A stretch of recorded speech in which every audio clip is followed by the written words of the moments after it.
If you like the story, you can support the author on Patreon. Link is in the description. 251. After Luffy's announcement as a new warlord, things started to quiet down. Peace was brought back in Alabasta. The rebel army wasn't charged for their revolt, they were misled and it would be stupid to charge them. But all of the people in the rebel and royal armies did a deep scanning amongst their ranks to find out who amongst them were Baroque agents. And many of the Baroque agents that were involved in the whole incident were captured. Which, all things considered, wasn't that hard to find, since most if not all Baroque agents had tattoos of their organization on their bodies. So, they were swiftly captured after Crocodile's defeat. But at the same time, they couldn't be punished either. As most of the Baroque agents that were comprised of Alabasta citizens, were recruited by Crocodile using their debt in Rain-Base Town. So King Cobra had to be careful dealing with them, mainly letting them go off with a warning. Which would have been stupid if the country wasn't under Luffy's protection. The country of Alabasta now proudly flew the flag of the Straw Hats, meaning any ideas of revolt had died down. The kingdom of Alabasta was looking brightly for the future, so holding previous grudges by any party would be detrimental to their cause. Though not all of the Baroque agents were captured, it seemed Miss Doublefinger was still on the loose. She will most probably try to free Mr. One, and other members, but Luffy didn't care that much. The main problem was Crocodile. And he was dead, and most of the useful members of Baroque works are now under Luffy, so he didn't care that much. Sure, ending the Sand Warlord fixed most of the issues, but there were other issues as well. The country of Alabasta was in ruins. There was barely any fruitful production of food, the small branches of rivers that stretched the land were now dried up. Many areas were prone to widespread diseases. And along with the economic crisis, the whole country was in a mess. Luckily all of the issues were fixable. Crocodile wanted to rule over Alabasta after taking it over, so all of the damages he caused were mostly non-permanent. And of course, most of the damages were done by his fruit powers. But now that he was dead, reversing the damage would take time. The Straw Hats, of course, recovered the sand fruit after the former warlord's death.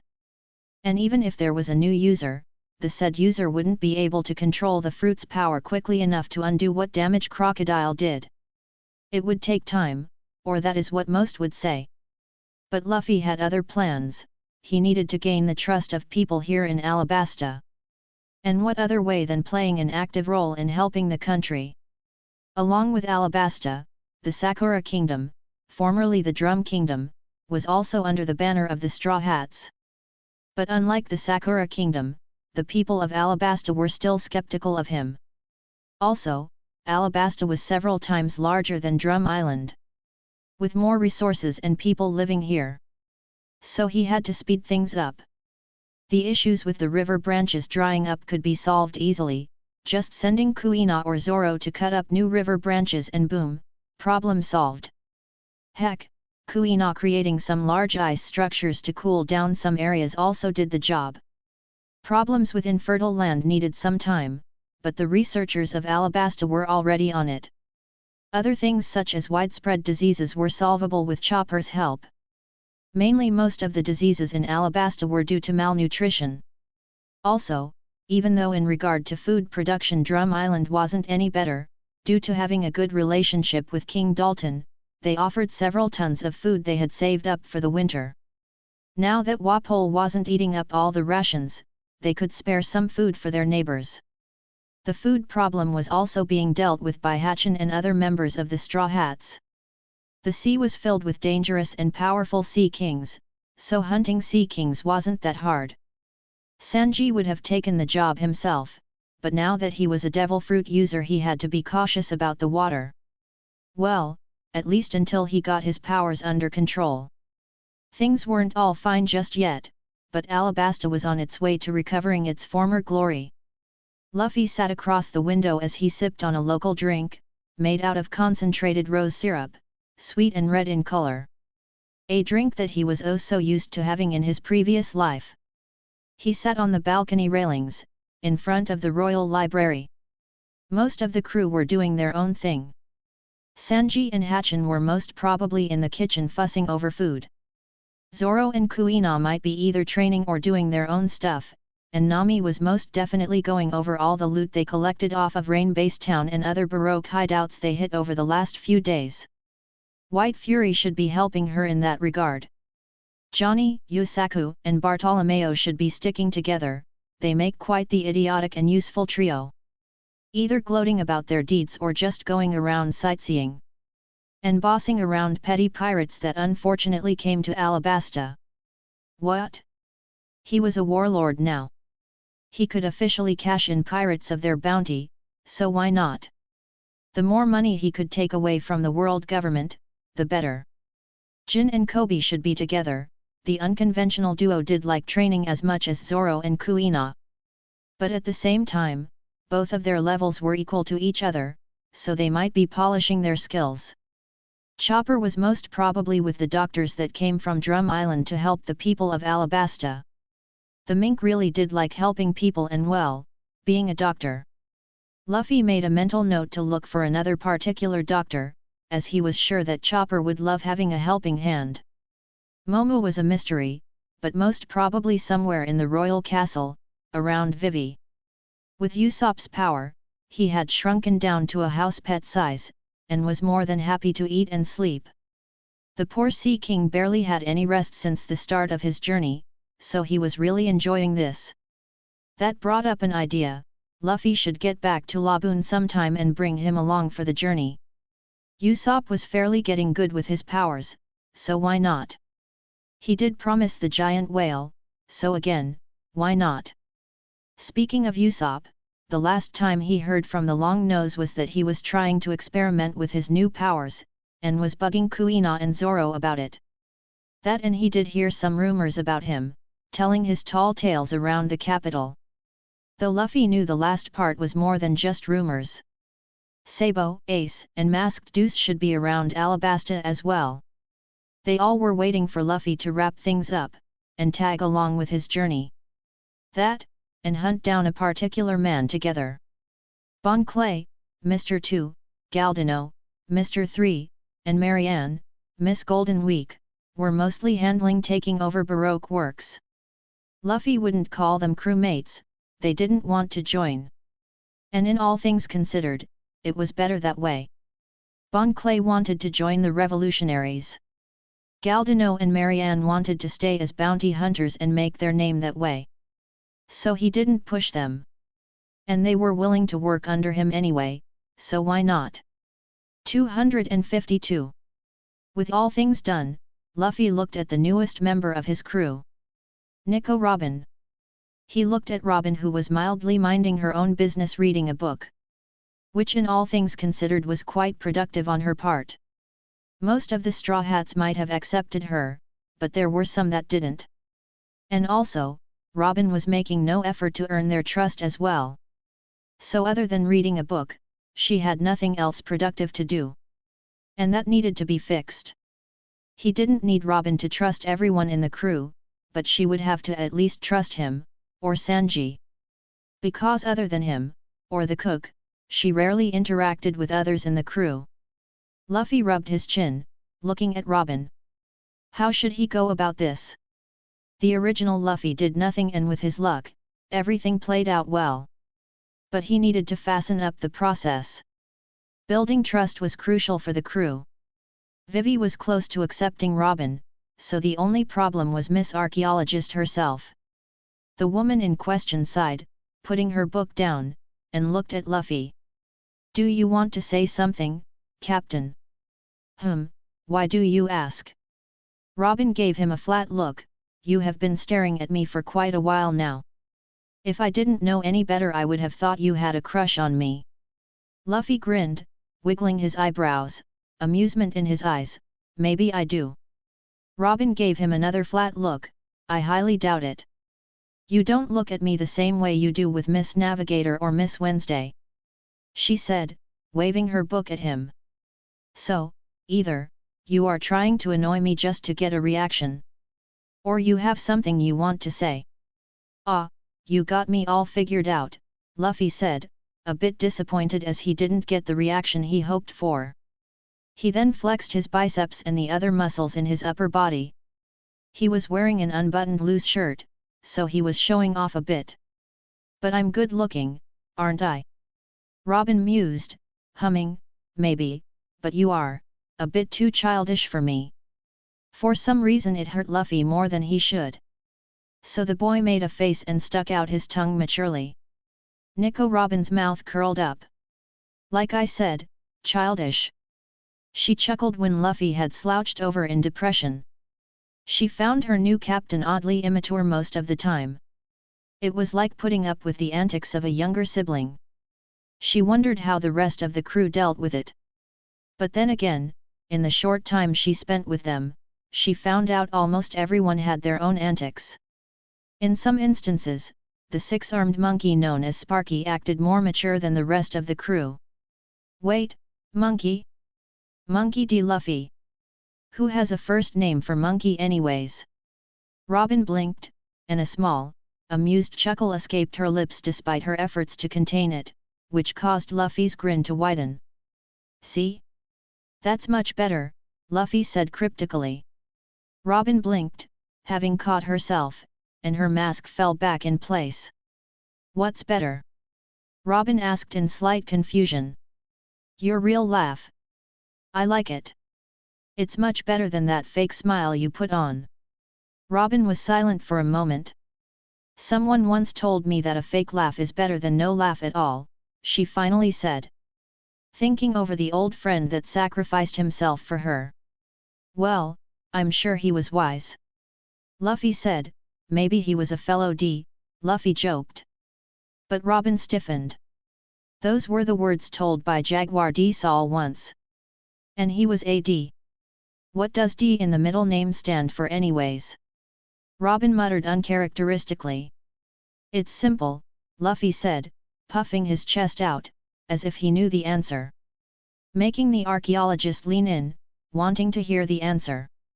D stands for D wise. D awesome. D amazing, and lastly D humble. Don't forget I'm extraordinarily humble," Luffy said, pointing to himself, as she flexed like male peacock. Robin was thrown back by the answer and she couldn't help but chuckle. "But I am curious, D is a very odd thing to be in a name," she said, humming. "Many famous people had it. Then it begs the question. Do the people with D make the D awesome? Or does the D make the people with D awesome?" Luffy said thoughtfully, amusement in his eyes. "It's a very complicated paradox." He paused for a second, before snapping his finger and looking at her. "Houston, we have a problem." Robin lightly chuckled again. "A very comedic one, aren't you?" "So I have been told," Luffy said, "and it's better since I can make you laugh for real," he replied. "Don't worry, I'll be able to tell the difference."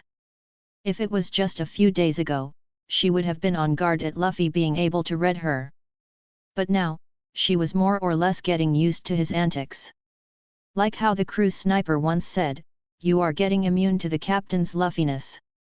Or whatever that was. The crew almost made her feel as if it was a big family. Everyone having their own stories, and yet willing to give it their all for each other. But Robin shook her head. It was ridiculous. And it would never work.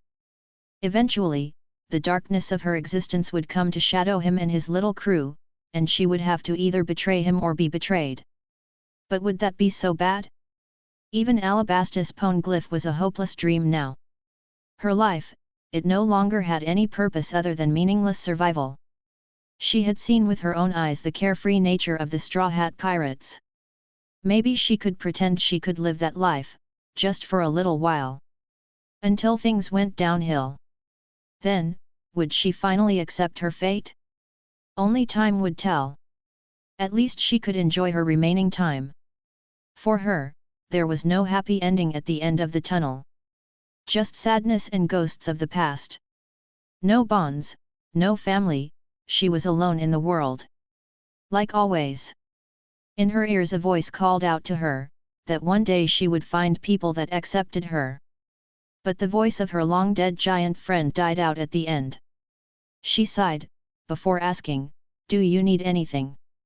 "And I do have something I want to say. I'm just not sure how to go about it. I doubt it's anything you should overthink. For some reason overthinking just doesn't match your character," Robin stated, a bit amused by her own statement. Luffy put his right fist over his left palm. "Exactly. Gramps said the same thing, something about intelligence skipping a generation in the monkey family line. I don't believe him one bit, I mean just look at me. I'm brilliant. And humble," Robin added, amused. Luffy smiled, "You catch on, little Robin." Nico Robin chuckled, most of her depressing thoughts going away as she continued the conversation with her captain. "You do know, I'm older than you, by quite a few years." Luffy shook his head, and wisely pulled out one index finger. "I have been told, age is just a number, and jail is just a room." Robin blinked. "Dark humor? In what context?" she asked, even though she knew what he meant. Luffy wiggled his eyebrows. "Wouldn't you like to know?" "I didn't know dark humor was your thing," Robin asked, holding herself from laughing. "I dabble in the arts of jokes. Few can match my jester." Luffy said it in a grand way, as he opened up his arms. "You are like a walking comic book. Now, that would be a killing joke." Luffy pointed a finger gun at Robin playfully. Robin laughed, genuinely enjoying herself. "You really are something. Anyway, before I go back to my reading, what do you want to know?" "You," Luffy said, pointing at her. "I want to know about your past." Now, Robin was caught off guard, almost making her tense up. She expected some questions regarding Baroque Works, and steps to help him take over the organization. Baroque Works had been unofficially disbanded, leaving a lot of bounty hunters out of stable income in Alabasta. That's why Luffy officially took over the organization without any hiding, even changing its name. The bounty hunters stationed on Whiskey Peak were easy to bring into the organization, as they mostly had been working outside Alabasta, so just because the name and boss changed, it didn't mean anything to them. Of course, it was ironic, considering a pirate who was also a warlord running a big-time bounty hunting organization. But Luffy's recent reputation boost made him look like quite the nice guy to work under. Let's just say Morgan was doing his best to sell Luffy as the next Garp. So that was why Robin was surprised by his odd request. And also a bit cautious about it. Seeing no response, Luffy continued, "You don't have to tell me everything. I don't usually pry into my crewmates' past. Most of them are more than willing to share it with me, when they trust me, so I believe you will as well. But, Robin, I do want to know why you were helping Crocodile. And don't just tell me, you were working under him to survive. Things wouldn't add up then." "And why not?" she asked curiously. "I could have done everything for purely selfish reasons for my own survival." Luffy gave her a flat look. "You could have gone to East Blue if you wanted to survive, faking your death at sea wouldn't be too hard. Heck, even going over to one of Shanks or Whitebeard's territories would have made you untraceable. For all the world government is worth, they aren't very competent at their jobs." Robin blinked, a bit amused. "Can't argue with that one." Luffy grinned, "So what's the reason?" "I doubt it's anything to do with Crocodile's ugly mug. I mean, I'm not judging if you are into him. I heard girls often date bad boys at your age." Robin gave him a flat look. Again she wanted to point out that she was older than him, but that would be giving into what he wanted. So she had to hold herself back from saying anything. So Robin just stared at him quietly for a whole minute, making sure to make Luffy as uncomfortable as possible. For some reason, she enjoyed it before she spoke. A part of her wanted to tell him about her past, of how things ended up this way, but her paranoia held her back. She couldn't trust him, not yet. Maybe not ever. "I was mostly working under Crocodile to survive. He was a warlord, and hated the world government just as much. Amongst other things. Alabasta also had something that piqued my interest. She said, hesitating a bit. Luffy didn't say anything, just listened silently. Robin bit the inside of her mouth. Should I tell him, she asked herself, but what if, no, I have nothing to lose anyway, but it's a gamble. Could this really be happening? Could she still have a chance? Several thoughts were running in her head. Before she spoke, I'm looking for the poneglyph that's located in Alabasta. I'm an archaeologist, and in a way, I was trying to get to it to read the history. 253. History. Luffy said, history about the Void Century I presume. Robin flinched as he looked at Luffy, so you did know. Luffy smiled. I know a lot of things. Of course. He knew who she was ever since Whiskey Peak, and he knew about Pluton as well. That meant he also knew what I'm looking for. Robin internally shook her head, no, that wouldn't be possible. It was just her paranoia talking. Luffy was connected with high-up Marines and revolutionaries, so of course he would know about something like that. You don't seem like someone who would be interested in the poneglyphs, she said carefully. Your interests are mine, he said simply. Seeing her puzzled look, he elaborated. Now that you are my crewmate, I can't just disregard your goals, can I? It wasn't quite that she couldn't figure him out. It was just that she could barely believe he was real. You know what I'm after and you're willing to help me? She asked numbly. Well, I'm not exactly doing this for a history lesson, although it would be cool to know what happened. Luffy said, speaking about that, we found an old tomb back in Little Garden, Kuina would love it, if you are able to translate the books. I mean, when you are free that is. Robin blinked, that. Now she really was curious as to what her captain was talking about. We are getting off track here. Luffy said, let's not do that. Robin felt a bead of sweat roll down her forehead as she let his words sink in. Could this really be happening? Could she still have a chance? Luffy then looked at her with a bit of guilt. But don't put all your hopes into this. You might not find what you're looking for. The words stung like ice in Robin's veins. He was right after all. Even if they could find it, she wasn't even sure that this was the Rio poneglyph. In fact, if she were to take an unbiased guess, she would say that it wasn't. But she was far from rational right now. This was her last lead, and if she didn't find what she was looking for. Luffy hid his guilt, knowing what the outcome of this would be, but at least it would bring her closure. Robin just stared, not knowing what to say. Hey, relax, Luffy said, I just know a lot of things. He said, rubbing the back of his head in a helpless manner, well, when you have ambitions and grand goals like me, you tend to know a lot of stuff. Robin didn't say anything, just eyeing him. She then opened her book again, trying to go back to reading. It doesn't matter anyway, it's not like I can go and see the poneglyph. She could try to sneak in, but with observation haki, and Luffy mostly keeping an eye on her, it would be impossible. And also, that was just the mistake they needed for them to put her behind bars, or worse hand her over to the world government. But you can. Robin closed her book, a bit of hope in her eyes as she looked at the straw hat wearing boy. Luffy grinned, you are my crewmate, the crewmate of the future strongest man and the future king of the pirates. Have some pride, woman. He grinned, and I'm sure King Cobra will trust me enough to let you get a peek. Her smile faltered as she sighed, I am not sure about that. Princess Vivi might oppose the idea of me going anywhere near the object, it is considered very important for them after all. Then on to the plan B. Luffy held up his hand.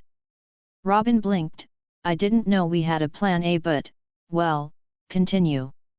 Luffy just laughed, what if? Luffy said in suspense. What if we sneak in? Robin opened her mouth and closed it. It was a simple and yet effective plan. But it couldn't be that easy, right? Won't you be betraying the trust of King Cobra? Perhaps. Luffy said, but some things are better done beforehand and apologize later rather than waiting it out and asking permission. That was unexpected, Robin said honestly. Of course, what else did you expect when you joined the crew that would find Laugh Tale? Luffy said, grinning. Now, where's the poneglyph? Robin blinked. If my info is correct, it should be in the Tomb of the Kings. A place where the old kings of Alabasta rested. So, grave robbing? Luffy said, rubbing his palms eagerly, in an evil-like manner, shish ishi. Haven't done that in quite a while. Gotta grab my shovel. What? No. Robin said, before chuckling, it's not inside a grave, it's just located there, but it's supposed to be heavily guarded. Ah! He said in a disappointed manner, before recovering, all right, now when do we hit the bank, partner? Luffy said the words in a bit of acceptance, tipping his straw hat. A small smile traced on Robin's lips. Maybe, just maybe this crew will be different. 254. Listen, I'm only doing this, cause you saved my life, nothing else, you got it.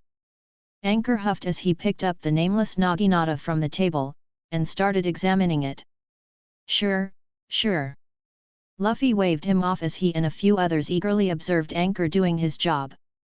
The blacksmith had taken quite a bit of damage from his fight with Crocodile and only recovered fully yesterday. And as thanks for the crew saving his life, he barged into the royal castle to return the favor. And the Straw Hat crew, or those that had weapons in their hands, were more than happy to have him look at their weapons. Anchor might be a lot of things, a dishonorably discharged marine, a bad fighter with over-the-top strength, but when it came to weapons he was your go-to man. So now, Luffy, Zoro, Kuina, Jin, and Usopp were observing the blacksmith as he did his work. This one looks fine, more than fine actually. Anchor looked up from the weapon towards Luffy. What have you been feeding it? He joked. The two shotel blades from Jack. Luffy answered, for the first time not getting a joke. And that made Anchor do a double take, as he looked at the naginata back to the pirate. Of course, my bad. Forget I ever asked, he said, accepting the weirdness as it is. He put the weapon to his side, intending to do a maintenance routine after. Anchor then picked up Horn's Edge, Luffy's other naginata. This one is good as well. He said, most self-repairing blades are. He was about to put the blade aside when Luffy spoke. I was thinking. Luffy said, Horn's Edge is quite a good blade, but it's nowhere near as good as my nameless naginata or Akayata no Zarashi, so I have been thinking. Can you, upgrade it? Anchor looked at him, then at the bone weapon, before he sighed. I am sorry, he said, Horn's Edge was made out of the horn of Iron Rhino, and its uniqueness makes it impossible for me to upgrade it. It's a one-time build, doing any work over it would ruin it. Luffy nodded, confirming what his nameless naginata already told him. You're not thinking of throwing the blade away, are you? Anchor asked with a raised eyebrow. Luffy blinked. No, of course not. I have another plan for the weapon. Even though it might not be the best weapon, it was still my first, so I would wish to hang on to it for a bit longer. He said sadly. Everyone in the room had questions about what Luffy was planning, but they didn't ask. Good then, Anchor said, the bone naginata still has a few years left in it before it becomes unusable. He said, next. Zoro stepped forward, unsheathing his 3 swords and handing them over. I'm sure all of them are fine. But still. Anchor hummed, taking each blade and observing them. He started with Sandai Kaititsu first, and frowned, a bit angry but okay. He then put it down as it didn't need any work. After that it was Yabashirai, good blade, quite obedient. Zoro snorted, hearing it, a small smile on his face. Anchor put down Zoro's second blade and picked up Akayata no Zarashi. Wincing when he touched the blade, still going hot as ever, he mused, rubbing his fingertips as they got burned. But good. With that he put down Zoro's blades. I will give them a clean up after, he said. Next. Kuina was the next one to step forward, placing her Wado Ikimonji on the table. I hadn't noticed it at first, but after the fight with Crocodile, something felt off about the blade. Well, let's see. Anchor said, and the moment he touched the blade a chill ran down his spine. The fuck? The blacksmith didn't throw the blade away, doing that would be an unforgivable crime. But the blade, it was hurt. How did you manage to damage your sword that badly? Kuina blinked, confused and a bit concerned. What do you mean? Luffy and Zoro also perked up, and tried to look at the sword carefully. But to them, Wado Ikimonji looked just fine, a bit white, but that was it.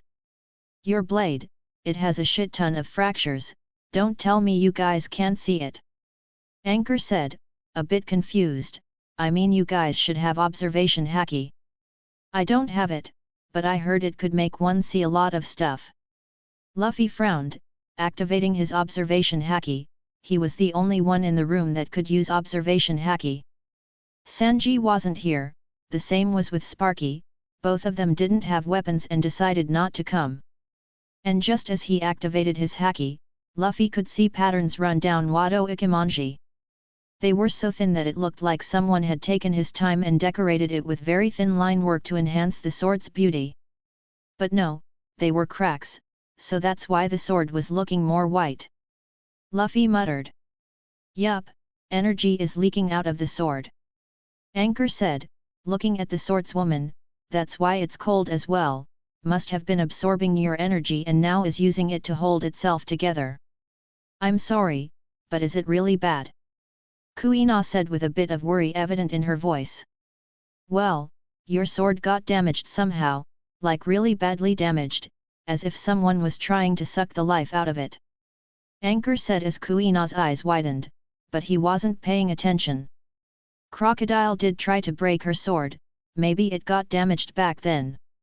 And your powers, which is related to cold, was able to help the blade stop from breaking apart. The poor blade wouldn't have survived the whole year with this much damage, well, maybe 2 years, if you had managed to learn to coat your blade in armament haki. But that's it. Can you fix it? Kuina asked. I had this sword for most of my life. But Anchor cut her off. Of course, I can. I'm a blacksmith, and a damn good one at that. But even if I fix your sword, it would be temporary, you won't break it. But after a rough battle or two, it might start getting cracks again. He said, rubbing his chin. Is there no other way? Kuina asked, a bit stressed. Anchor huffed, how should I say this?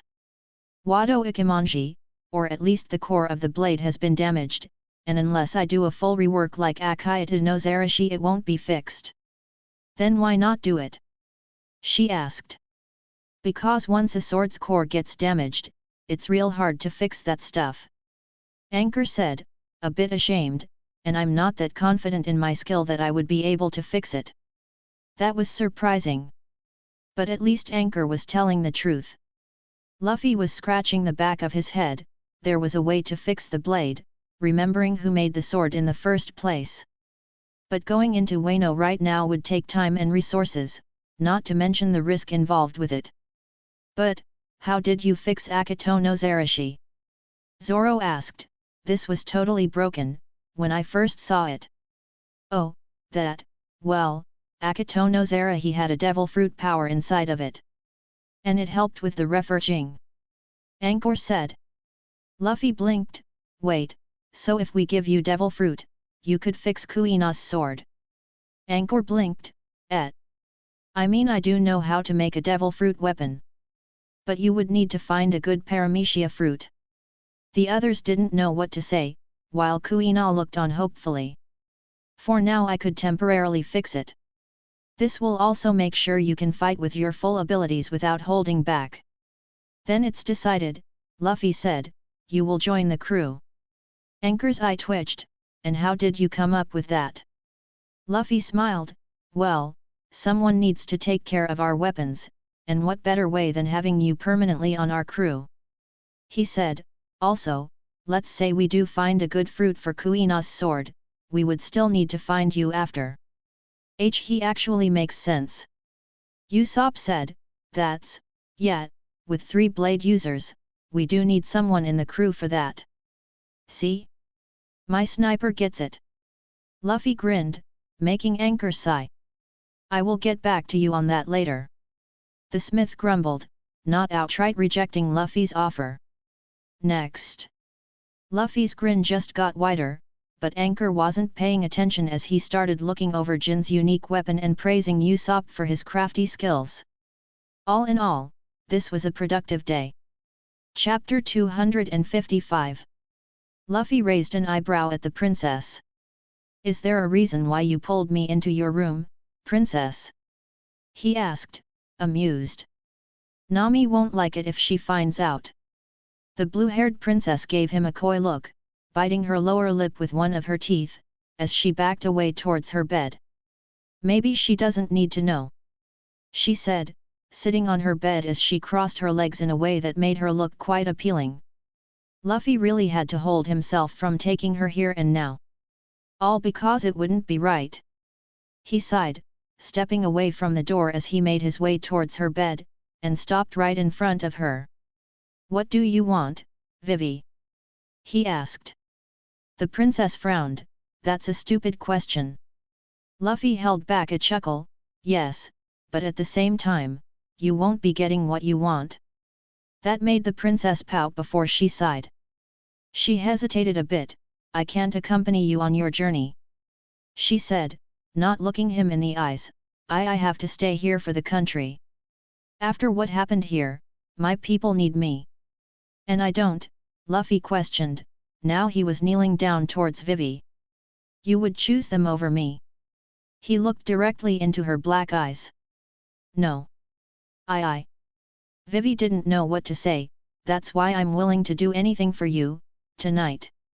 She said with a tinge of red on her face. You can do whatever you want with me. Luffy held her chin, and traced his thumb on her lips, making the girl shiver a bit. He could feel her heartbeat quickening.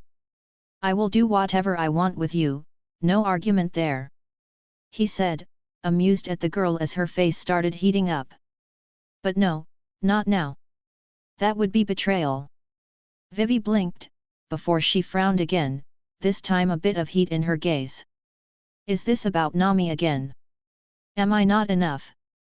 She said, her voice holding a bit of heat in it.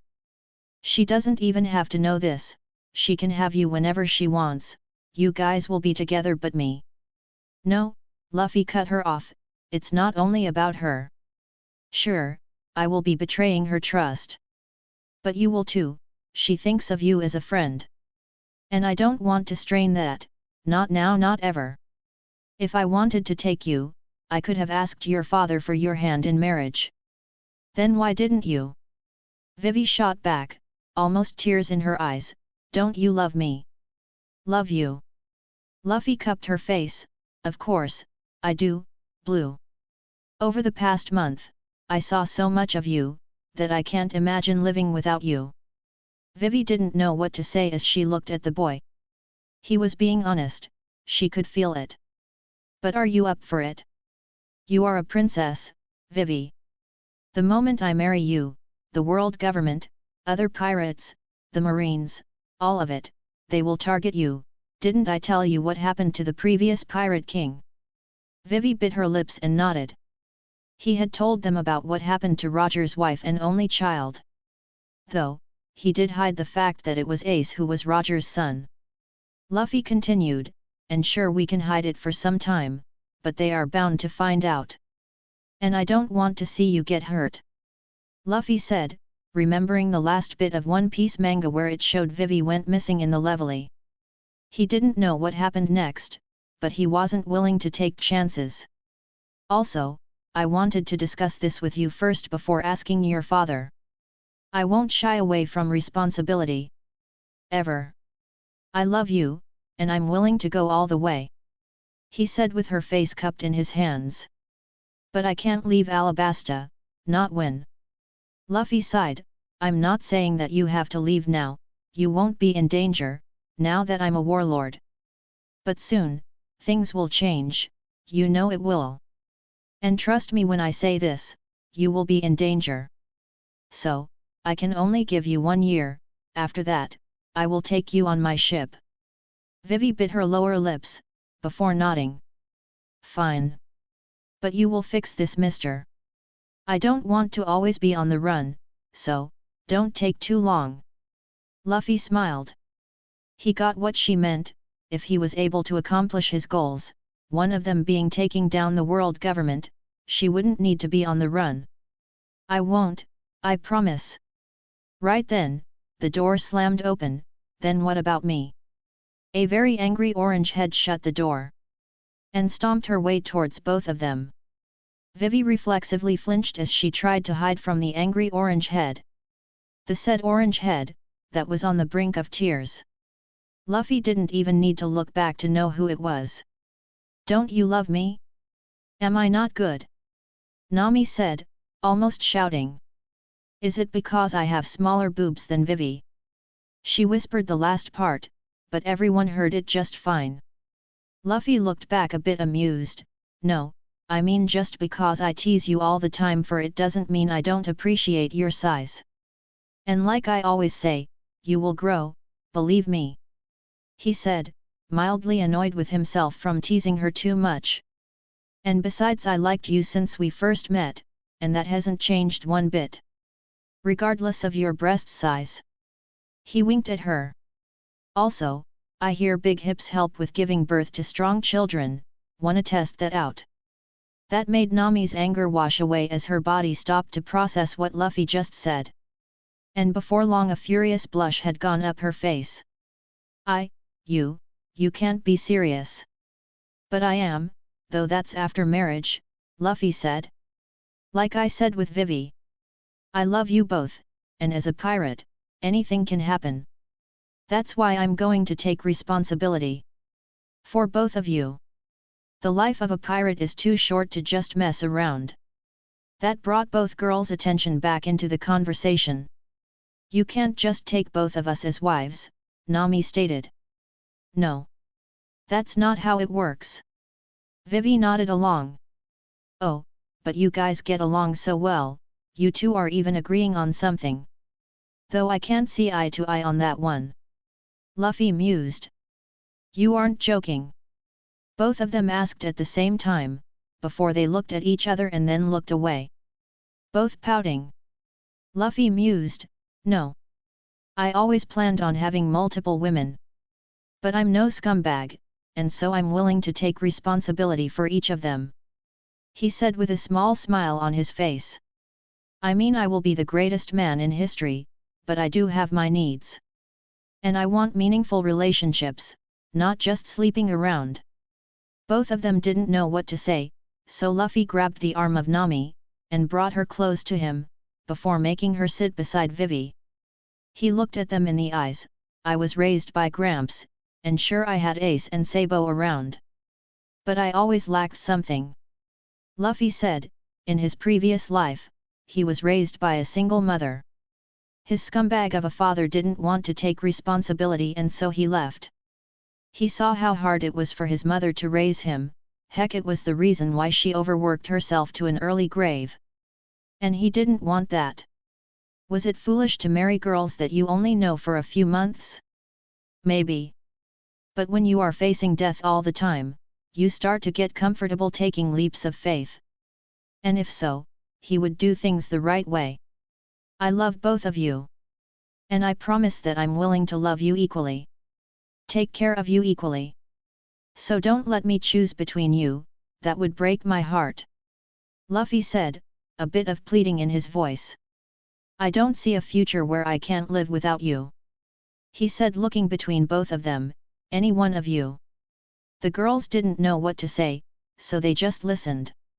I want to love you, both. Grow old with you, both. I want you both to be the mothers of my children. I want both of you to grow old with me. He said, a small smile on his face, I want to be old with both of you by my side while we complain about mundane stuff. I want to give you guys the world. I want to be with you both till death separates us. So please. Hearing his words, both Nami and Vivi started to tear up as both of them touched Luffy's face. Chapter 256. Fine. I agree. Surprisingly, it was Vivi who said it. Nami was wide-eyed as she looked at her. Why you do? She asked. I thought. What? We are basically royalty, even though Papa didn't take anyone besides Mom. There are extended family members that have quite a number of wives. Luffy smiled at Vivi, then he looked at Nami. Fine. She said, before she frowned, but wait. Say if I do agree. What's stopping you from having another wife in the future? Sharing with Vivi would be hard enough, but others. That brought both of them to look at Luffy. The boy in question looked at them a bit helplessly. Oh, come on. I mean, I don't have control of who I fall in love with. I mean honestly, can you blame poor ol me? Now both of them were glaring at him. Luffy, I love you. And I want all of you to myself. I know I'm selfish and greedy, and this sharing you, it will be hard, but I can manage it somehow. But I want loyalty on your part. Nami said. Vivi also looked at Luffy. I agree with Nami here, we also need your loyalty. Loyalty? Really? Luffy said with a bit of strain in his voice. Loyalty was when I didn't fuck Vivi here, when I had the chance. He said, before jabbing his finger at Nami. Loyalty was when yesterday you, Nami, came straight out of the bath to woo me. And I didn't take you then and there. Don't speak about loyalty, little cat. I would die before I cheat on any one of you. And would happily give my life for both of you. Because that's the kind of man I am. Wait, you tried to woo him. Vivi looked hurtful at Nami. Hey, you just tried to do the same thing. Nami defended herself. And I wasn't that direct. I just accidentally crossed him in a bathrobe. No one believed her lie. Ladies. I'm not finished. Luffy said, bringing both of their attention back to him.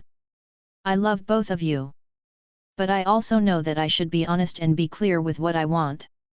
He said, it's better this way than getting hurt later. You can either accept the terms or leave it. And right then Luffy regretted saying the last part. As both of the girls looked hurtful at what he said and started tearing up. So, that's it, hey, Vivi whispered, with tears in her eyes. We are expendable to you, aren't we? Nami said, also breaking into tears. Luffy's heart ached as he saw both of the girls crying. Why did he have to say that?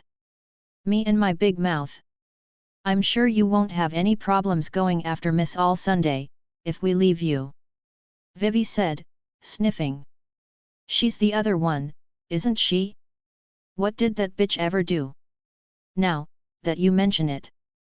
Nami looked at Luffy, tears in her eyes. I saw both of you slipping away from the royal castle on Monday. And it was late at night. I didn't want to believe it, but she. Nami then mentally compared both her and Vivi's size to Robin's, and the older woman came out as a victor. Why, you are into big boobs? For the love of, yes, I do love big boobs. But it has nothing to do with that. Luffy sighed, massaging his head. Then what did you guys do last night? Vivi asked, but she wasn't looking at Luffy either. She was observing her own breasts. And she came to the same mental conclusion as Nami. Robin had them beat in the size department. Luffy touched Vivi's face and made her look him in the eye. He did the same with Nami. Okay, before you guys go on with this misunderstanding, I will stop you guys here. Nothing is happening between me and Robin. I'm not that loose of a man to fuck just anyone. I mean, do you really see me sneaking around for that stuff? Heck, I would better manage my stress with training rather than booty chasing. Luffy said, before sighing, Robin is a crewmate. I know both of you don't trust her yet. But give her time. She's much better than she lets on. I won't tell her story, but know that I don't have any feelings for her, not now. Maybe not ever. Heck, that girl gives me big sister vibes, and honestly, she's way too mature for my taste. I mean, you don't see me hitting on Kuina, do you? Oh, Vivi said, but I still don't trust her. She pouted a bit. Luffy chuckled, patting her on the head. Well, if you say so. Nami said, before she looked at Luffy, but, I will ask it straight. How many wives are you going to have? And we get a say in this. I'm not sure, but 4, maybe. Luffy asked, hopefully. Please. No, 3, Nami denied. Yeah, 3. Vivi nodded. Now this time, Luffy pouted, come on, you guys are ganging up on me. This isn't fair. He whined a bit. But both of the women were having none of that. 3, that's final, Nami said. Yeah, what she said. Vivi nodded along. Also, you will need to ask us first before you can marry her. Yeah, I forgot about that part, Nami said, folding her arms beneath her chest. We need to mentally prepare for that stuff. Just don't go marrying anyone. Luffy sighed, before smiling. Fine. I really don't like how both of you are literally cock-blocking me. Hearing that, Vivi and Nami both chuckled. That's a bit of an ironic thing to say, isn't it? Nami teased. No, it's not. Luffy pouted. Now, there's one final thing to do. With that, he stood up from his sitting position, making both girls blink. And what's that? Vivi asked. Exchanging vows, of course. I mean, I'm not gonna shy away from it. Luffy grinned as both girls blushed. And tomorrow seems like a good day. 257 R18. Luffy laid down with 2 beauties on each side. Getting married is pretty exhausting. Vivi's head poked out from his side, and we haven't even gotten to the fun part. She smiled eagerly. Nami's head poked out from his other side, playfully glaring at Vivi. You really had to say that, didn't you? Luffy mused, raising an eyebrow. I thought you guys were sleeping. Both girls rolled their eyes. Oh, please, it's been a long day, but that doesn't mean we will skip our first duty as your dutiful wives, Vivi said, fluttering her eyebrows, her breasts pressing onto his sides. That would be a crime. And then you would need to be punished, Luffy said playfully. Vivi leaned in, light steam coming out of her face. Oh, what kind of punishment are we talking about? Before she could do anything, Nami leaned in forward and gave Luffy a small kiss on his lips, before parting. The navigator smiled as if she won a prize as she stood up. Hey, what gives? I set the mood and you take the kiss. Vivi complained, lightly glaring at Nami. The orange head in question got out of bed. Well, I will take the shower first. I'm all up for the funny business, but I need to clean up. So that's why I took the kiss. Vivi blinked, then she grinned. Good thing I already showered. Phew phew phew, you have to hurry, Nami. Or I might eat up all of Luffy myself. Nami rolled her eyes. Sure, start off without me. Both Vivi and Luffy blinked, a bit surprised. Why do you guys look surprised? I'm just being mature here. She said, a bit amused. The orange head got out from the bed, as she made her way towards the attached washroom. All the way, moving her hips in a very seductive way. Her orange dress was hugging her figure very tightly, leaving little room for the imagination. It was almost surreal for Luffy. He was married now, and not to one, but 2 beautiful women. Well, they were still girls, but by the end of the night he would make sure to make them women. His women. She's really got a nice ass. Luffy blinked, looking at Vivi with a raised eyebrow, amusement in his eyes. I mean, you have a nice ass too. She defended, her hands grabbing a fistful of Luffy's butt. Luffy flicked her on the nose lightly. You, princess, are a little pervert. Phew phew phew, you have no idea. She said, not denying it, leaning in closer. And for some reason that turned on Luffy very much. Before he could do anything, Vivi took charge and leaned in for a kiss. The kiss was a sloppy one. With no technique, other than the lust that drove her, and yet it was special to Luffy. So he cupped her face and leaned in for a better kiss. After a bit of time, the blue-haired teen separated. A small line of saliva connected them both. That was fun, Vivi said. That it was. Want to start? Luffy questioned. Was he too eager to start the action? Yes, but then again. Who wouldn't be? But Vivi didn't say anything and just rested her head on his chest. No, let me just stay like this for a while. Luffy nodded, as he ran his hand over her beautiful blue hair. He could smell lavender, honey, and a bit of rose mixed in with her hair. It made her smell unique and erotic in a way. Made him want to eat her. You are pretty exhausted, you know you don't have to push yourself today. Luffy said. That made Vivi look at him, but I want to. She said playfully, her fingers tracing down his chest, playing lightly with his nipple. Luffy didn't mind, he could let her take charge, for now at least. Though, you are right, all this emotional drama is quite draining. Vivi sighed, planting a small kiss on his broad chest. Luffy just chuckled. Well, getting married to you certainly wasn't that easy. He said, but it was natural, getting into contact with Genzo and Nojiko was hard, but they didn't protest as your father. Genzo was the sheriff of Kokoyashi village, and a father figure for both Nami and Nojiko. They were the only family Nami had. So they had to inform them about it. It was a big decision after all. As a sheriff, Genzo had a transponder snail, and Luffy had his number. Just calling them and informing them about the situation was enough for them to be all mushy and happy about it. Heck, Nojiko was even planning on announcing it to the whole village.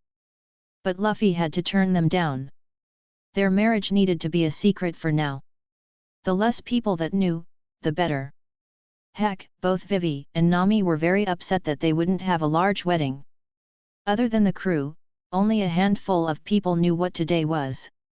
It became a bit awkward when it was revealed that Luffy was marrying two women at the same time. But then again, surprisingly, Genzo and Nojiko were accepting of it.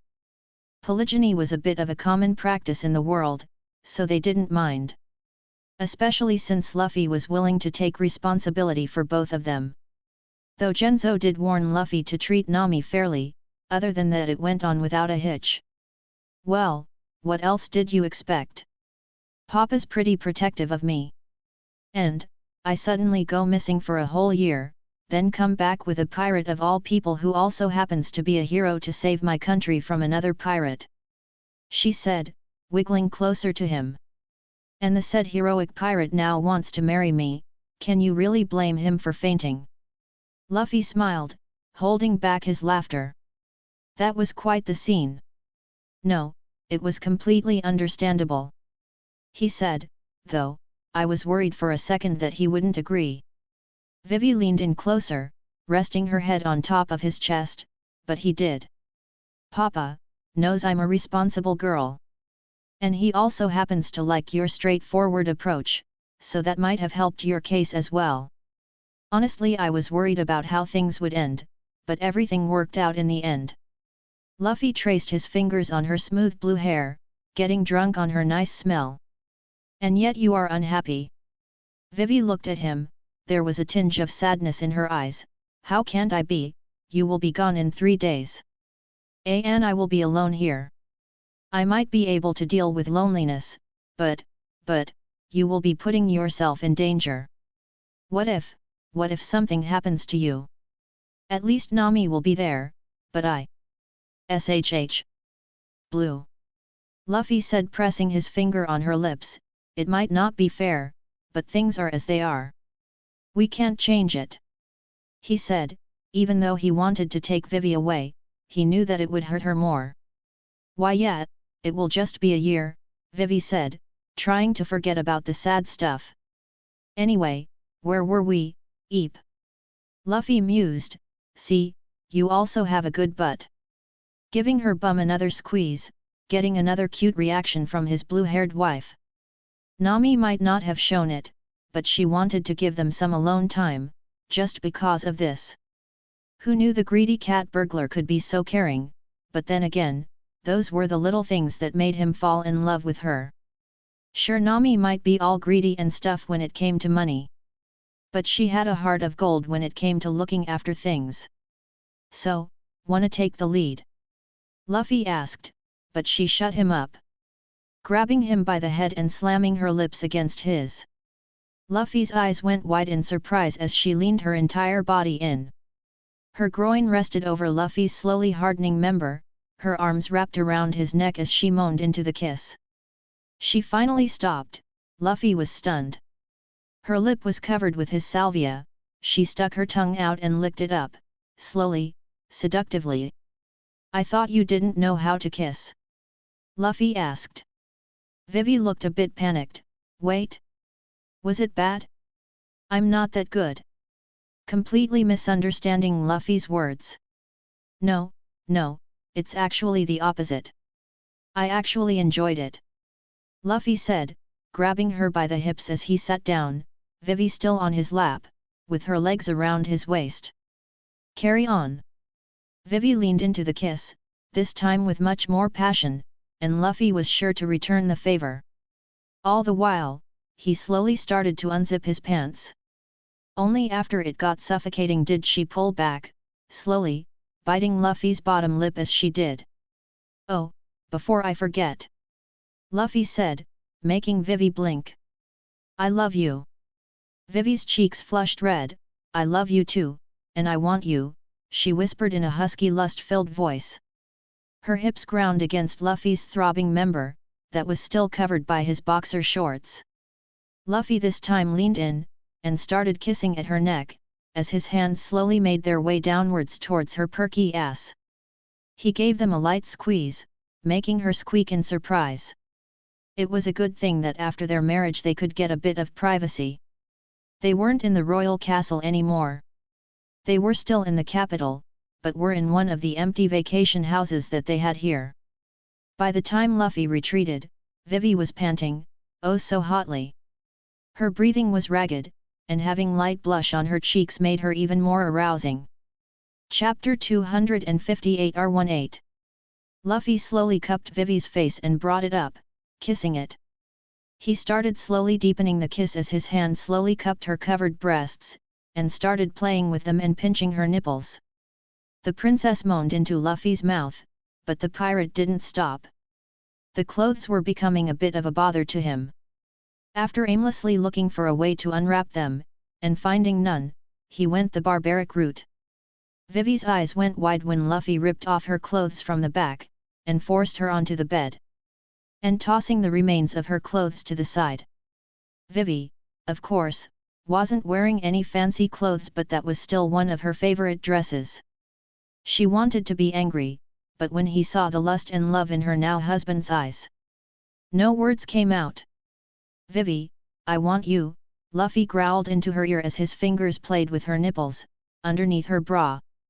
Vivi quickly removed her bra in case he got the idea of ripping it off as well. With her now breasts exposed, Luffy went in like an animal, furiously kissing at her neck, around her breasts and then her nipples, lightly biting them and getting a pleasant yelp from the princess. The only clothes that remained between them were Luffy's boxers and Vivi's panties. But even then Vivi could feel Luffy's hard member pressing down on her pelvis. Luffy, she gasped, oh, I need you, now. Her hands slipped down and curled into his shorts. Her fingers glided south. Luffy gasped a little when he felt her touch the head of his dick. She tried to wrap her fingers around them. Her eyes went wide. Whoa, she looked at Luffy in amazement. Luffy smiled back, surprised. Oh god yes, she slowly slid her hand further down to Luffy's base, her mouth growing wider and wider the more time it took. When she finally did reach the end of his length she gasped, you're huge. And just think, Luffy whispered into her ear, by the end of this night that's going to be inside you. Vivi shivered in anticipation, though Luffy knew there was a little fear in there as well. Luffy pulled over her head and slowly made a trail of kisses down her body. He stayed for a while at her nipples, taking turns to tease and lick each one. She smelled oh so sweetly as he ate her body. Luffy then kissed her stomach, and then slowly reached her legs. He wrapped his fingers around the straps of her panties, a blue set that matched her bra, and slowly pulled them down. She whimpered when Luffy slid them off her legs and threw them to the side. Her legs were pressed close, and she was nervous. "Am I going too fast?" Luffy asked. "And no. I'm just a bit nervous." The girl shook her head, and motioned for him to continue. Luffy gave her a nod. "Well, don't worry, just trust me." Vivi nodded, her tension leaving her body. She could do that, she could trust him. Luffy took her legs and kissed her toes. She flinched in surprise as slowly Luffy kissed her ankles, then her shin, and slowly making his way down her toned legs. Her legs loosened, Luffy put his arm on the other and slowly pushed them apart, revealing her perfect pink lips, which had a bush of blue hair on top of it. "Hey, so the mop does match the carpet," Luffy mused. Vivi's body flinched in embarrassment as she tried to shut her legs, but Luffy refused to let it close. "Who said you could close my treasure box, princess?" he growled. The boy gave her a primal look with his eyes, that made Vivi feel all the feelings in her stomach. With that, he lowered down again. "Vivi," he whispered, though he knew she could hear him. He lowered down to her core, her scent so strong it was intoxicating. She smelled like lavender with sweet rose, it was unique in that it was hard to describe. He poked out his tongue and gave a slow long lick along her lips, and she tasted just as great. "You're perfect." "Luffy," she gasped, her hands grabbing Luffy's hair, trying to push him away. "Don't." But Luffy was too lost in his primal needs. "No," he pushed her hands away. "Mine, I'll have you, Nefertari Vivi, in every way I know how. Now, scream my name." He covered his lips over her clitoris and sucked on it, nibbling it lightly. He didn't forget to pull on her blue pubic hair and tease her. "Luffy!" she yelled as her hands pushed him deeper between her legs. Luffy licked her entrance before thrusting his tongue into her tunnel. Luffy drank like a man who lived in a desert, lapping up every drop she produced. But then again he was eating out the desert princess. She tasted like wild honey. How? That was anyone's guess. But honestly, Luffy didn't care. She tasted great, and that's all that mattered. With his tongue, he stretched it into her furthest part, exploring the hole like a tomb raider. Of course, he went deep. Vivi's body squirmed, but he held her leg down, his fingers squeezing onto her thighs as he pushed her further and further. Her legs wrapped around his head. "Don't stop, Luffy. Keep going." "Oh, this is great." Luffy obliged, lapping at her core harder than before, his tongue roughly licking her clit over and over. He brought up his fingers and pushed one inside. Vivi yelled in surprise. But he didn't stop as he fucked her cunt with one finger, curling it inside her, rubbing her from the inside. One thing about observation haki, is that it can let you observe your opponent's weak points. And this time it helped him detect what were Vivi's pleasure spots, her weak points. And so, he used it in a way that might be truly revolutionary. Using both tongue and fingers to loosen her up. Attacking her pleasure spots like the pirate he was.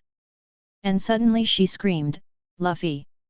She yelled in pleasure as her body froze, her lower lips began to gush, her eyes rolling into the back of head as her body released all tension. Luffy smiled. He lifted his head up, the blanket thrown off to one side from her constant squirming.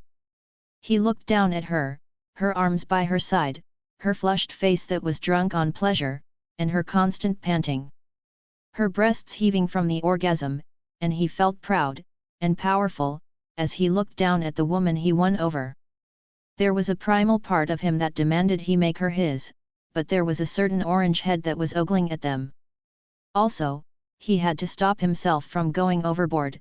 Using observation haki this way was kind of cheating. The poor blue-haired teen seemed to have lost consciousness from the pleasure. Well, at least I have another wife to keep me company. With that thought, he looked at the orange head. Luffy smirked seeing Nami's jaw-drop expression. She looked very intoxicating in her bathrobes and wet orange hair. Well, what are you standing there for? Get over here and please your husband, woman. Nami went still for a moment and nodded, walking over to him. She looked at Vivi, the poor princess that was unconscious from pleasure, and was twitching from time to time.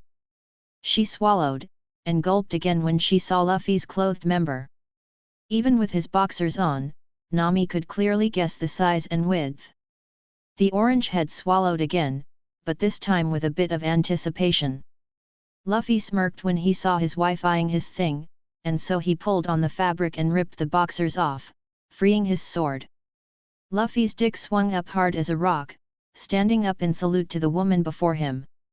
Nami's eyes met it and her mouth parted in awe. But before she could say anything, Luffy smacked his lips over hers.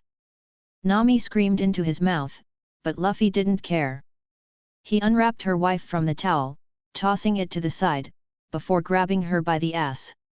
Nami moaned into his mouth, trying to free herself, but Luffy didn't let her. He lifted her up and put her on the large king-sized bed. Right next to Vivi, who seemed to be still not fully there yet, if her constant twitching every few seconds meant anything. Nami didn't struggle, but her body was a bit stiff from the sudden action. Luffy looked down at his orange-headed wife. He burned her naked image into his brain. She had beautiful, gorgeous orange hair that was still wet, smooth fair skin, and a figure that was perfect.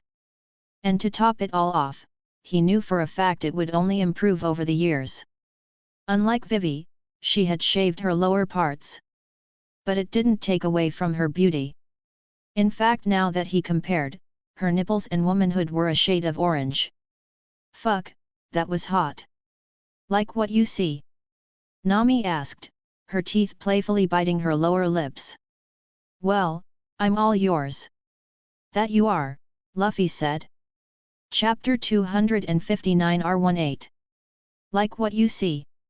Nami asked, her teeth playfully biting her lower lips. Well, I'm all yours. That you are, Luffy said. The orange head leaned over to kiss, and, like Vivi's, her kiss wasn't skilled, and yet it had all the primal lust in it. Luffy accepted her kiss, only separating when it got hard to breathe. As he did, he started slowly burning a trail of kisses down her body. The pirate had to stop when he saw Nami's boobs. Nami opened her eyes, wondering why Luffy stopped, but was a bit surprised when she saw him looking intensely at her boobs. What are you doing? She had to ask. They are growing. He said, looking into her eyes. Cat, you are growing. Wah. Nami stopped herself, finally getting what he meant, her face burning with a red blush. Don't say that. She said, her hands covering her face. Luffy gently cupped her breasts, slowly trailing his hands around them, as Nami shivered from his touch. They are round, bouncy, and eatable, they are perfect. Nami purred when Luffy gave them a light squeeze. That made the boy stop his action and look at his wife with a raised eyebrow. Did you just purr at me? Nami felt her face heat up. Well, you call me cat. She needed to say no more. Purr for me, cat. With that, Luffy didn't stop himself anymore and started furiously and repeatedly kissing her breasts.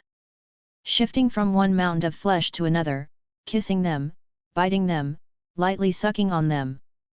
Stop, Luffy. Nami said in between her pants, purring like a wild cat. If it wasn't obvious, her boobs were her weak parts.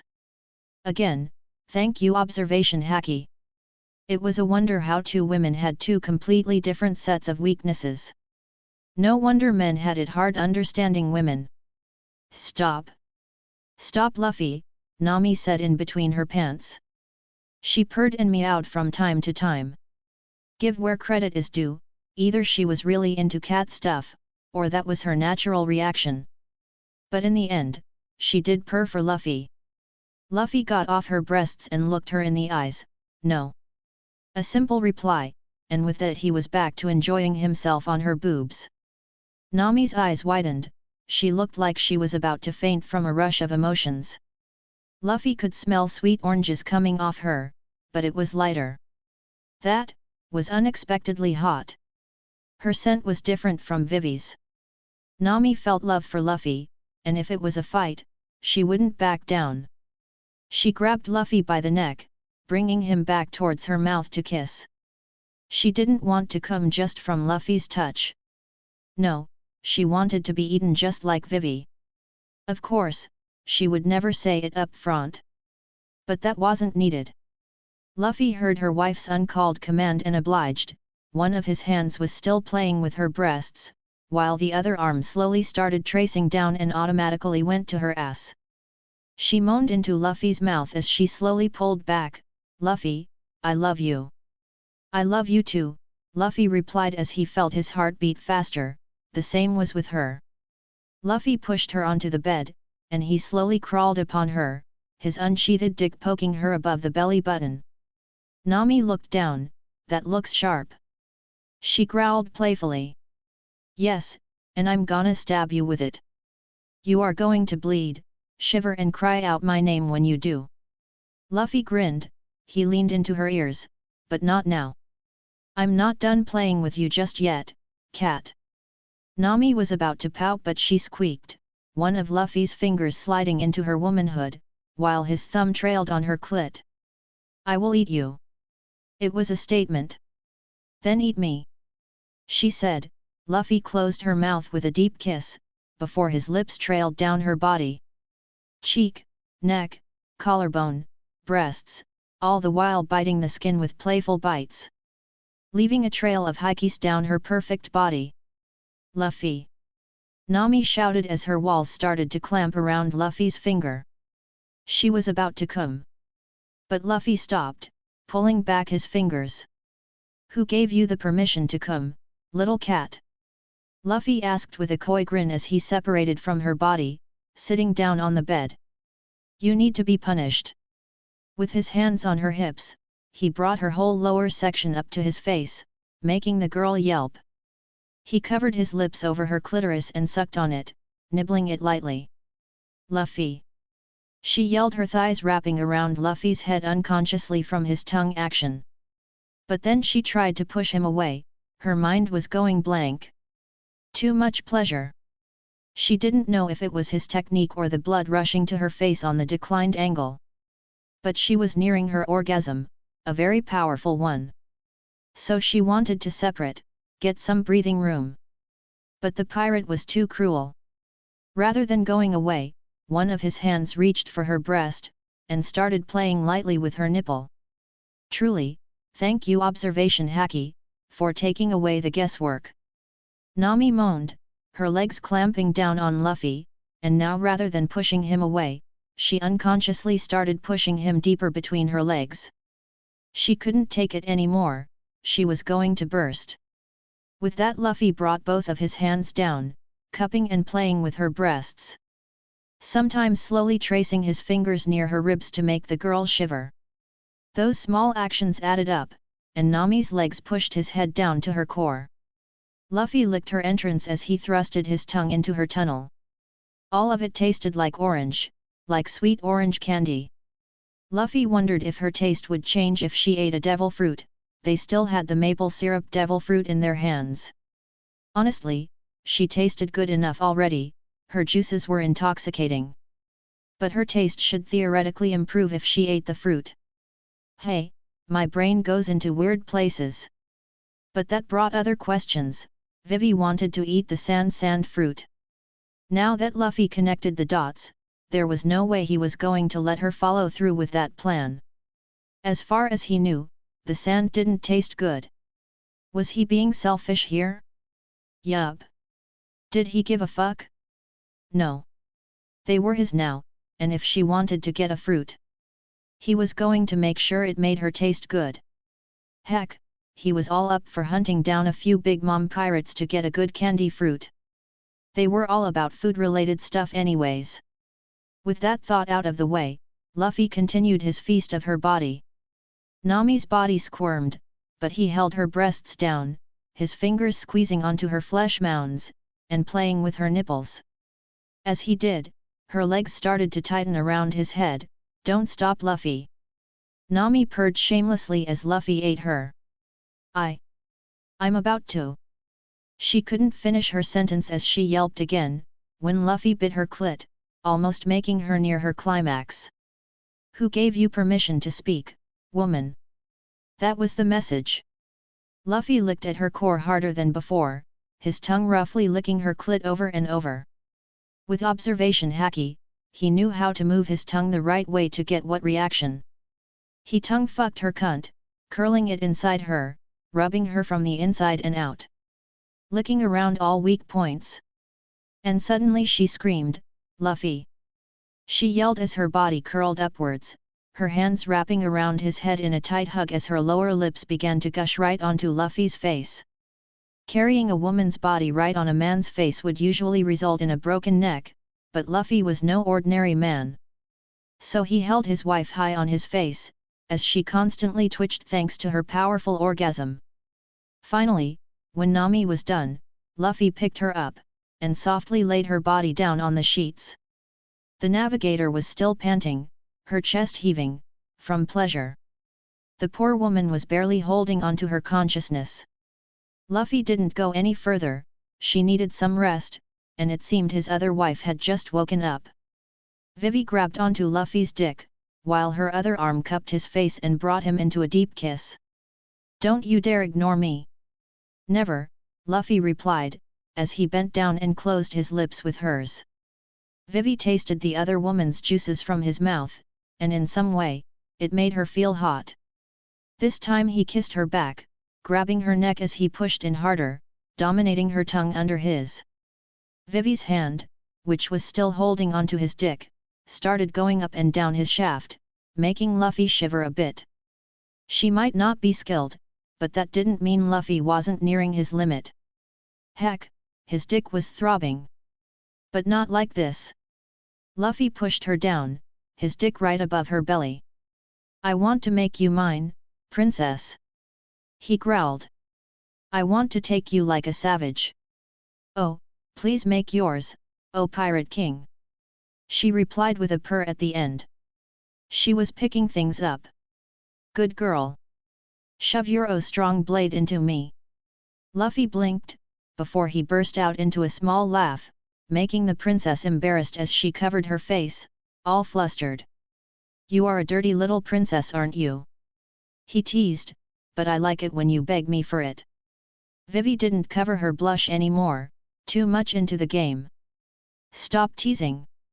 I need you. I love you, so just take me, damn it," she said. "An, it's a safe day, so..." She needed to say no more. "Fine. Are you ready?" Luffy asked her. "Yes," she replied, gulping in both fear and excitement seeing Luffy's manhood. She blinked remembering something. "Does it stretch?" Chapter 260 R18. Does it stretch? Luffy, who was about to push it in, again blinked and looked amused at his wife. "It can do much more than stretch, but this is your first time, princess. I don't want to break you. Those plays are a bit too advanced, if you know what I mean." Vivi's face flushed red. Be gentle, okay?" she said softly. "Okay," Luffy whispered as he kissed her on the lips, slowly moving his hips backward before lowering them to press between her legs. With that, he slowly began pushing his rock-hard member into her gushing womanhood. She winced as he felt something being pushed around his cock like a vice. "Are you okay?" he stopped and asked. "Yes, just, slowly," she gasped, her eyes a bit watery. He could see a hint of blood around his cock. Also, he could see a little bulge on her lower stomach telling him how far in his dick was. Luffy had just taken her virginity, but at the same time felt a bit bad. I can make my dick small, if it's too big for you. He never tried it, but with life return it should be possible. Though that might be a bit uncomfortable for his part. What? No. I want all of you, Luffy. She said, I want your every inch. I want you to imprint my womb with your dick. She said playfully, trying to hide the bit of pain she was feeling with pleasure. I want you to mark me as your queen, fuck me as your slave. I want you to do anything and everything to me. Luffy's lips curled up, you should really stop reading smut. But fuck, you sound hot when you talk dirty. He said, pushing his dick in, as she whimpered a bit. He knew it was painful, so he silenced her whimpers with a kiss, running his fingers down her hair. Using observation haki to find stops to relieve her tension and pain as he started putting it in. Her fingers dug into Luffy's back, her legs slowly wrapped around his hips, she pulled back and whispered, go. Luffy sucked on her neck, giving it a hickey, making her focus on the pleasure instead of the pain as he slowly moved his dick further into her lower lips. Luffy felt her fingers dig into his back, drawing blood. Luffy didn't mind though as he moved into her until he felt his head hit her cervix. Vivi gasped, oh, God. And Luffy wasn't even all the way inside her yet. He still had an inch or two of his 10-inch member left. He slowly pulled out of her before sliding back in. All the while kissing her and with one hand playing with her breasts while the other one rubbed her clit while he moved. Her scent of wild honey and lavender made her even more appealing. He had to hold himself back multiple times from biting into her. For now, he focused more on her neck and collarbone areas, her erogenous zones. He slowly began to increase his pace as her pants grew louder.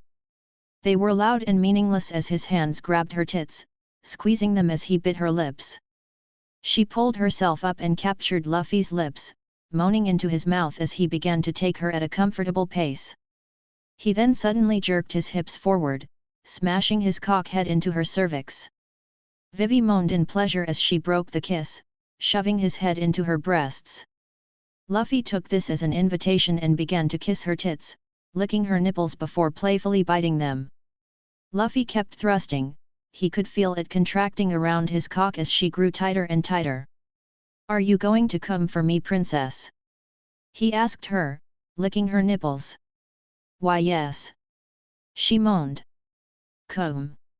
Princess, come for me, scream my name, let the world know who's taking you. He said as he grew impatient, slamming his cock into her tunnel. She gasped again and again, and then finally she let loose. Oh Luffy! She yelled like a banshee, her nails scratching up my back, her legs wrapped around his hips as she shuddered. Finally coming, onto him. But that didn't make Luffy slow down, no, he kept going. Luffy felt his release coming quickly as he kept smashing into her cunt, desperate for release. But he held himself back. One thing about holding yourself from busting your nuts was that it felt like you were trying to stop the universe. It was utterly impossible, but it was worth it. With all the willpower he had, he held himself back. He wanted to make her come once more before busting. And like expected, the princess came again, and this time Luffy came along with her. Vivi whimpered as his cum filled her up, almost making her stomach feel full. Slowly she let go, her arms falling to the side limply, her legs folded apart beside him as Luffy slowly removed his dick from inside her, a trail of sperm leaking out of her cunt. Luffy slept down beside her, his hands wrapped around her head as he pressed her head into his chest. Luffy could hear her breathing slowing down. Luffy smiled as he rubbed his hand down her naked smooth back. That was amazing, she whispered. You were amazing, Luffy replied but frowned when he felt his dick get grabbed. He looked down to see it was Nami, who had woken up, and her eyes were laced with primal need with a bit of jealousy. Bad kitty. Princess, I need to train a cat, he said, planting a small kiss on her forehead, as he sat down. He gave her one last look, but don't forget I'm not over with you. You have been a naughty princess, and I will punish you all night. Vivi nodded, and crawled away from the action as she tried to catch her breath, all the while observing the fight between her husband and CO wife. A small smile dawned on her face. I could get used to it. She mumbled. She needed some time out to recover. Luffy was good, too good. But her young body wasn't able to keep up with him. The princess touched her stomach. She could feel her insides full with Luffy's cum. She looked at how Luffy was going at it with Nami, and actually felt glad. Luffy was a beast. She swallowed, wondering how much longer he could go on. For the first time, she actually felt grateful that there was someone to take care of the burden alongside her. On the side with Nami, the cat burglar pushed Luffy down. You are mine. Got that? Nami demanded. Luffy nodded, as Nami climbed on top of him. His dick sandwiched between her thighs, as she slowly lifted herself upwards. But cat, are you ready? He asked. I was born ready. Nami said, pushing herself onto his dick. Pausing in between to make room for Luffy's hard member. The orange head hid back her pain and fully planted herself onto Luffy, making his dick disappear inside of her. Though Luffy could proudly see where his dick was from the bulge on her stomach. I said it, didn't I? I told you, I love you, she repeated, panting. It wasn't a question. Luffy could see some blood trailing down his dick. Yes. Luffy said, extending his arms and wrapping them around her as he made her lean on him. She panted with small tears in her eyes. And now we are connected. She whispered in a husky tone that made Luffy almost lose control. I'm going to start moving my hips. Luffy smiled. Well, you are the ship's navigator, you are always in charge of taking the action. Nami blinked and looked at him with love and lust. Oh, God! Luffy! She said, accidentally biting her tongue, so her next words came out rough. I larb you. I larb you too, cat. Luffy kissed her on the lips, gently this time. Now, let's get freaky. Her eyes went wide, as she heard his words. And Luffy held her hips and rolled over, becoming the one on top. I thought I was going to take charge. No. Luffy smirked, I changed my mind. Now, scream my name, woman. With that he thrust forward, making the orange head squeak from pleasure and pain. Unlike Vivi though, she was handling Luffy's dick a bit better. Oh, Luffy! She moaned, before steeling herself and looking at him with love and a challenge. If you think you can handle me, Captain, then go for it, she purred into his ears, as she wrapped around Luffy's hips. Luff growled at the challenge, feeling all the things that made him hard and throb. He grabbed her hips to direct her to bounce along his length. He slammed his dick up into her. She gasped as slowly he slid in and out of her again and again. Oh, God! Luffy, you are huge! Nami screamed as she felt her insides get rearranged every time Luffy thrust forward. Oh, really? What gave it away? Luffy asked playfully as he started increasing his pace. You jerk! But she couldn't finish her sentence, and not so fast. Language. You need to be punished, cat. With that Luffy lightly slapped her ass, making her moan in pain and pleasure. Punish me. Luffy, she gasped, I need to be punished.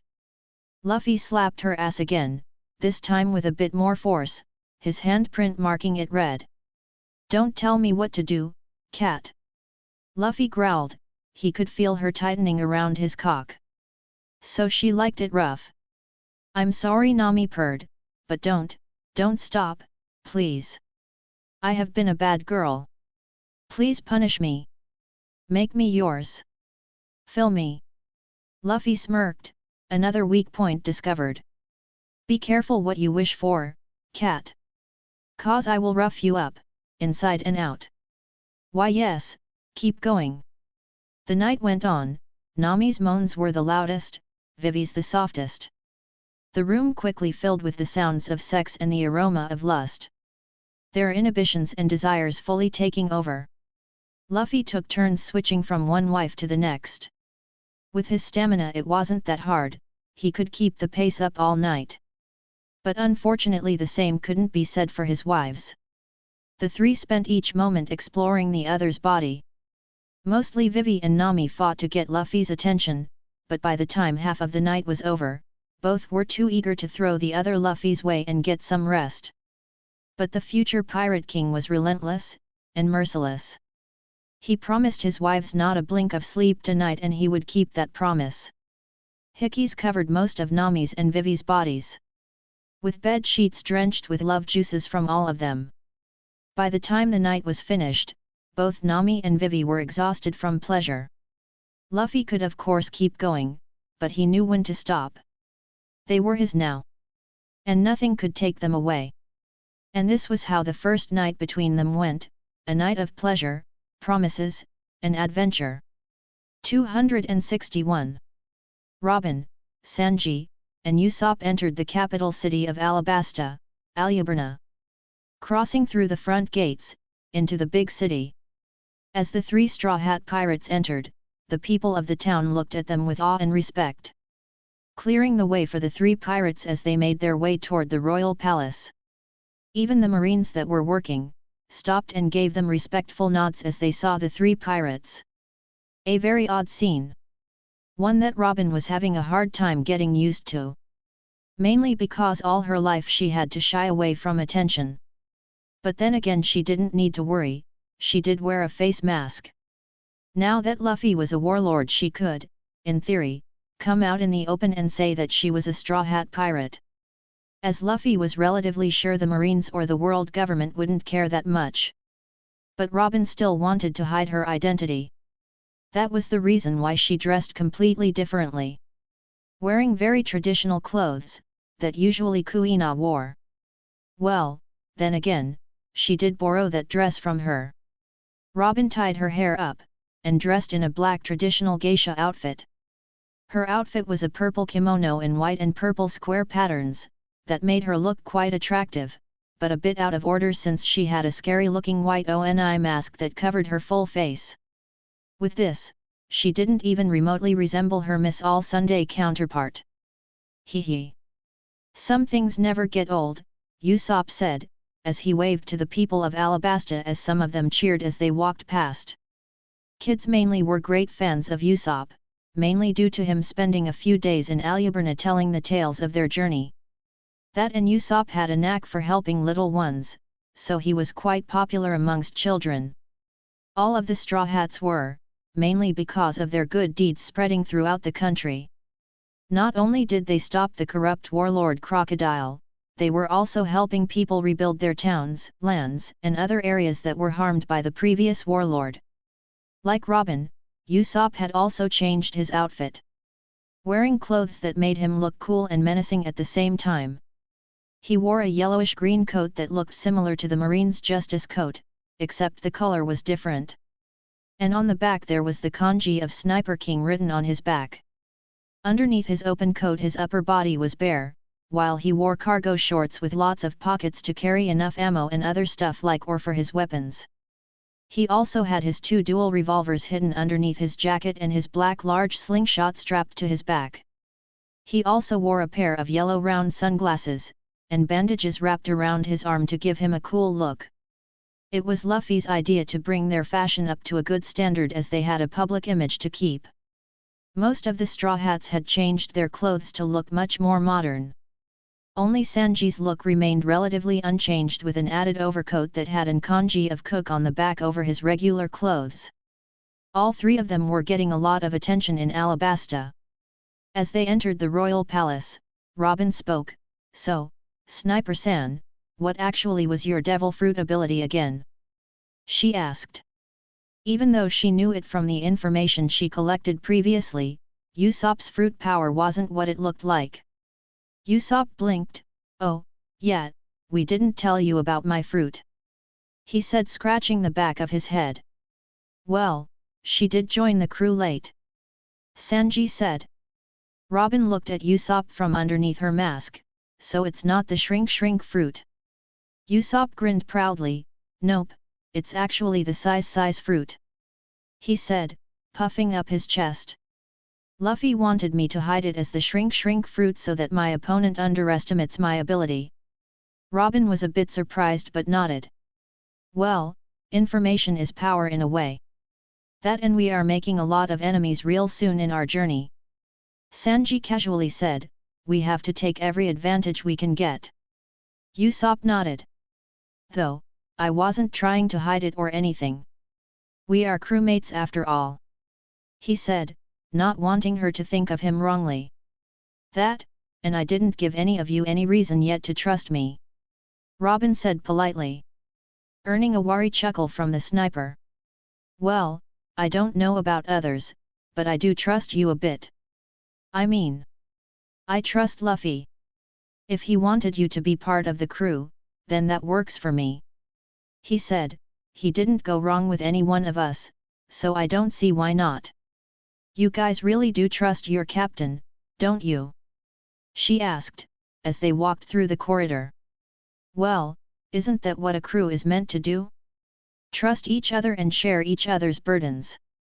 Usopp said, looking at her weirdly as if not getting it.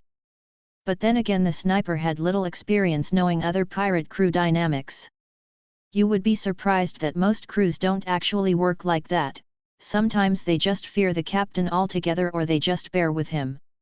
Robin said, some captains are even known to sow fear in the hearts of their fellow crewmates to earn respect. Usopp's face turned grim with disgust, Luffy would never do that. He mumbled. Well, Robin-san is right there. Sanji said. I have seen other crews, don't forget Captain Kuro or Captain Krieg. He reminded casually. Luffy on the other hand doesn't need to earn respect, how should I say this, even with all of his antics, he knows exactly what to do and say to keep his crewmate safe when needed.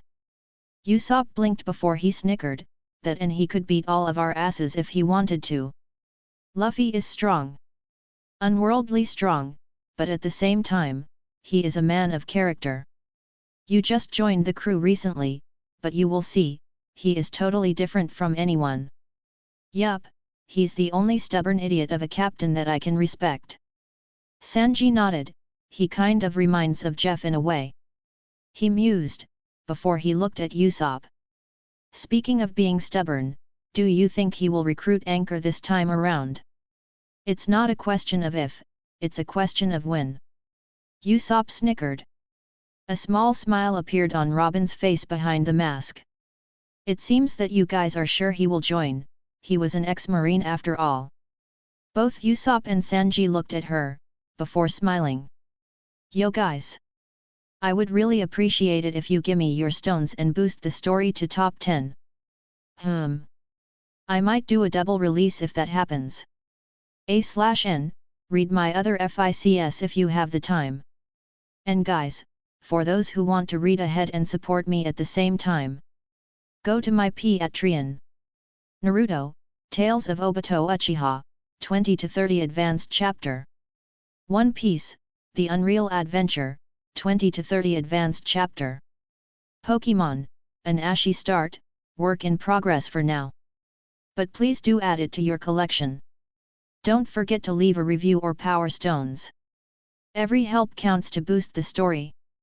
Patreon.com/fallencrown and join my Discord, https://discord.gg/nextna56ks nextna56ks.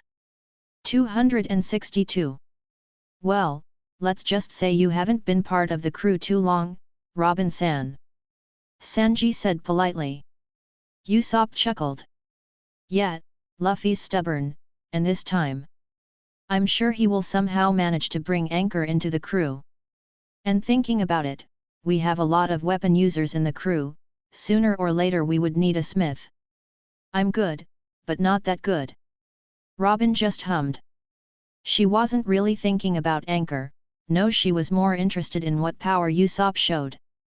She wondered if all of the Straw Hats had devil fruit powers or not. For a new crew, they had some good abilities. Does all of the crew have devil fruit abilities? She asked. A good chunk of them does, Sanji said. We are aiming for the strongest crew's spot, so yeah, we need all the advantage we can get. Robin nodded, though, you need to be careful, in the sea, having a devil fruit can be a weakness. Oh, that, well, let's just say, we are thinking of a way to get rid of that. Usopp snickered, I'm making something, for that. Though it might take a while. That, and we can always take the long route that Captain took. Sanji said. I don't really like losing the ability to swim, as a chef I do need to catch fish from time to time. Robin looked at them again, not getting what they meant. How can a devil fruit user swim? We don't know, actually, but Chopper said it has something to do with gaining immunity to the sea. You know, like poison resistance and stuff some people have. Other than fighting, Luffy loves to train, and one day he just decided that he refused to let the sea hold him back. And started to learn swimming, and now, well, he can. Usopp said, heck, he sometimes pulls the Going Merry from time to time. Robin was surprised underneath her mask. What do you mean? Pull the ship, as in swim while pulling the ship? Yup. Usopp snickered. But, how? Well, he's Luffy, Sanji answered. Logic sometimes bounces off of him. Luffy is, well, interesting, Robin said. He's an odd one, isn't he? Grandson of the marine hero, a warlord. I don't know what to say. Usopp's smile widened, don't think about it too much, it will fry your brain. He snickered. Speaking of Luffy, I heard he has come back to the castle after his honeymoon. He said, looking at Sanji. The chef in question looked down, almost whimpering. I hate that lucky bastard. He mumbled. Usopp's sweat dropped at Sanji's reaction. You're just being jealous here. He pointed out. No, he's double timing, how does that even work? Sanji said dramatically, almost crying. Usopp scratched the back of his head, a bit confused. Didn't you also double time back in Whiskey Peak? You know, the bounty hunting sisters you slept with.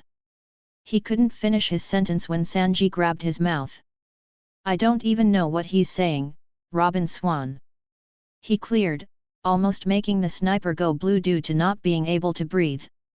It was then that from the corner a pink-haired boy walked down. It was Kobe. Oh, so you guys are back? He asked, breaking off the two men, as Usopp gasped for air. Did you find it? Why yup, Usopp coughed, giving a glare to the cook before he nodded, taking out a small ship from his back. It was Crocodile's old ship. It's not the best, but it should work just fine for the upgrade. Crocodile's ship that he used before settling in Alabasta. A ship that was meant for the Grand Line. All three of the Straw Hat pirates had left to collect Crocodile's old ship. It was roughly twice the size of the Going Merry.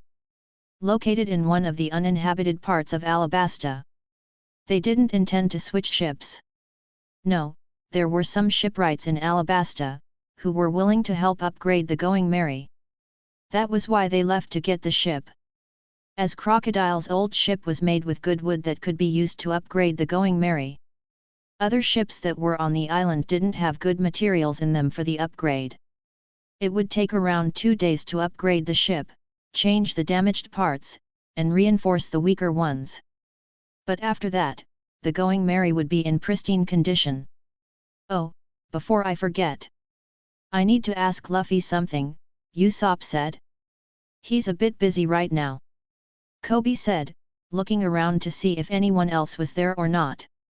Finding no one, he whispered, him, and Sabo-san have been busy trying to contract the Revolutionary Army. I need to know what they are talking about. Robin thought to herself. It was known that Luffy and Sabo tried to contact the Revolutionary Army before Luffy got married. But with how closed off the Revolutionary Army was, sometimes it was hard to get in contact with them. It seems they were trying again. Oh, Usopp said. Then I will tell him later. I will go to the kitchen then. Do you want anything, Robin-san? Sanji asked. I could make something for an evening snack. Robin politely declined. No, I will rest in my room. She gave them a curt nod before going towards her room. A bit of haste in her steps. 263. A few minutes earlier. Gururera, you are quite the ambitious one, brat. Shishi. I already like you, Newgate. Luffy said with a grin on his face, as he looked at the transponder snail. The transponder snail on a video call between the pirates. Not just any pirates, it was between a Yonko and the future king of the pirates. Keep the title for me, will ya? Don't kick the bucket before I get there and kick your ass. Whitebeard laughed, stroking his beard with his hand. You are 100 years too young for that, brat. Gururera. Luffy found it amusing that this world's Whitebeard actually had a beard. Gotta hand it to him, Pops, the kid's got some brass balls. Said Marco the Phoenix popping out from one side of the screen. Hat, he's just like Ace in that regard. Young and foolish Yoi. Oi, whose side are you on, bird brains? Ace complained from Luffy's side, complaining at his crewmate. And besides, for all my brother is worth, he still has to go through me before he can even touch Pops. Luffy rolled his eyes, keep saying that brother, and the next thing you know, you are a living donut. Ace's brow twitched with annoyance. I still don't know what that means, but piss off. Luffy butted heads with his brother. You wanna go one round, matchstick? Bring it, rubber brain. Ace said, pushing him back. Kids.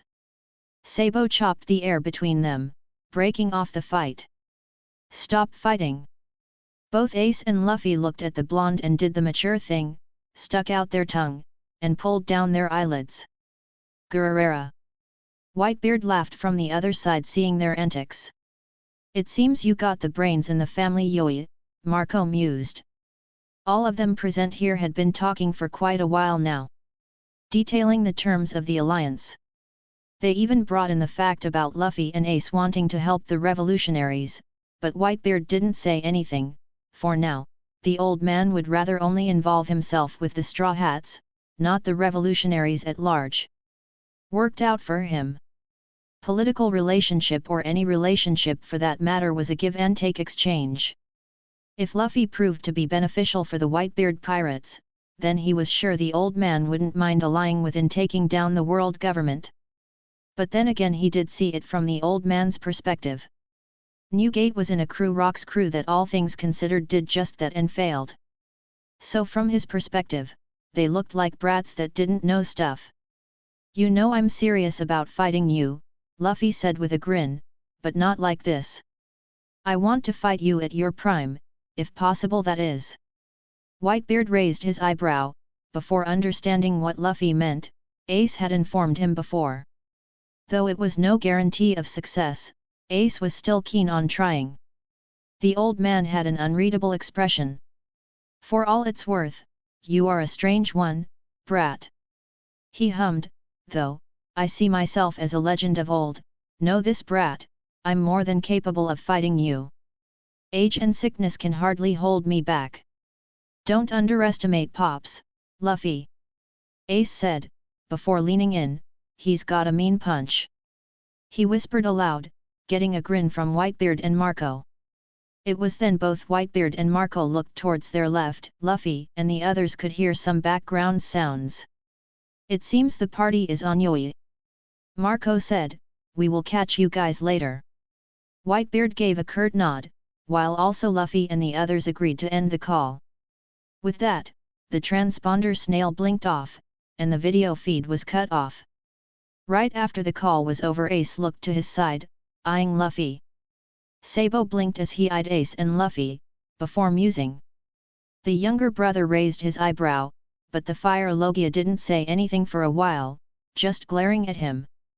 Fine, what do you want? A grin split across Ace's face.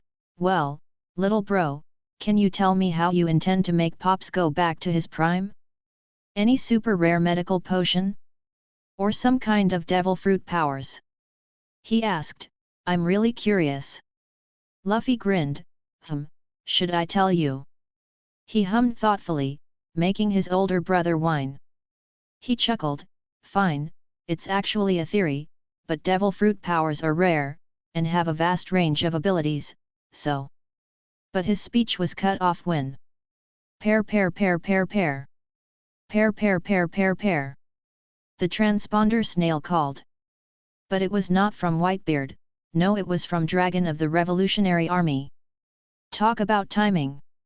Sabo snorted. Finally, the old man has the time to call his son, Luffy grumbled, giving an apologetic look to Ace. Nah, take the call. Ace said, waving him off. He could have the conversation later.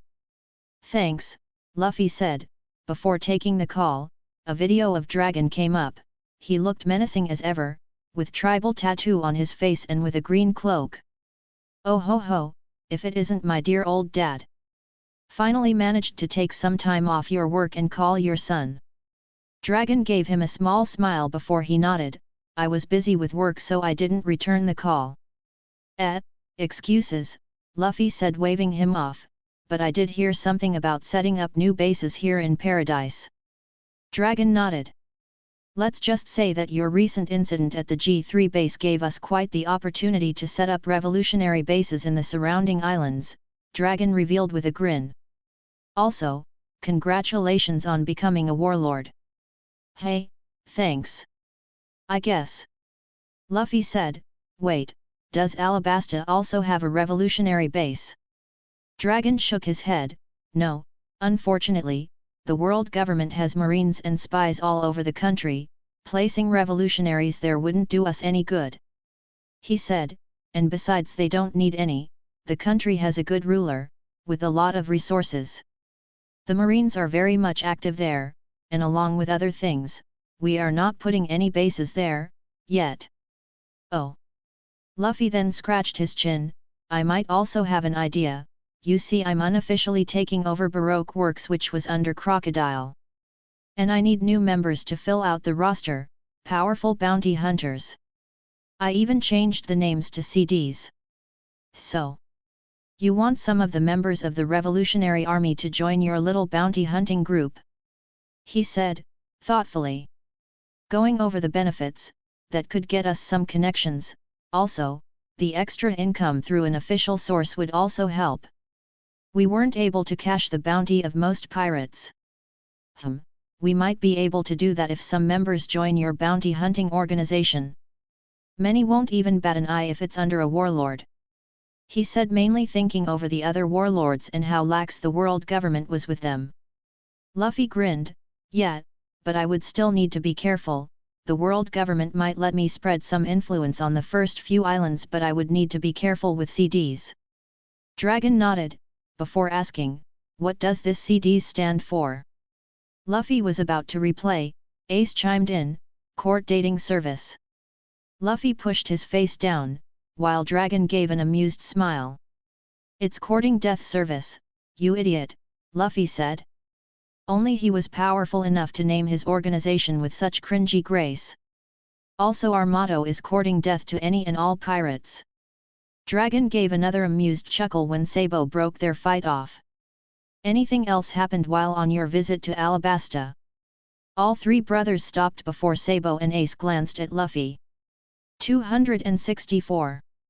Luffy cleared his throat, before putting his right hand forward. On the ring finger, there were 2 silver rings. Both rings were black with very different designs. One was laced with small thin blue diamonds while the other was laced with equally rare orange rubies. Yeah. I kind of got married. Luffy said. Dragon blinked, then blinked again. To his credit, the man didn't make any overdramatic reaction. But he was surprised nonetheless. But there are 2 rings. Luffy puffed his chest proudly. Of course, it would be, one for each wife. He grinned, waiting for Dragon's reaction. Dragon paused for a while before a smile broke out. Congratulations then. Hope you have a good life, he said. He didn't say anything much, but the man was happy for his son. Thanks. Luffy said, a bit confused by the lackluster reaction. I presume you are keeping your marriage secret? He said, and Luffy nodded. And I also presume that one of your wives is the princess. Luffy nodded again, a bit amused. So Princess Vivi, and? Dragon asked the unanswered question. Nami, she is part of the crew. Luffy said, she my beautiful orange-haired navigator. I would have had them meet you, but, well, they aren't here, and? No worries. The call was sudden on my part. Dragon said, not minding it. A small smile on his face. Honestly, I wasn't expecting you to marry this early. And not to two at the same time. Dragon admitted, but then he chuckled before he brought his own right hand up. On his hand there were 2 silver rings, but then again, the apple doesn't fall far from the tree. He said, though there was sadness in his eyes. Luffy didn't know what to say. Those eyes didn't just reflect sadness, they reflected pain, struggle, and loneliness. All of it flashed for a second before it disappeared behind his mask of strength. But Luffy, Ace, and Sabo could easily pick it up. Even the second in command in the Revolutionary Army didn't know that, most of the time, Dragon wore black hand gloves, so he was also surprised. In the midst of chaos, all 3 brothers didn't notice an eye and an ear sprouting near the corner of the room. The young pirate didn't know what to say. But as a man, and a son, he gave him a solemn nod. Before blinking, wait, you married 2 women at the same time. Dragon just grinned, surprising isn't it? I'm sure my mothers were great women. Luffy said, not knowing what else to say. Though he did want to learn about them, the series didn't flesh out Luffy's parents and he also wanted to satisfy his curiosity. Can I know about them? Dragon nodded and was about to continue when Ace spoke. Ugh, I think we should go then, Ace said, leaving his chair to stand up. Yeah, we should give you guys some privacy. Sabo agreed.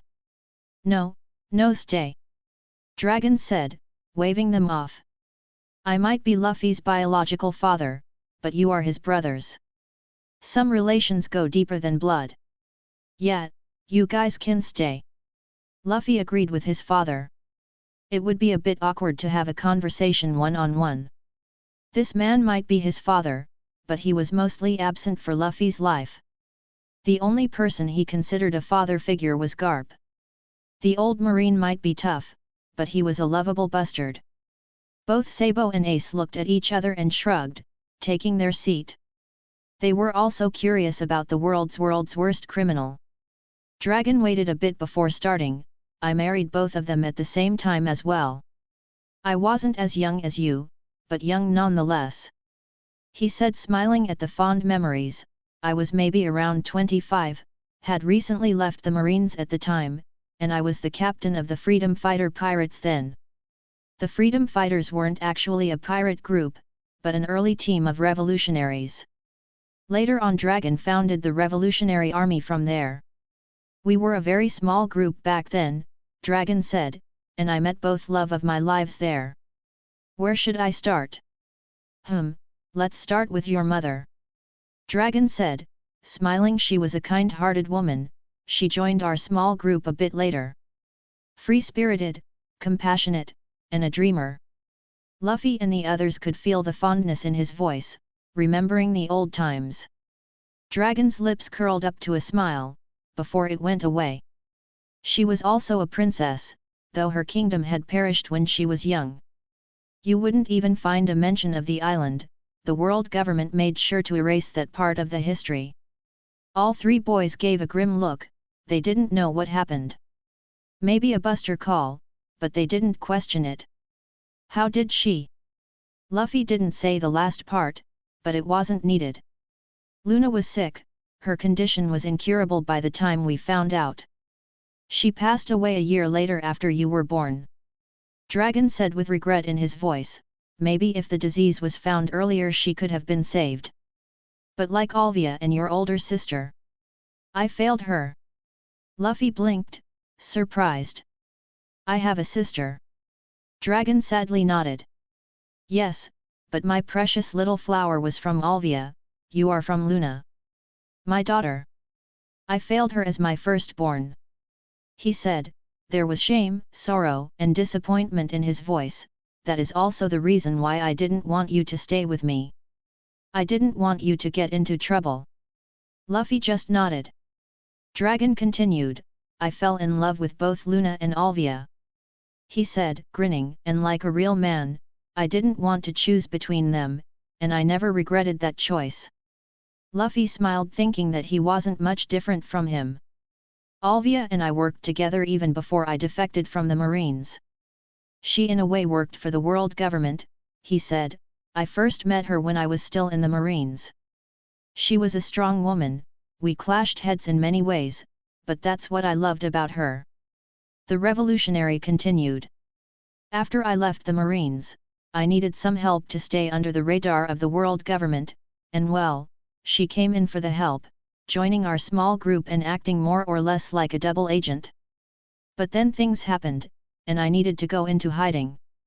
While I could take Luna with me, Alvia, she still wanted to stay anonymous. She might have been part of the revolutionary, but she loved history. And she valued her work. I didn't want to take her away from her work, and in some ways she was safe not being with me. Dragon smiled at the old memories. Luna was of course alive at the time. And she was with me, when I was hiding. I had to hide for a few years, and when I came out of hiding, I found out that I had a daughter. He said the last words with sadness. Wait. Luffy said before remembering something, the black transponder snail was just recent. He mumbled. Dragon nodded. Not just the black transponder snail, back then even the common transponder snail was uncommon. And there weren't much ways to communicate back then. So any transponder communication could easily be traced and marked. Even though the Marines and world government didn't target Alvia, because of her being a valuable asset of knowledge, she was still suspected. Playing the double agent had its own set of problems. They couldn't take action against my father, but she would be in trouble. So I had to cut off all communication for a few years when I went into hiding. I had Luna with me, but I missed Alvia. It was one of the hard times back then. What did you do for them to target you? Luffy asked. Dragon expression darkened. World government wanted to kill Luna, and she was always on their hit list. Things happened and she got captured by some world nobles. Had to save her, and in doing so, killed 7 of them. He said, scowling, before giving a savage grin. On of a predator, my only regret is that I couldn't kill the last one. Impressive. Luffy admitted. But I would have killed the 8th one as well. Dragon snorted, chuckling, relaxing a bit. After a while, he then continued, when I went into hiding, the Marines and world government were after me like wild dogs. I didn't know that Alvia was pregnant with our child. Even Alvia found out later, by then there was no way to contact me. Alvia was strong, and she raised our daughter alone. I missed the first few years of her life. And when I did find out, my daughter was already 4. My precious little flower didn't know that I was her father. Alvia didn't want the information to slip out, so she had lied to everyone, even to our daughter. To my sweet little flower, I was just a stranger that came from time to time and brought gifts. Dragon said, giving a sad smile. Dragon continued. I wanted to tell her that I was her father. But, with Alvia working close to the world government, the information might slip out to the wrong people. Luna blamed herself for the whole mess, but Alvia didn't. I really lucked on getting those 2. Wait, so she didn't know you were her father? Luffy asked. That's... Sorry, to be blunt, that's kind of stupid. 265. Wait, so she didn't know you were her father? Luffy asked. That's... Sorry, to be blunt, that's kind of stupid. Dragon gave a sad smile. It was. I always wanted to live a life without regret, to live free. To help people, to do the greater good. But at that time I came up short. He said, sighing, pinching the bridge of his nose. I was a father, and I wanted to take the responsibility for it, but I was powerless at the same time. Luffy didn't say anything. But he could feel the man's sadness. It seems failing her supposed sister was his biggest regret. But it was better this way, or that's what I told myself. He sighed helplessly. I still remember the times when I saw my precious little flower. She often saw me as a stranger. I couldn't even reveal my face to her, due to my bounty poster being all around the island. Dragon said, sighing, but I was underestimating my daughter. She got her intelligence from her mother. Once she asked me why I always hid my face. I told her that it was to protect her and her mother. And she accepted it as it is. Being was content with the answer. A tear rolled down from his eye, as he wiped it away. She was very mature for her own age. Even Luffy found himself shedding a few tears, and when he looked at his side, his brothers were downright crying with blowing their nose in their handkerchief. Luffy wanted to say something about it, but didn't bother. I wanted to give something to her. Something that would protect her at sea, Dragon said. It was after a successful mission, and I got my hands on a pretty powerful fruit. Funny thing is, your mother was the one that got the fruit. One that was used by an assassin from the Cypher Paul unit, and I gifted it to my precious little flower. She was 6 at the time. He smiled. Alvia protested giving such a powerful fruit to a child, but well, I couldn't keep myself. And Lewin and I managed to convince Alvia otherwise. Like me, Luna also thought it was a good idea. Unlike me, Luna didn't have a bounty, and, well, she bonded well with our daughter. Though to her she was just a random ant, he said, chuckling. I didn't regret that decision, giving her that fruit I mean. The fruit power really suited her creative mind. The flower fruit for my precious little flower. Dragon said the last part mostly to himself, and the 3 boys weren't able to hear it. Dragon continued. But I was content with it. I didn't want to be greedy. I didn't want her to share my burden. I just wanted them to be safe, even if that meant being away from them. He said. But the world government took them away from me. He said, his voice hardening. The Revolutionary Army and all of this, if it wasn't for them, I wouldn't have made it. That surprised all of them. Dragon continued. The world government, they took them away from me. He gave a hollow chuckle as a single shed of tear rolled down his eye. He wiped it away with his hand, before looking at them. And they did it without even knowing. For all the justice and revolution that I speak of, it was my personal hatred that started all of this. I might preach about justice and revolution, but I sometimes ask myself, if I am just looking for vengeance. He said, looking to the side, but then again, the flames of revolution were always in a way ignited with hate before it could bring peace and justice. You truly loved them, Luffy said, with a sad smile. I could see myself doing worse for Nami or Vivi. Dragon smiled. Protect them, son. He said, when I found out what was about to happen, I left out with our fastest ship, but I was late. Alvia and our daughter were gone, and I was only left with Luna. I threw myself at work, trying everything to make the lives of every world government worker's life miserable, trying to help anyone, so that like me, they wouldn't need to lose anyone precious to them. At least I had Luna by my side. His look of determination broke again. Then we found out about her sickness. She didn't have much time on her. And she decided to give me something before she left. He then looked at Luffy. Then we had you. Her already short time was even shorter. And so, call it fear, or my cowardice, but I didn't want to lose you like my firstborn. Dragon continued. I didn't want to fail you like your sister. Who knows what challenges she faced and are facing right now. If you blame me, son, then I'm sorry. But I couldn't lose you. he said. Luffy wanted to ask him about his sister but he didn't interrupt him. Dragon looked a bit awkward. When you were small, you were a bit unruly. That was also the reason why I didn't show myself to you. Wait, you visited the village? Of course, you did. He said, growing a bit. But honestly I feel kind of betrayed that you didn't trust me. I could keep a secret, even with my unusual quirks. Yet, he might have acted a bit stupid as a kid. But Luffy was stubborn when it came to keeping promises. Ace said, thinking over a time when Luffy had kept his secret even while he was beaten half to death. But wait, if you did visit him, how did you not know about me? Sabo asked. Well, believe it or not, after Shanks visited the Fuchsia village it became quite tough to visit the East Blue back then. He said, and I couldn't visit the island for 2 years, and when I did came back, I found Great Terminal in flames, and you Sabo.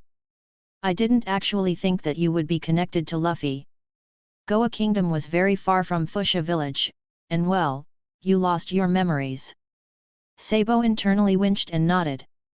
Anyway, I didn't keep that much contact with my father, Dragon said, and well, I had my hands full with the newly established Revolutionary Army. So I couldn't visit that much like your sister, also with other things. Luffy cut him off. Before I forget, my sister, is she alive? Dragon looked at him, and sighed, I don't know. He admitted, when Oliva died I tried to find her, but she was gone. The last one to see her was Saul. The giant survived the incident but with bad burns, but even he didn't know where she was. The only way I know she's alive is because of her active bounty poster. Over the years, her traces got so thin that finding her became impossible. But Luffy frowned. Olvia. Saul, he said, finally connecting the dots. Hey, Dad, don't mind me asking. But what's the name of my sister? Dragon frowned. It's Nico Robin. He said, a sad smile on his face. Well, her name would have been Monkey D. Robin. But you know that would have been a dead giveaway, even without having any connection to her. She's one of the hit list of world government. If they knew they might have sent CP9 agents to vice admirals at her by now. He said, with a sour look. He then sighed, I would give anything to hold my flower in my arms and tell her that I love her, though she's probably all grown up by now. I wonder if she took her looks from her mother. She did get my hair. He said, saying the last parts mostly to himself. But it's too late for that, now. All 3 boys looked at each other, opening and closing their mouths like fishes. A wordless conversation going on between them. Dragon frowned. What happened? Sabo was on the spoke, *ahem. I might have forgotten to mention something on my last report. Wait, you knew? Luffy asked. No, of course not, Sabo said, warily. It's news to me as well. But I did say the Revolutionary Army was looking for her. Dragon frown deepened. Sabo, what did you forget to report? It was then the room's door was flung open. And the transponder snail was positioned in a way, Dragon was clearly able to see who it was. A woman with beautiful features, and onyx black hair. And for the first time of the day, Dragon's eyes almost popped out of its sockets. A/N, the problem with Robin being Dragon's daughter is in fact Robin's age and knowledge. She was around 8 when O'Hara incident happened. And it's a bit of hard to believe that Dragon didn't visit the place once. But then again, who knows, maybe he didn't. Dragon didn't even visit Luffy once in canon, as far as we know. But maybe he did. The Great Terminal incident could have been Dragon secretly visiting his son, and finding the incident shoved up in his face. That's why I addressed that issue. In this FIC, Robin does remember someone like Dragon visiting O'Hara, a few times. But to her, Dragon was a stranger. A hooded stranger that didn't reveal his face, who sometimes visited O'Hara. Who also gifted her the fruit. Dragon and Olvia might have hit her so that she doesn't spill the beans. I can see my theory working, but with Oda.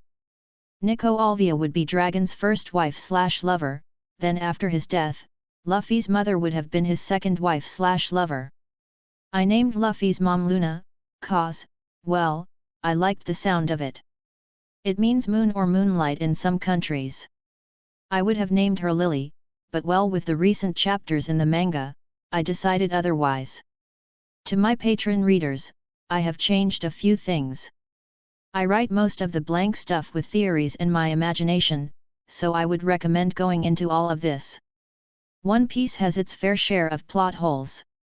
But oh well. I love Sabo's character, but his sudden memory return only after his brother died was just a massive plot hole. So even if later down the line Oda does confirm that Robin and Luffy are related, I wouldn't mind too much. I prefer nostalgia over logic sometimes. 266. Robin leaned on the balcony railing, the moon shining brightly tonight, its radiance making the view quite hypnotic.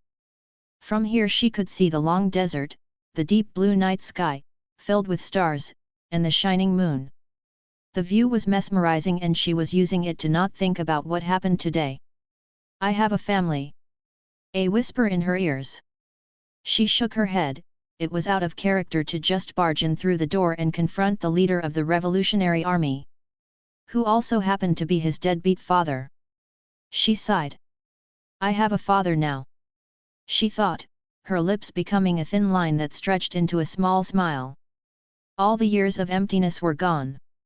She wiped away the single tear that threatened to leak out of her eye. And a brother too, well, brothers.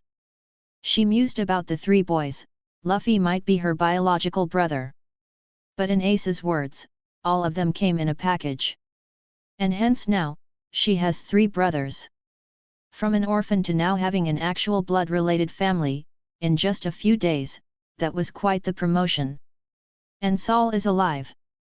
Another smile stretched across her face. Heavily injured, but alive. I'm glad.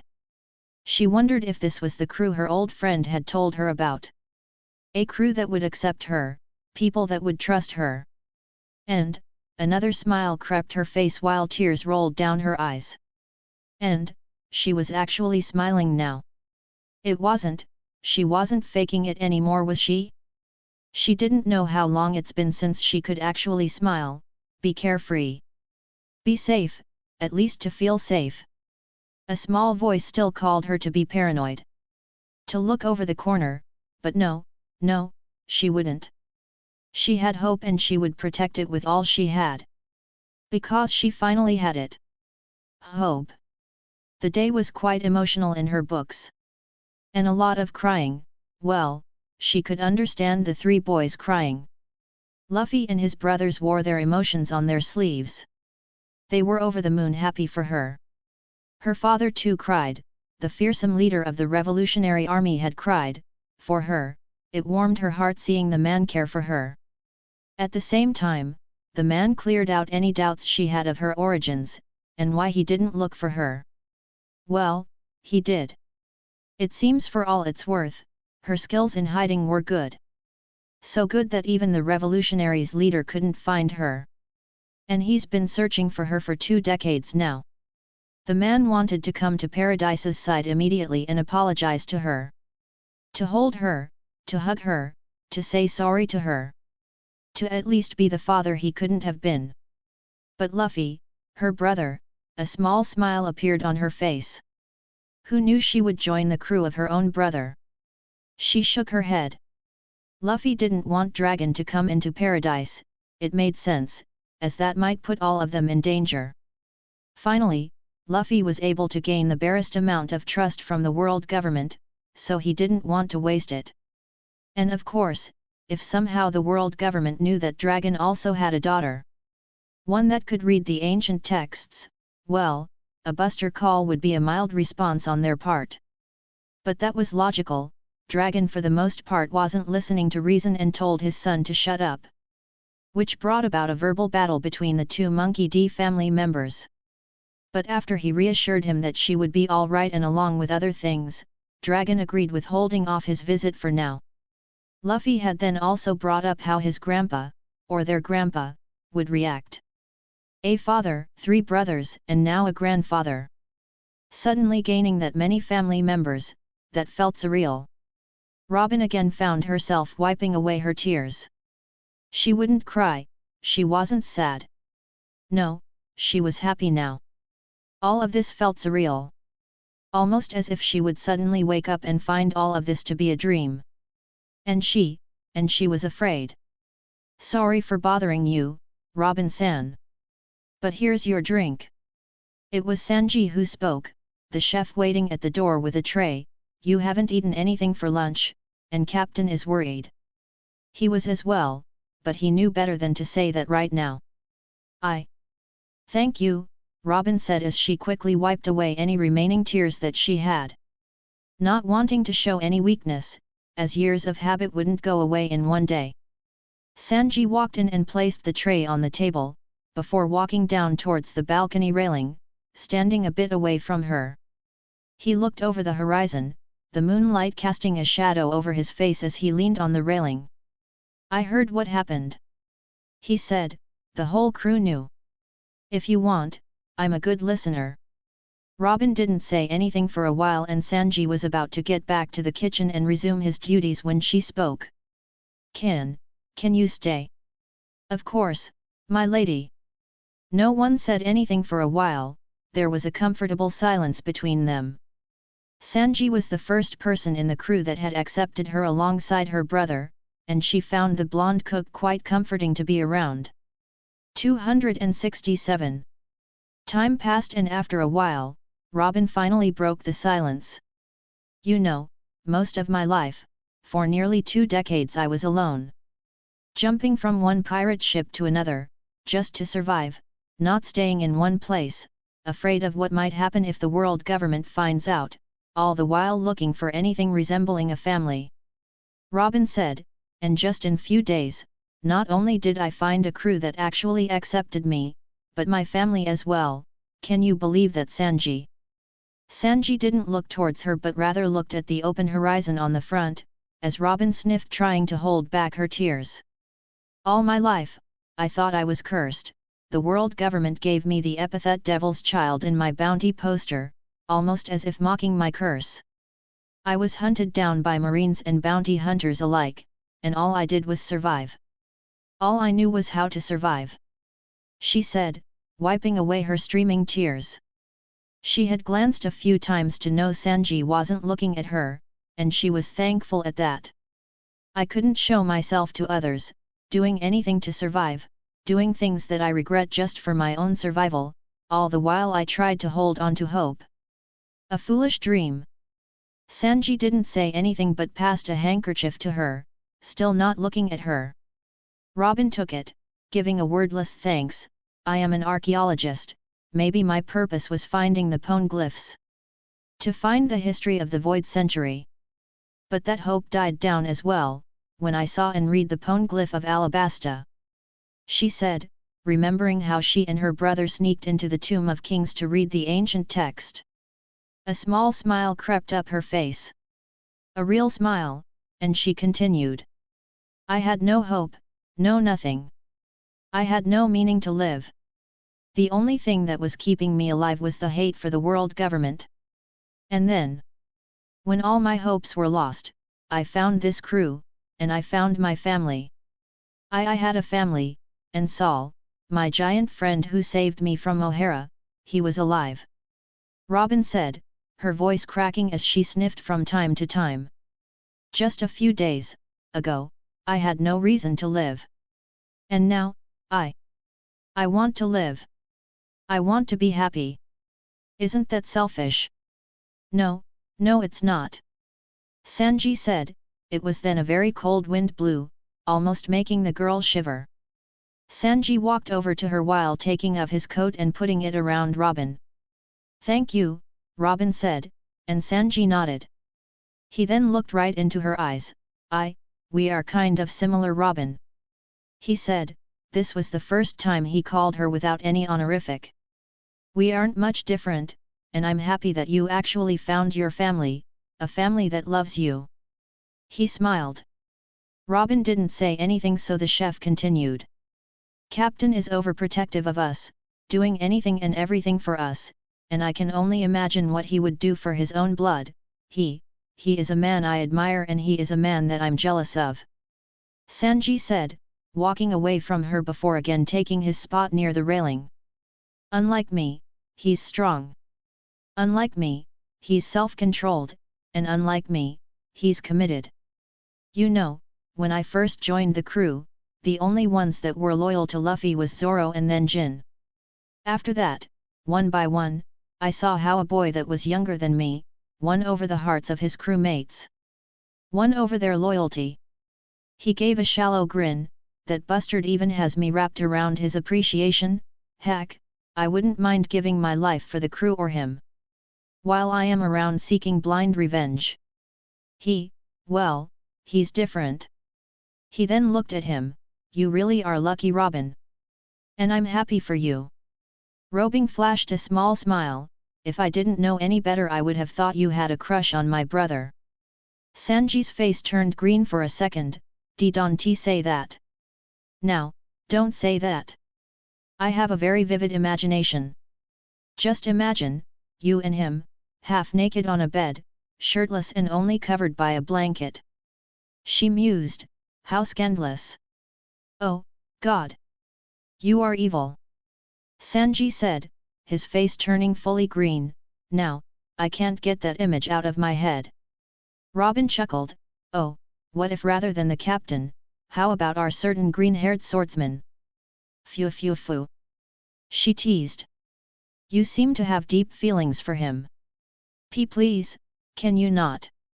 Sanji said, looking like he was making a conscious effort to not throw up his lunch. He almost shivered at the thought. Okay. I won't. Robin said chuckling. After some time Sanji joined the laugh as well. Robin tightened the coat around her when the wind blew again. You want to know a secret, Robin-san? He asked. His voice didn't hold the flirty tone that he usually had. I also have an older sister. Robin blinked and looked at the chef. Vinsmoke Reiju, that's her name. Sanji said, she was a great woman. Wait, Vinsmoke, you are from the Vinsmoke family? She asked, surprised. Sanji sighed, unfortunately, yes. For a while none of them spoke, but Robin's curiosity got the better of her.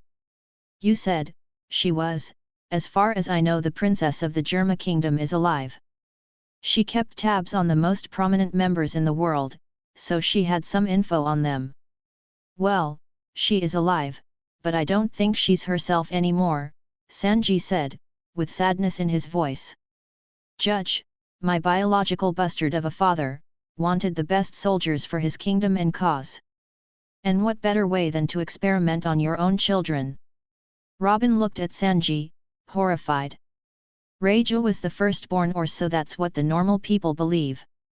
But she was the only one that survived my father's cruel experiments. Sanji said, his fist tightening on the railing, bending the structure. After that he had my brothers and me. Each one stronger than the previous one, or at least that was his plan. You see, my mother saw what the experiments had done to my older sister, how it stripped her away from her emotions and will, so when she had me, she took something to halt my Vinsmoke gene's development process. Sanji said, my abilities became far less potent than my siblings, but I was able to keep my emotions and will, and of course, I was deemed flawed. And that gave the opportunity for my other siblings to pounce on me. Beat me, break me, torture me. And many other things. Robin looked even paler now, but, they were your siblings. Your family. Sanji gave her a sad smile, I wish it was that. I might have forgot to mention, but my father never did actually marry my mother or any one of the women he had. No, for him, they were just breeding stock. Sanji could feel his flames rage on that memory. Human, fishman, mink, women from other races and tribes were just for his experiments. To make the perfect soldier. Other than my sister, my other siblings were not from my mother. My mother saw how bad each day was for me to survive. Even she was thoroughly punished for ruining my father's creation. With all of that, she decided to grab me and run. He said, a small smile crept his face. For 2 years we ran from one island to another, doing anything to survive and flee away from my father. Our only regret was that we left Reiju. But you can only run so much from your past, before it catches up to you. They found us, they beat us, and worst of all, I had to see my mother die right in front of my very eyes. Sanji said, his own tears streaming down his face at the memory. I called for that bastard to stop, called for Reiju to stop him. But when my own sister looked at me, I only saw emptiness in her eyes. I didn't see a spark of will in them. Sanji wiped away the painful tears. When we escaped from Germa, I always questioned my mother as to why Reiju wasn't with us. Other than giving me a painful-looking smile, she didn't say anything. He said. But that day, I found my answer, my sister was gone. Too lost by the effects of the experiments, she no longer had a will of her own. She was a husk of the person she previously was. Sanji then looked towards the moon, thinking over what had happened that day. How his father and siblings beat him and his mother. The pain was bearable, but the emptiness that he felt when Judge pulled the trigger killing his mother, that was unbearable. That scene still haunted him to this day. It made him feel how powerless he was, how weak he was, and what kind of a failure he truly was. Sanji gave another self-deprecating laugh, and did you know what was funny? Judge, that bastard, didn't actually care to retrieve me, or my mother. No, he didn't care for us, why would he? Heck, he didn't even care if I lived or died. I was broken and battered, my so-called brothers beating the life out of me. It was then Chef Jeff, a man that I would proudly call my father, who rushed in and grabbed me. He fought a losing battle before he went into the sea trying to save me, even lost his leg in the process. That man taught me how to care, how to be compassionate, and how to be strong for others. Of course, he also had his hand in teaching me how to cook. A proud smile dawned on his face. Robin looked at him and actually found his smile cute. That was odd. Sanji continued, if it wasn't for him, I would have been driven by madness and revenge, and who knows if I would have died a long time ago. He then looked at Robin, giving her a smile. That's why I'm happy for you, a beautiful lady like you deserves all the happiness in the world. Robin's lips quirked up, flirting the moment when things get a bit stable, how noble of you. I aim to please. Sanji smirked, walking towards the table where he kept the juice.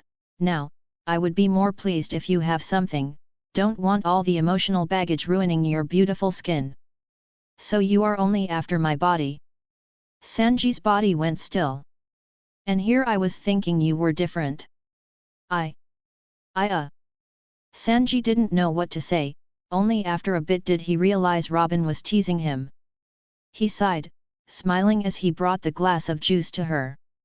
You got me, now as much as I would love to stay and gaze at your beauty, I need to make dinner. The poor chefs in the castle are almost planning to resign with how much food we eat. Robin gave a small chuckle as Sanji made his way out. She chuckled to herself as she shook her head. She looked at the horizon, only now noticing that Sanji's coat was still on her. A small smile dawned her face, as she sipped her juice and enjoyed the cold breeze. 268. I have to say, I'm honored to be speaking to a boss man like you. The person from the other side of the transponder snail said. The snail's face reflected an ugly smile with missing teeth. So, how can I help you? You do know of Straw Hat Luffy, right? He said, I want you to get rid of him. Note, I haven't pointed out before, but Luffy has 2 epithets. Straw Hat Luffy was given by the Marines. Fallen Hero Luffy was given by the newspapers. Mainly Morgan hyping up Luffy as the next best thing since shawarma. That's why they are used interchangeably. The smile on the transponder snail dropped a bit. I usually like being straight to the point. But this is, he's a warlord, and he is strong enough to get that. Don't waste my time, pirate. The world noble said, I know from the information I have on you, that you were looking for a way to get into the warlord system. So what better way to kill the new brat that doesn't know his place? For a while, the pirate on the other side didn't speak, before he laughed, Zay ha ha ha ha. I already like you, Saint Camale. I will do it. I will kill that brat, but what do I get in return? Saint Camale looked at the transponder snail and said something that made the person on the other side stop with a jaw-drop expression. That, can you really do it? Blackbeard asked. But that fruit? I thought it was a legend. So, do we have a deal, pirate? Oh, of course, Blackbeard said, smiling with his all-missing teeth, the transponder reflecting the disgusting smile. But I take payment up front, that would also help me in taking down the new warlord. Sure. The world noble said, surprising Blackbeard on the other side. I will be sending the fruit along with a few members that will help you in taking that crew down. Don't miss your chance. Who will come? The Cypher Paul? If so, I don't really need those broken unskilled agents for him. Teach said, waving him off. My crew might only have 5 members, but I'm strong enough to take the whole Straw Hat crew and then some. I'm a former Whitebeard pirate. Camale scoffed, don't underestimate the boy. And you will be getting help. One of them is Green Bull Aramaki and the other one is Shiryu of the Rain. He said, the world noble had to pull a lot of strings to get Shiryu out of Impel Down, but it should be worth it. Along with them, I will be sending a few pacifistas. Pacey what? Blackbeard asked. Human weapons developed by Dr. Vegapunk. They are basically robotic clones of Warlord Kuma. Blackbeard's eyes widened, so the rumors were true. He mumbled. Why are you doing this? With all of them, couldn't you take the new kid out? Straw Hat Luffy shouldn't be that strong. Saint Camale narrowed his eyes, know your place, pirate. He said, and don't question my judgment. That pest needs to be dealt with by a pirate, and you will do it. But if you are hesitant, I can look for someone else. He was prohibited by the 5 elders to take action against Luffy, now that he was warlord. All because to appease the public now that he was being celebrated as a new hero. But Saint Camale wasn't one to give up. So, he hatched a plan. If he used other forces, pirates and bounty hunters to attack the warlord, then the public wouldn't know. Of course, he would get backlash from the 5 elders, with some of his property and toys being seized by them. But it would be worth it. That son of a bitch needed to die, he smiled cruelly, thinking of Dragon's face when he would see news of his son's death in the newspaper. Now, why would I let you do that? Blackbeard grinned, the kid's mine, send your cavalry to Jaya. I'm sure that the Straw Hats will pass through here if they ever leave Alabasta. If not, then we will have to attack that. Saint Camale nodded, a grin appearing on his face. You think well for a pirate, who knows this might set up a long-time business relationship between us. Zay ha ha ha, oh, and I might be a bit authoritative, but tell Aramaki and Shiryu to follow my lead, and while with me, they would need to follow my orders. At the same time, Blackbeard was thinking on how to make the new members stay on his crew permanently. Of course, as long as you kill the new warlord in a month, I won't mind. Saint Camale dismissed. Now, I have other things to do, places to be, have a good hunt. With that the call ended. 269. Luffy laid on Nami's lap, while the navigator combed her fingers into his black hair, softly massaging his scalp. It's still hard to believe what happened. Luffy muttered. I have sister? I didn't see that coming. Nami hummed, well, now that it's out. I kind of do see the resemblance. Luffy gave her a flat look and Nami pinched his cheek, giving a teasing smile. I mean, both of you have black hair. She smiled, giggling when Luffy rolled his eyes, and yelped when he pinched her side. The orange head pouted cutely at Luffy, making the pirate muse. No, seriously though. I didn't see that coming. Luffy said, and when you added in the fact that, what she had to go through. I don't know what to say. Hey, sometimes, things happened, and what's done is done. The important thing is now she's safe. Nami said. Luffy sighed, still though, Nami, she's my sister. Even if she's older than me, I'm sure I owed her a couple of piggyback rides, teasing, and a bunch of birthdays, and more teasing. I just feel useless. He sighed again. Knowing who Robin was sooner wouldn't help him either, he wasn't ready to set out to the sea back then. It was the same reason why he didn't go and save Nami's village when he had enough strength. Did he regret that? Yup. With his strength, it would have been easy to handle Arlong, but he delayed it. Sure, he could give out excuses, but there was still a pang of guilt for what he did. But what was done was done. The same was for Robin. Regretting it now was just a waste of time. Nami cupped her husband's face, not knowing what went through his head. No, Luffy, you aren't useless. She said, well, things happen, and well, you can't always stop it. She sighed, I saw my mother die in front of my very eyes, and I still feel useless about doing nothing, but that's the thing, some things are just beyond our control. And we have to accept that. You know, for a cat burglar, you are quite the wise one. Luffy said, pushing Nami off to the bed and resting his face in her growing breasts. Is this where you store them, your wisdom I mean? He said, poking one of her breasts. They have been growing well from all the wisdom lately. Hey, Luffy, don't do that, you know I'm ticklish. She pouted. Luffy just grinned, before his smile fell a bit. You are worried about how Vivi is reacting to all of this, aren't you? She asked, again combing her thin fingers down Luffy's hair. But I'm sure, she will understand. Understand what exactly?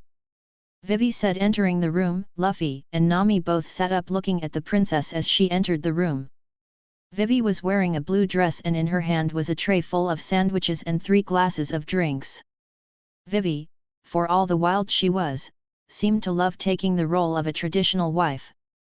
A bit different from Nami, who would have instead just cuddled up to Luffy to spend her time. Even though Nami was the more mature out of the two, she still had her childish moments. No, I was thinking of why you like to feed me so much, Luffy said, aimlessly. Vivi puffed her chest a bit, and anime logic did its thing and made her assets jiggle. But hey, he wasn't complaining. Well, you know what they say. Don't let a man leave the house hungry or horny, 'cause there's always some hoe out there with a sandwich. She said the words nonchalantly. Both Luffy and Nami blinked before both of them laughed. As Vivi put the tray down, Luffy came up to her and gave his blue-haired wife a light kiss. Well, thank you. Vivi said, pushing Luffy back, and handing over a sandwich and 1 glass. So, you gonna tell me what you guys were speaking about behind my back?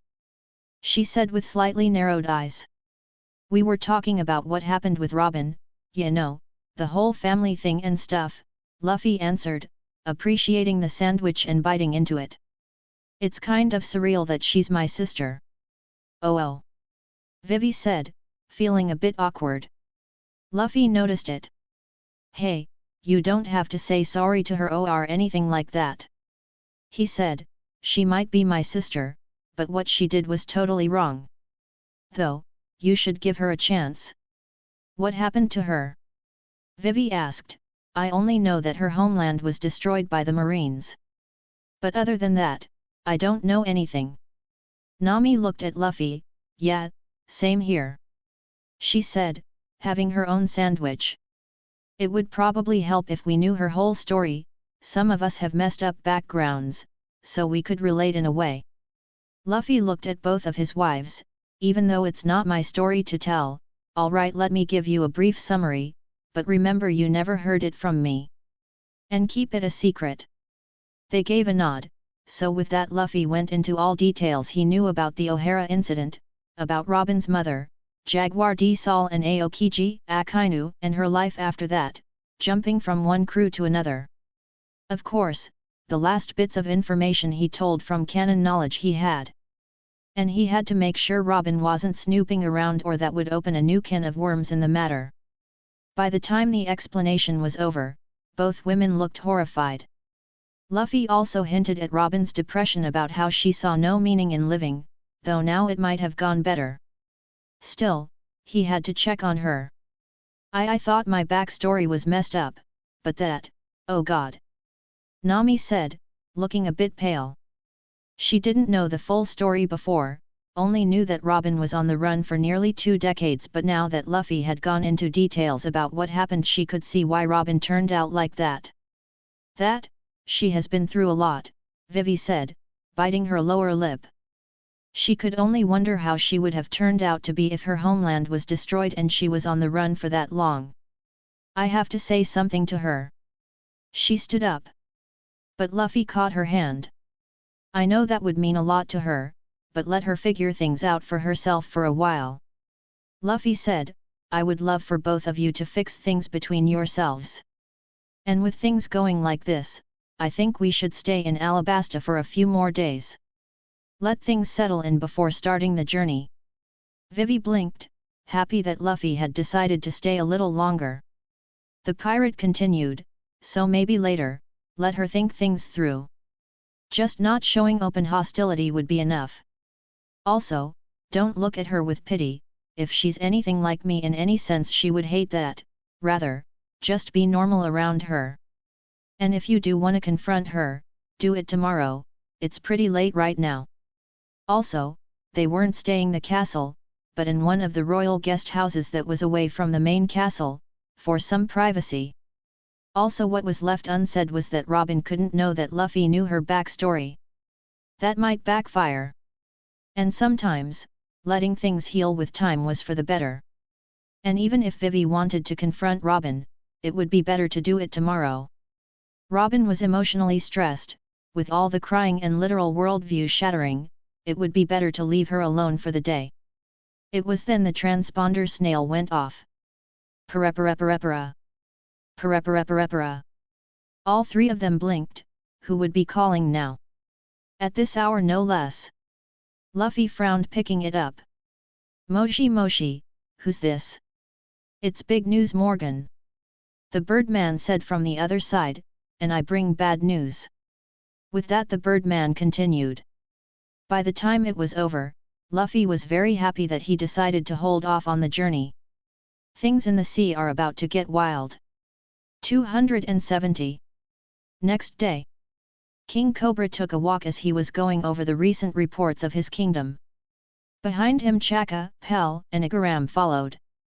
Igaram had returned to the kingdom recently and took back his duties in the royal castle. The Straw Hats really are a great help, King Cobra muttered, going over the report, and all the things they did. Even though King Cobra trusted Luffy and his companions, he still made a point to look into what all the pirates were doing. He was a king first and foremost, so he had his duties. Luffy had said before that his crew would help with the problems in the kingdom, and he was keeping his promise. Heck, he was doing more than that. From creating new artificial river pathways to helping people with food problems by catching large sea kings. They were doing their best for the people of Alabasta. Though at the same time, King Cobra knew Luffy was also doing this to gain fame from the people of Alabasta and maybe gain his own trust. Like the Sakura Kingdom, the young pirate wanted this island fully under him. Thinking of Luffy, the king couldn't help but sigh. He was now his son-in-law. Not that he disliked the young man. He was headstrong, focused, and had grand goals. But still, this wasn't what he was expecting. Getting married to his daughter. And to top it all off, Vivi was fully in love with him. Her daughter had the same eyes as her mother. So he could see it from a mile away. As a single father, he saw how her daughter looked at the pirate. And knew something like this might happen. Still he hoped and prayed that his intuition might be wrong. But it seemed it wasn't. But then again, the king didn't fully dislike the young man. He had a reputation of being a hero before becoming a pirate. He saw his actions firsthand when the boy saved the capital by tossing the giant bomb sky high. And also, Luffy was up front. Rather than being in a relationship behind his back, Luffy had faced him head-on asking for his daughter's hand in marriage. An act of courage only a few men were willing to take. Though, he was a bit surprised when it turned out that Vivi wasn't the only one he was marrying. But then again, if Vivi was okay with it, then it wasn't his place to protest. Still, as a father, he was a bit concerned about his daughter's choice. "My king, is something on your mind?" Pell asked. "Yes, it's about Vivi and Luffy," the king said. They were the only 3 people in the kingdom that knew about the marriage between his daughter and the pirate. "What do you think of it?" Chaka and Igaram looked at each other but didn't say anything. "This king, it's a matter between the princess and her husband," Pell said, "though, I am concerned about the princess, her marriage with a pirate. This might put her in danger, news is bound to spread out. If not from us, then from other sources, and one with the D middle name are bound to catch trouble." King Cobra nodded. Among the royals, the middle name D was always cautioned about. But then again, he wasn't concerned. Why would he? When he himself was connected to that name, long ago. Very few people knew the original history of Alabasta and tie-in with the word D. Cobra shook his head. "Let's just hope things turn out to be good. That is all we can do. The middle name D, I haven't told Vivi yet, but now that she's married, I should do it." King Cobra thought as he continued his walk. "The world government's inaction during our crisis made me see a lot of things that my predecessors have warned me about. I should be prepared." "With Usopp? Is the wood ready yet?" Usopp asked, carrying a few steel beams with ease. Each one of them weighing more than 10 kilograms. But with how much he was training, it was only light work for him. He wasn't freakishly strong like the other members of the crew, but he was strong enough. "Not yet, working with wood is much tougher than steel," grunted the newest member of the crew. As hammering sounds continued, "It will be finished in a minute." "Sure thing, Anchor, take your time," Usopp called out. Luffy had decided to stay in Alabasta for a few more days. He hadn't explained much, but Usopp had a feeling it wasn't a good reason. Most of the Straw Hats were waiting for their ship to be upgraded, but with more time they could add more stuff. From Crocody's old ship, they took wood and any good materials that could be used for the Going Merry. The small ship was getting an upgrade that would make her better suited for the rough waters of the Grand Line. Other than Crocodile's ship, they also had Mr. 3 work with his wax. However, the use of wax was limited as its weakness was high temperature. Still, a good layer of wax on the bottom of the ship would last for quite a few days until their next island. It would protect the ship from damaging waves. Usopp doubted it was needed, still one couldn't be too safe. Now the Going Merry had 3 layers at the bottom of the ship. The first part was metal, which would keep contact with the sea and mostly save it from the harsh waters of the Grand Line. After that was a layer of orange wood, a rare type of wood that had rubber-like properties, and could absorb damage better than most wood. A wood that they collected off of Crocodile's ship. And the last layer was the original wood that the Going Merry was made out of. Other than that, the Going Merry also had been added with quite a bit of artilleries like custom cannons and slingshots. An upgrade that the sniper very much appreciated. 271. Usopp looked at the Going Merry and a smile stretched out on his face. She was looking gorgeous and ready for the sea. He touched the hull of the ship. "Soon, you will get proper treatment in Water 7. The ship almost seemed to vibrate in response, but Usopp shook his head. "Me and my wild imaginations." Even though the shipwrights of the Alabasta Kingdom weren't good, you had to give them some credit. They were still far better than anything Usopp could do. And add in the fact that Anchor was working with them, the Going Merry was getting a lot of defensive upgrades. The Going Merry's size would stay the same, making more rooms on the ship was possible, but it wouldn't help that much. Most of the men on the ship could sleep anywhere on the ship, and there was already a dedicated room for the females, so most of the upgrade that was done was to make the ship sturdier. Replacing the damaged wood with better ones, adding metals to make it strong, and putting layers of protection were the notable upgrades on the ship. The sound of hammering stopped. "Oi, Usopp. I might need some help with things," called out Anchor, in his gruff voice. "Coming. With Kuina. Ice sword style, freezing moon." An epic white sword slash parted out from Kuina's blade, with its insides pure white and its borders black. It showed off her mastery over her frost manifestation that was now empowered by her armament haki. Flaming Tempest. Sanji shot back with his own attack, as both wind slashes clashed mid-air. Fire against ice. But unlike other times, ice got the better end of the clash, overpowering the flames before making its way towards the chef. Sanji was of course fast enough to dodge the attack in mid-air, easily able to maneuver with his fast use of Jeppo. But while Sanji avoided the ice slash, Kuina appeared right behind him with Soru intending on stabbing him. Sanji didn't need to look back as his eyes glowed red for a second, easily angling his body out of the sword's path. Sanji spun using the close distance to deliver a spinning kick laced with flames. Kuina just held her hand forward and blocked it with her forearm. Said arm was covered in a thin layer of ice and haki. After that Kuina delivered her own strike as Sanji fell back. If this was a few months back, Sanji would have been very reluctant to fight against Kuina, as mostly he had self-imposed a rule to not fight women. But when the said woman was someone like Kuina, you had to either flee or fight back. And Sanji knew for a fact it would be mocking Kuina's skills as a swordswoman if he didn't fight back. And with that now he was a bit comfortable in fighting against her. Now that Kuina had got her sword fixed she could train again.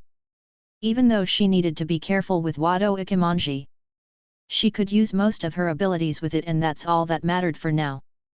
Her training with Sanji was mainly for her to get a hangover on her armament haki. And what better way to train than with Sanji, who was getting used to his speed powers and observation haki. His speed fruit had a lot of potential, but he needed to get it under control first. At the same time, Kuina's frost power didn't give her any boosts in the speed department like fire did. So she had to gain speed the old-fashioned way. Training. And Luffy was a prime example of how that was possible, so she kept up on the grind. Both of them had new tools in their arsenal, and both were eager to sharpen them up. That was also the reason why they weren't learning new types of haki, as getting better in what they already had would be better. And Luffy's previous statements were true. Haki blooming during a battle was a thing. Thus a battlefield was the best way to learn and advance haki. The sense of danger, the sense of emergency was the key to bringing out willpower. Still, training was the best way to manage and learn to hone in haki, controlling it. Both swordswoman and chef clashed in the open desert, creating quite the fire show around as they didn't hold back. Something had come up, and Luffy had told them to prepare.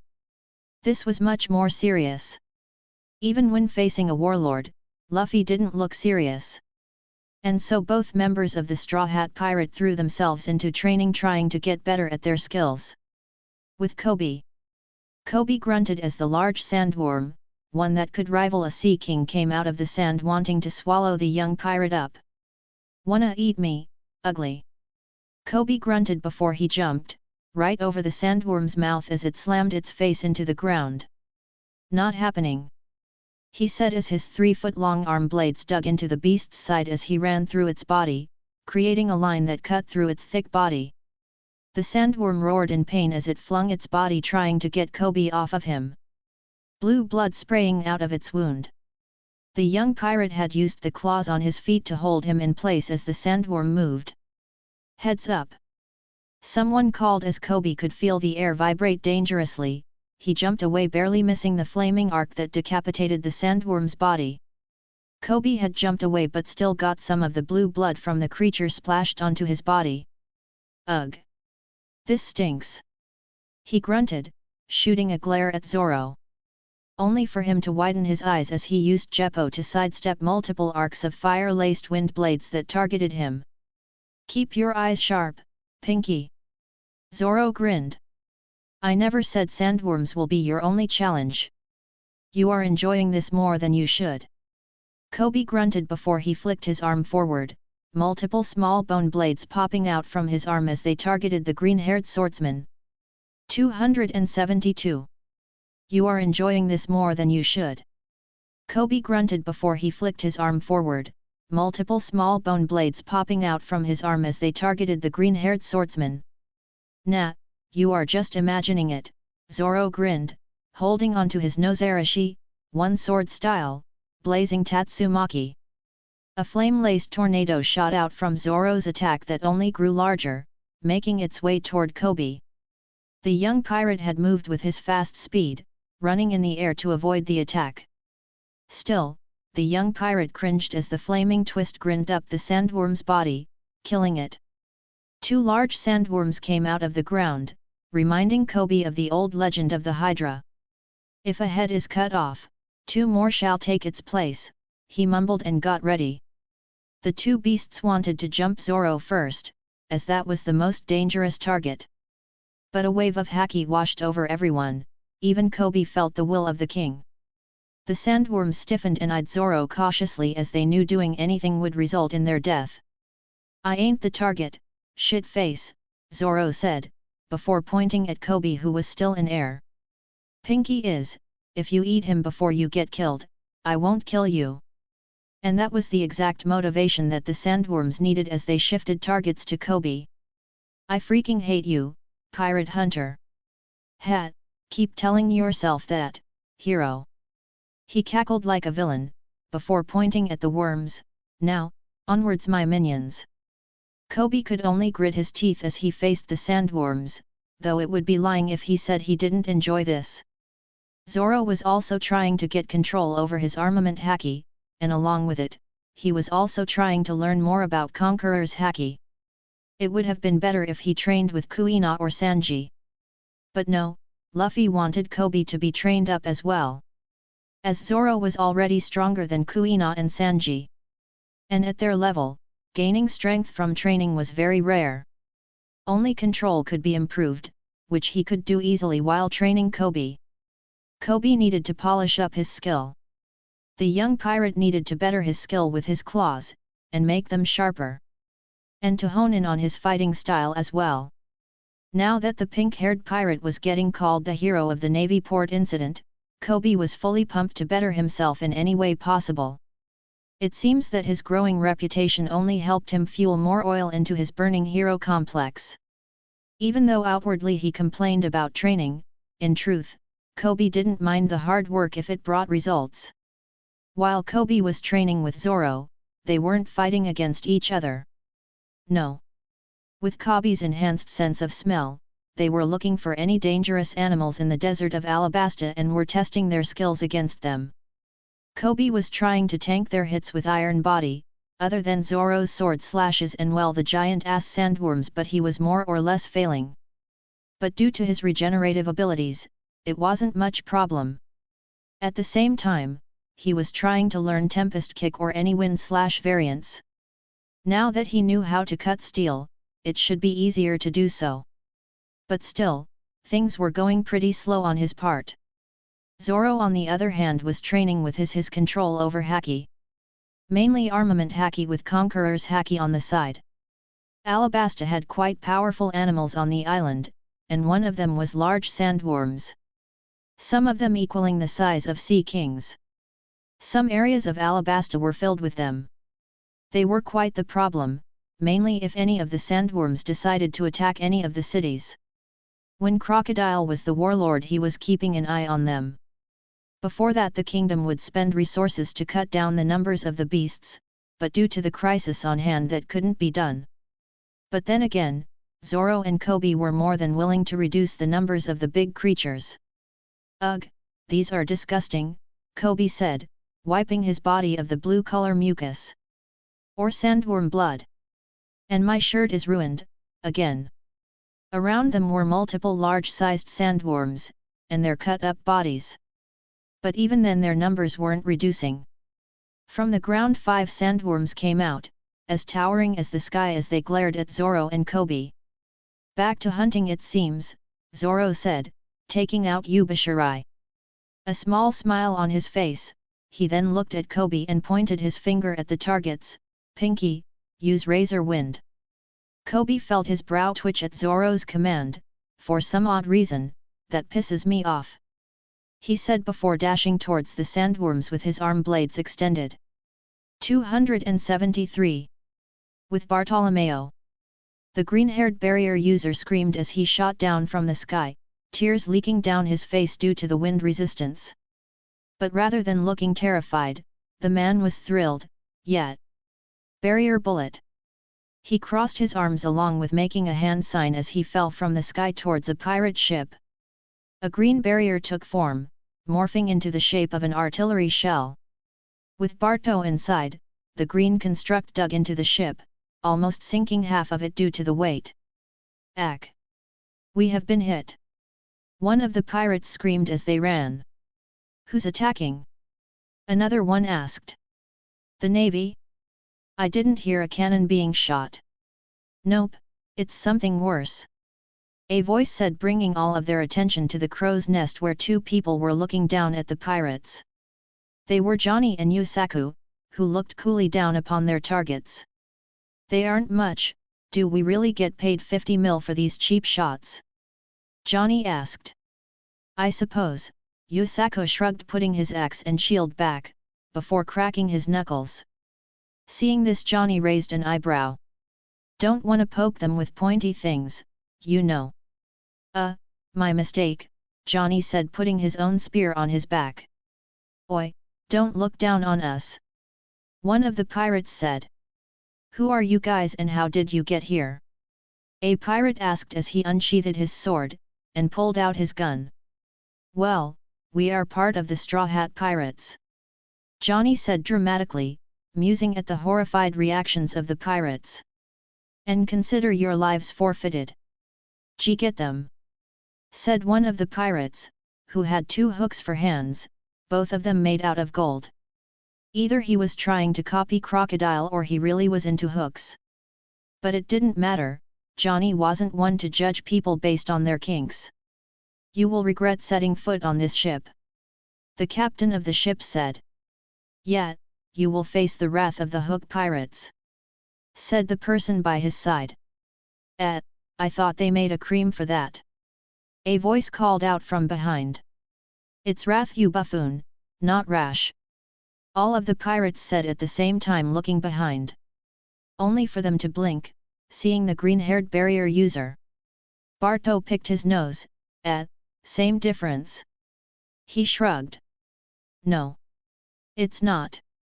Ugh, just get him," one of them said. "Kill them." "Hat, now we are talking," Johnny said, jumping down as shots were fired, knives were thrown. The straw hat in question did nothing to stop them as the bullets and knives hit his body. Johnny came down and dusted off his clothes, the bullet beads dropping from his body without drawing a single lick of blood. "Finished yet?" "Show off," Yusaku said, dropping down and stomping his feet on the dock of the ship, making large cracks on the ground as the whole ship shook. The pirates looked with dropped jaws at both of them. Were they even human? Yusaku cocked his fist and punched his open palm. "Let's dance, bastards!" With that, he jumped onto the nearest pirate, breaking his jaw with one punch. He kicked the already concussed pirate and threw him to a group of pirates that were about to jump him. "And you call me a show-off?" Johnny snorted, as he didn't stay behind and moved along with his fellow crewmate, easily dodging the swords, knives, and bullets that came his way.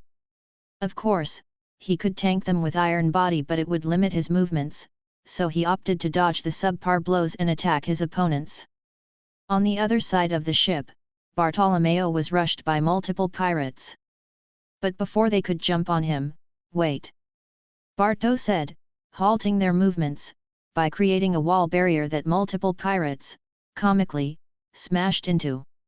With a pleased expression, he crossed his arms and made cross-hand signs, before pushing forward by bitches. Ah! The pirates screamed as they were pushed away by the barrier into the open sea. With that Barto cackled like a madman. Surround him! The pirates said, holding their weapons as they surrounded him. And like a team all of them attacked at once, only to get stopped. Not again! He he he he! Bartolomeo laughed as an egg-shaped barrier stopped the pirates from harming him. With that, the pirates tried to harm him as they uselessly bashed their weapons on the barrier.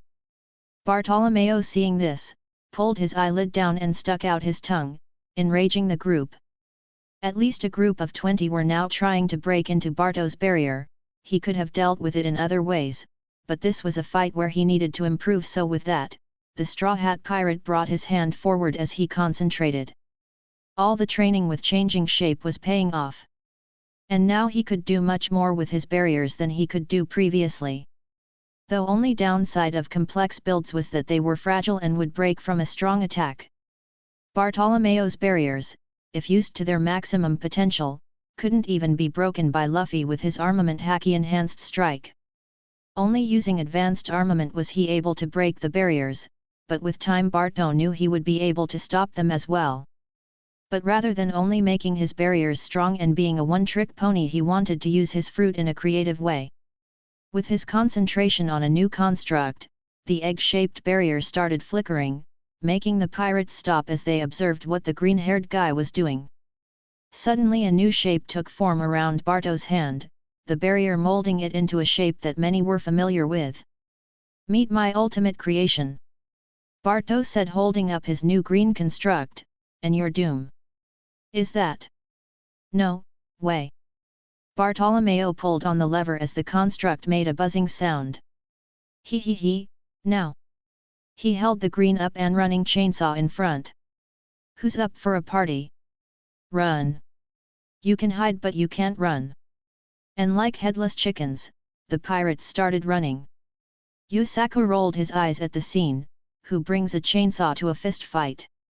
He asked, kicking one guy in the nuts and making him bend down, before he grabbed his face by the side and smashed him into another pirate's head, breaking both of their skulls. "That's just unethical." Johnny gave him a flat look. "We are pirates," he pointed out. "I said unethical," he said, rolling his eyes. "I didn't say wrong.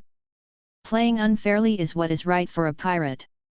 By the 10-minute mark, the pirates in the ships were either dead or knocked out. "Well, I call it a job well done," Yusaku said while he crossed off one of the bounties on his list, while Bartolomeo and Johnny nodded. "On to the next target, but first." He whistled, and after some time a large sea king appeared. It was none other than Momu. "Take the ship back to the port." The Sea King gave a goofy salute, grabbed the ship by one of its flappers, and started pulling it towards the mainland. 274. With Luffy. "Is that the best you guys can do?" Sabo asked, musing at both of his brothers who panted heavily. He spun his metal pipe lazily as they caught their breath. "Easy for you to say, you aren't the one in cuffs." Ace shot back, wiping away his sweat. The chains around his arms clacking as he moved. "Stupid devil fruit weakness." "Ha, speak for yourself," Luffy said, grinning. "I'm having the time of my life." Wiping away the blood from his busted lips. The wound shutting off by the use of his powers, it wasn't fully fixed it, but given time it would be good as new. "Life returns the best, baby." "Yeah, Ace. You can always start with one sea stone cuff at a time," Sabo said, leaning on the metal pipe. "Luffy has built up a tolerance over many years. It's impressive that you are even able to stand with that much sea stone on your body." "Yeah, and let him get one up on me?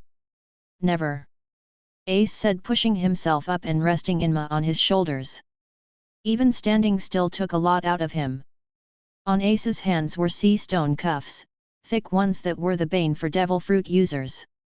One set, one each hand, the clacking as he moved. The same was seen for Luffy, but unlike him, Ace looked very uncomfortable. Sabo on the other hand didn't have any devil fruit, so he didn't have any sea stone cuffs, but his task was to fight against the two of them. The main goal was to improve their haki in some way. And also to get used to fighting with each other. This needed to be done. The previous night Morgan had called and he gave some very troubling news. Not only were the Blackbeard pirates in Jaya, 2 other people were seen with them. One was Aramaki and the other was Shiryu. How the imprisoned mad jailer came to Jaya that fast was anyone's guess.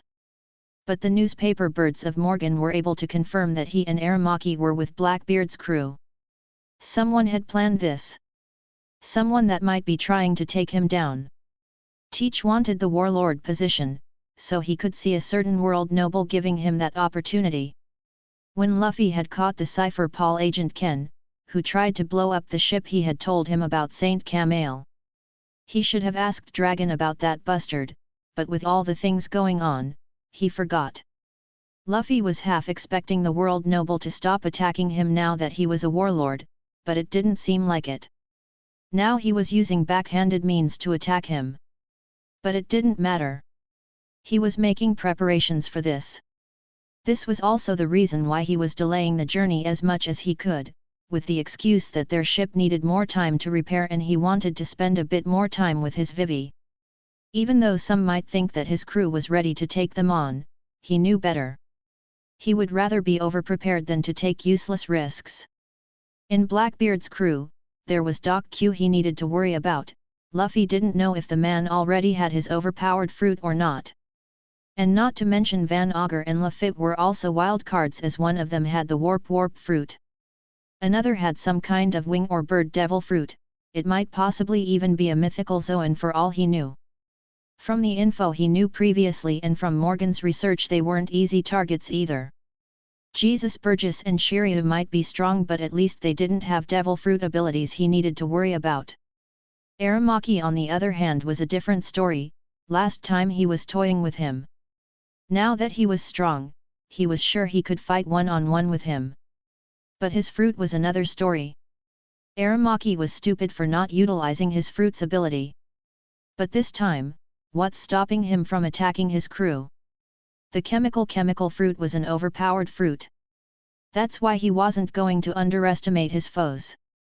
Ace's body flew in like a rag doll, skipping across the sandy ground a few times, before he stopped himself by stabbing his sword into the ground. Luffy was also thrown near him with multiple wounds on his body, but he was a bit better than Ace, as he landed on his feet, drawing a trench in the ground.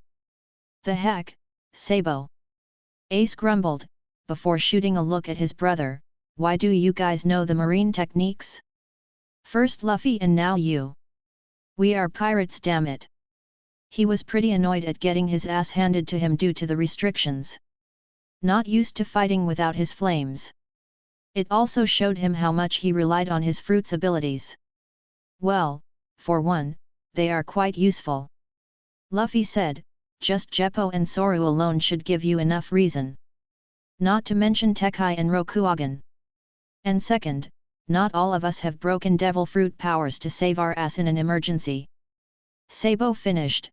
Of course, he was using Dragon Fist as well. "Why? Is the heat getting to you, Ace?" The 2nd Division commander of the Whitebeard pirates felt his brow twitch. "I can understand Sabo being able to learn those, but how did you learn them?" he asked Luffy. The boy in question shrugged. "It doesn't matter," he said, not wanting to answer that question. "But then again, it just shows that I'm better. Unlike you, I haven't been slacking off on my training." "Same for Sabo." He then gave Ace a mocking grin of sort.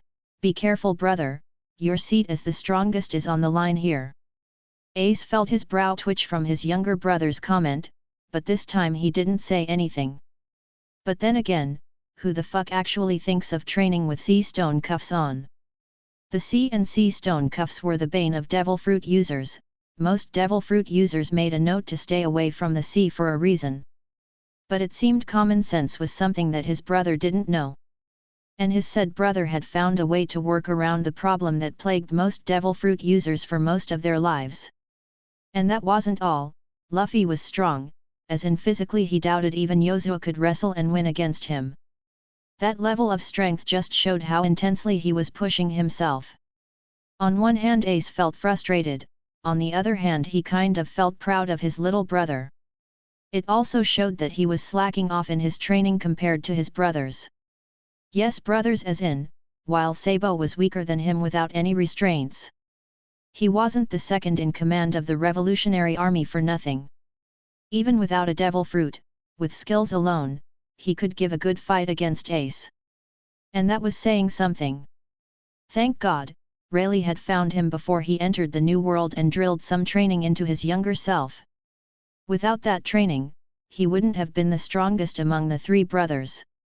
Ace might be prideful, and borderline arrogant sometimes, but he knew he needed to step up his game if he wanted to keep his place at the top. Heads up! Sabo said before dashing towards them with his pipe coated with armament. But his haki glowed golden for a moment, signifying the use of advanced armament haki. Luffy was the first one to charge ahead and stop the blonde with his own naginata coated with advanced armament. You know, you are a blonde with a long pipe. No wonder Koala fell for you. Sabo blinked, wait, what? And he got distracted. Luffy used the moment to send him flying. Can't believe I fell for that shit. You are in for a beating for that one, Luffy. Hey? That's a pipe dream. Your sense of humor sucks. Sabo said again, clashing with Luffy, both of their clashing against each other, not fully touching with a slight gap due to the use of advanced armament haki. And stop it with the pipe puns. And what? Ruin the chance of annoying you. Luffy mused, falling back after a clash. You underestimate me, brother. Shishi. Oi, don't forget about me. Ace said as multiple wind slashes imbued with armament haki were sent both of their ways. Both Sabo and Luffy had to jump away as they saw Ace charging at them. Oi, I ain't the enemy here. Luffy said, ducking a kick from Ace and jumping back as the flame user without his flames engaged Sabo in close combat. It seemed Ace had gotten a sort of second wind and was quite annoyed after getting ignored. Shishi, this looks like fun. Luffy said, free for all. Luffy said, jumping into the fight with his skills and haki. And with that the three brothers fought for hours on end. Mid-fight Luffy and Ace removed their restrictions, and the match between them intensified. The fight only ended after all three of them were knocked unconscious. Training to failure took a whole other meaning when you had brothers like these. All in all, this was a good day of training indeed. 275. Night fell in the kingdom of Alabasta. The day had ended, and for many people, it was time to return home and settle in for the night. But it wasn't the same for the Straw Hat Pirates. Sparky, the six-armed monkey, looked at Masked Deuce. All around them, chunks of rocks, rubble, sand, and destroyed buildings floated mid-air. Sparky had a look of concentration on his face as he focused. If one looked closely, not all of the rocks were staying still in the air. Some of them were falling but very slowly, while others didn't move at all. They were in the destroyed Rainbase City. The city was in pretty bad shape after the fight with Crocodile, and so it made a good training ground. Mainly as in the city was already destroyed, so some of them could let loose. Masked Deuce nodded, you are doing very well. He said, looking around, clearly impressed. I needed a lot of time to make that trick up. I didn't think that would have worked. Sparky just nodded. The rocks around them dropped, or at least half of them dropped, those that were controlled by Sparky. While Sparky's fruit was the slow fruit, Masked Deuce's fruit was the stop fruit. Well, I already wanted to do something similar. Sparky admitted, but couldn't figure out how. Good thing our powers are a bit similar. Masked Deuce just nodded. He then rubbed his chin. You know, a question has been bugging me. It's about your aura. When we first met you, my observation haki didn't deem you as anything noteworthy, and only now it's seeing you as a threat. He said, rubbing his chin. Why is that? Don't take it the wrong way, people would very much underestimate you with that kind of aura.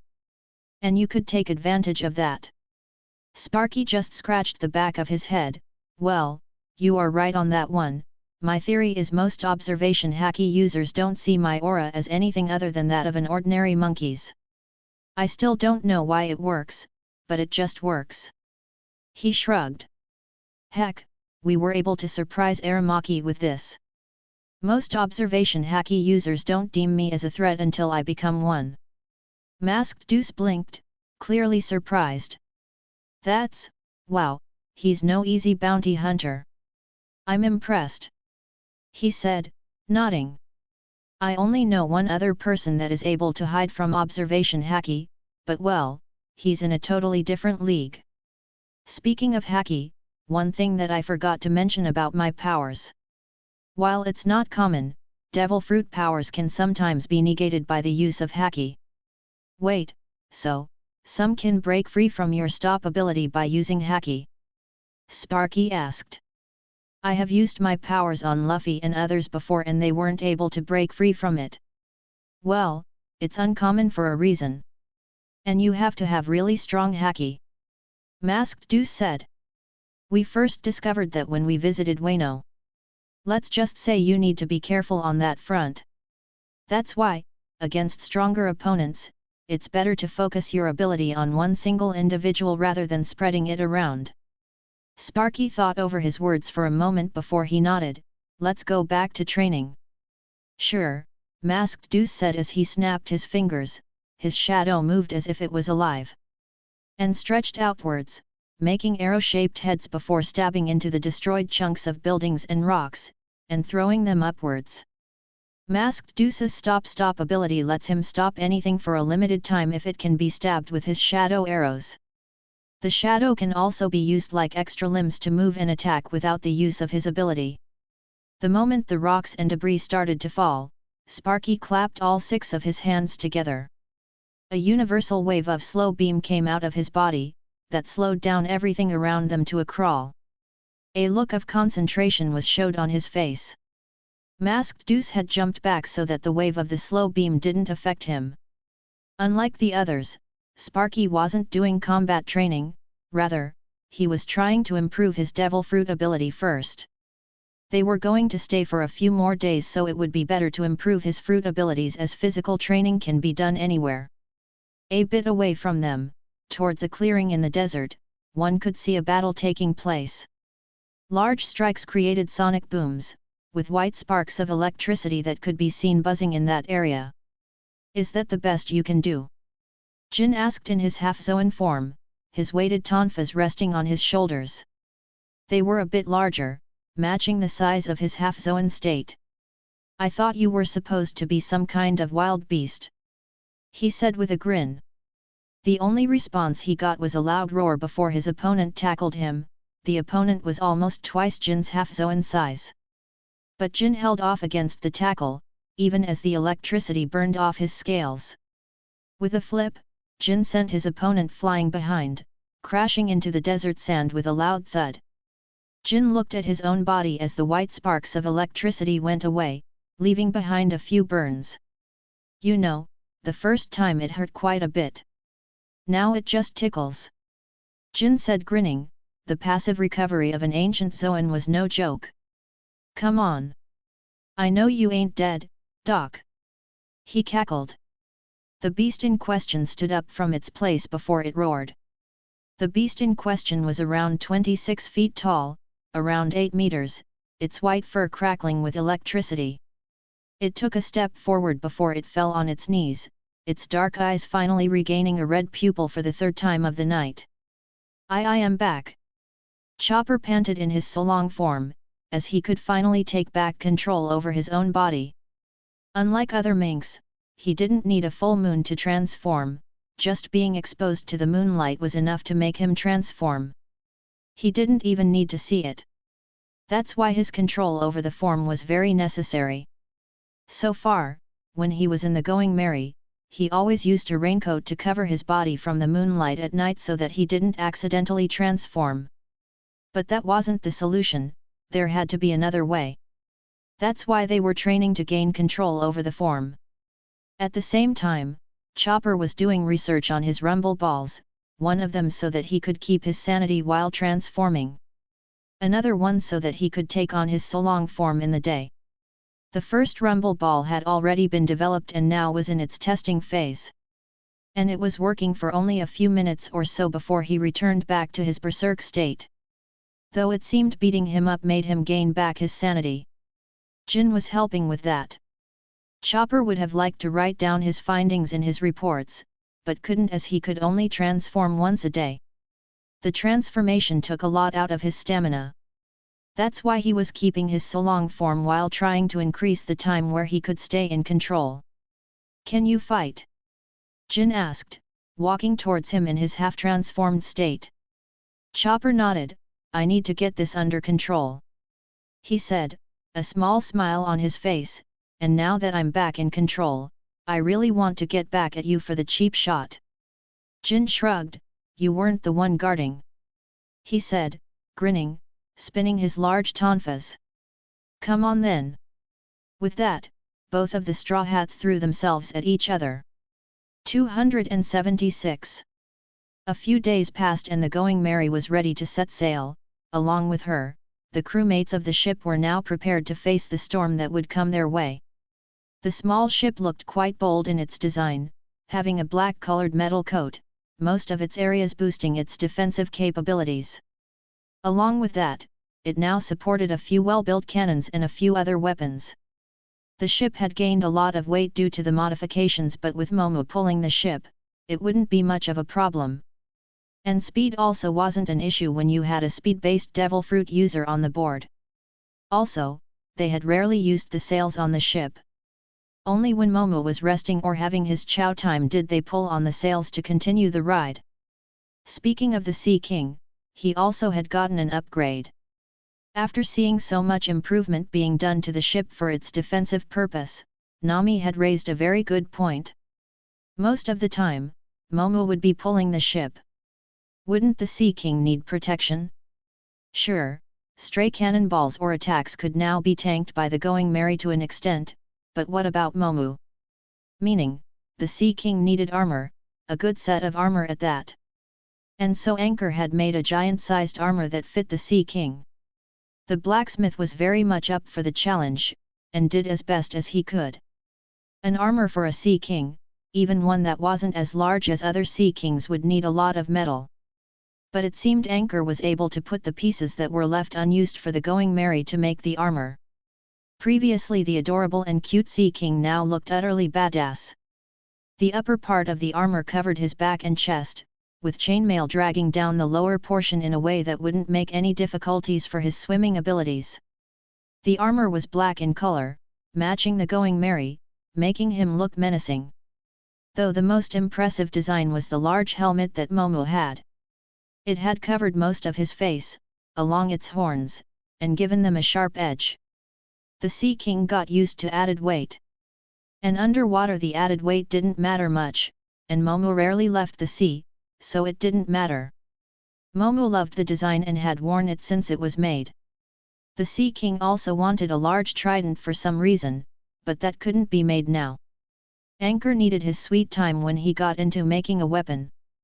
And time was a bit of an issue as the hunt for Teach couldn't be delayed any longer.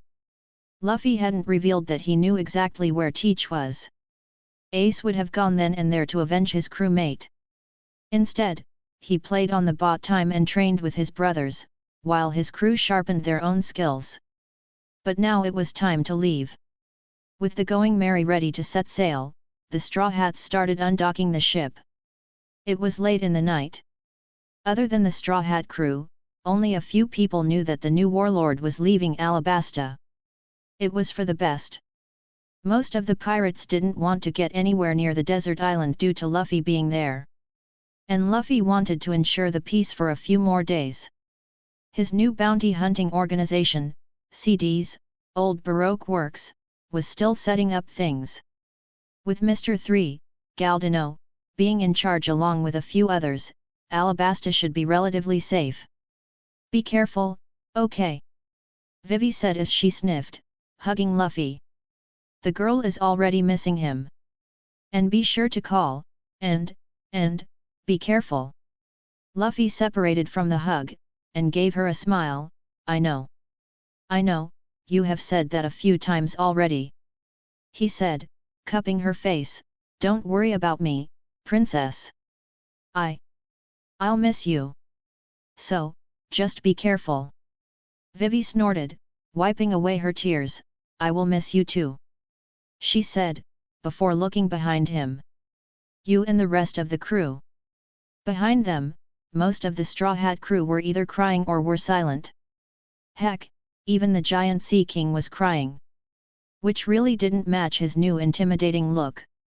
Luffy stepped to the side as Nami gave Vivi a hug, whispering something into her ears.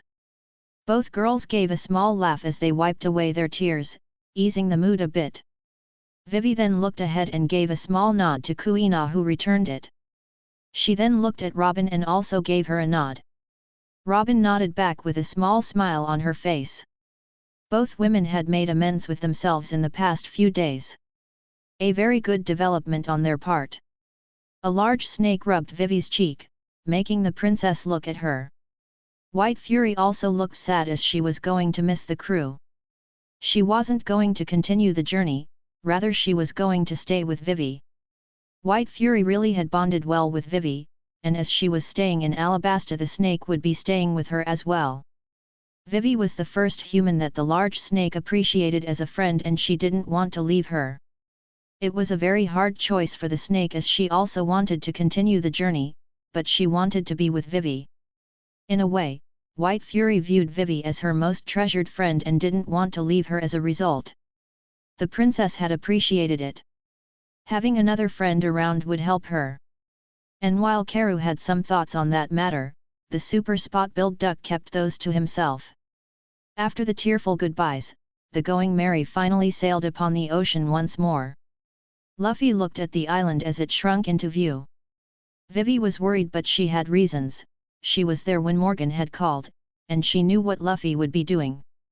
The captain of the ship looked at his crew, most of them were still sad. But as time went on, the crew fell into place. Zoro had started going through his night drills in the sky, while Kuina had decided to just enjoy the breeze for the night. Sanji was back in the kitchen, setting things up there, while Hachin helped the cook. Sparky was hanging off the crow's nest along with Usopp as they looked around. Kobe was with the newest member of the crew talking about his time when he was in the Marines.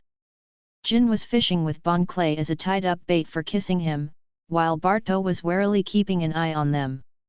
Bon Clay was joining the journey with them temporarily, as Sabo would take him to the revolutionaries. So for now, the energetic Okama was journeying with them. Johnny and Yusaku were still sad that they had to leave two crew members back for the journey. Robin was in the crew's storage room where she was going through all the various books the crew collected back on Drum Island. Nami was also helping her with that. Sabo and Ace were talking about some stuff, while Masked Deuce was scribbling down something in his book. It's time to tell them. Luffy thought, with how fast Momo was pulling the ship, by Nami's estimation it would take a day and a half to reach Jaya. They need to be ready. 277. The next day. The mock town of Jaya was as unruly as ever.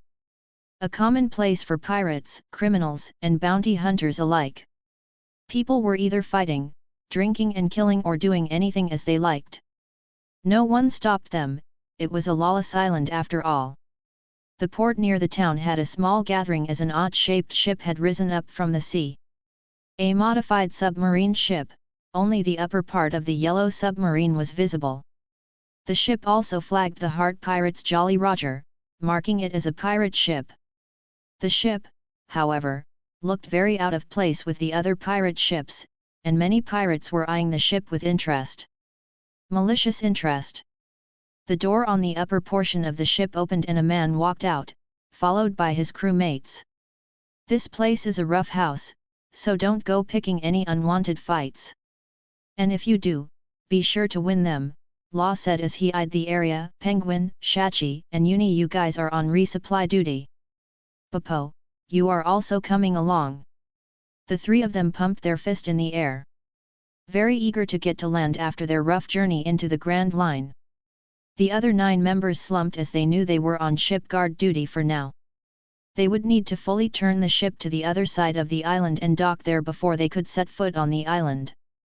Because there was no way Law would let their ship stay here. The Polar Tang was a very unique ship and the crew knew how pirates wanted unique things. "Hat, don't be a bad sport Penguin said, grinning at the other 3. "You guys will get to set foot out of the ship first next time." The other 9 grumbled and complained, while Shachi and Penguin laughed at their misery. Uni just shook his head naturally at their antics. All the while Beppo apologized to anyone and everyone that made eye contact with him. Law mused at his crew's antics a bit before he jumped down from the ship. The other 4 hurried to catch up with him as he walked into the mock town. Law didn't even look back as the Polar Tang sank back into the ocean, docking somewhere else from the port. Law didn't need to look for their ship, as he had a special compass-like device that pointed to his ship's location. The Heart Pirates didn't need to come here, their own log pose didn't lock onto this island, it was still locked to another island that was in their route. But they had come to Jaya for a reason. The island of Jaya was a common spot for a few routes. They came from Harlot Island, but one could also come from the Alabasta Kingdom or some other islands. It also had a history of many famous pirates taking over from time to time. Meaning this was a good place to get information. Of course, this place was also Joker's unofficial territory. And Law knew who Joker was. The captain of the Heart Pirates had mainly came here wanting to get some information on the new warlord along with a few other things. Newspapers only offered him praises with little to no info other than exaggerating his feats. So Mocktown should be a good location to get that info.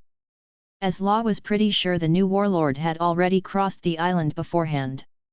It had almost been 2 weeks since Crocodile had lost his seat, the new warlord should have moved on from there now. Law needed some info on him, he would have liked to get some info on Doflamingo as well. But Law knew better than to ask here, that would just be asking for trouble. But that was if he was caught in the act. The death surgeon knew a few ways to get information out of unruly patients. With the right amount of pain, most people would start speaking like a parrot. And also, Law wasn't worried if things came to it. Unlike other ships, their Polar Tang moved very fast due to its engines, so he wasn't all that worried if they had to leave immediately. And of course, he was confident in his abilities to fight off any Paradise-level pirates. A few people eyed them, some recognizing him due to his bounty, others just out of curiosity. He was a 60 million bounty after all. Law might have fully skipped the island if they heard any big commotions going on Mocktown, but things seemed to be pretty mild right now, so he didn't care. While Law and his group left, none of them noticed a tall slim man that was watching him. A man that had a dangerous glint in his eyes and most of his face covered with bandages. The man was about to stand up and confront the group when another man grabbed him by the shoulder. "Yo! Found something of interest, Green Bull?" asked the round man with a cheerful voice, while he bit into his pie. "Ack! These pies out here are the best. You should try some," he offered. Aramaki grunted, "Get your hands off me, Teach," he said, glaring at him, before looking for his newest target only to find them missing. "GHH. I finally found something worth hunting and you ruined it." That brought Teach's curiosity to the situation, smiling with his teeth missing. Well, someone wants to hog all the fun for himself. And he still didn't remove his arm. But be sure to not create an incident. Previously, a few days back, Aramaki had busted up one Bellamy after the pirate had said some words that got under the Green Bull's skin. He would have killed him if Lafitte didn't stop him. Bellamy was under Joker's rule, and Teach wanted to have at least some good relations with the Underground King. Teach also knew who Doflamingo was, and over the years he did have some dealings with him.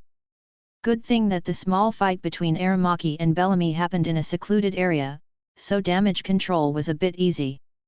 As a warlord, Doflamingo was territorial, and he was also nearby as far as his sources told.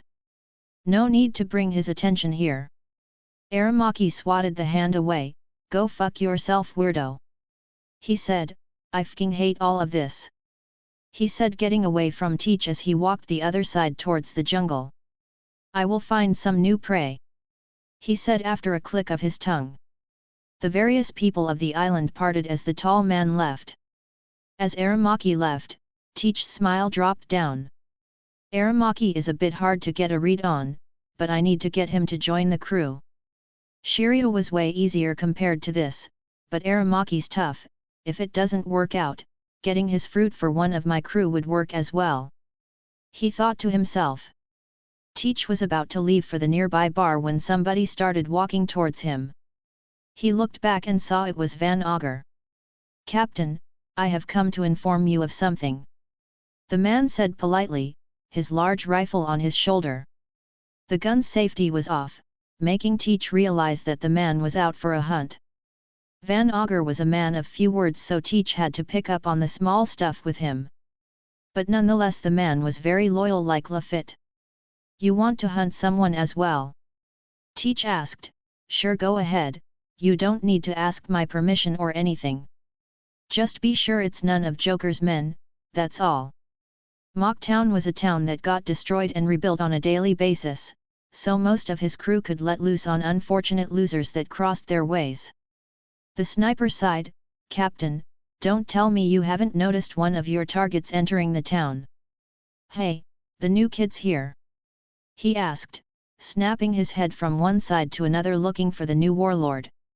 The sniper sighed again, but rather than replying, Van Augur pulled out a bounty poster from his pocket and pushed it right in front of his face.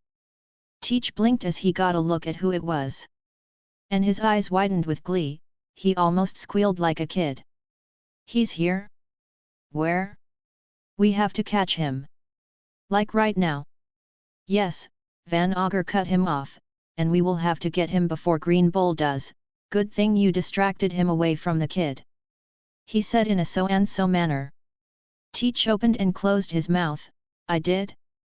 Of course, I did, yes, that was always part of my plan. Show the way. Van Augur flatly nodded, as you say, Captain. 278. Law leaned back in his chair as he looked at the knocked-out form of all of the pirates. He was inside a tropical hotel which was also not too crowded, so he could have some good conversations here and not be bothered. In his hand was a pink cube-like object that was beating. So, are you willing to talk now? He asked, squeezing the man's heart which he now had in his hand. The pirate grunted, holding his chest, huffing and coughing. Bellamy didn't look good. Like his crewmates, he had a few bones in his body broken and was bleeding. I already told you we don't have any solid news on the new warlord. The pirate said, gritting his teeth. What more do you want? Tell me about Doflamingo.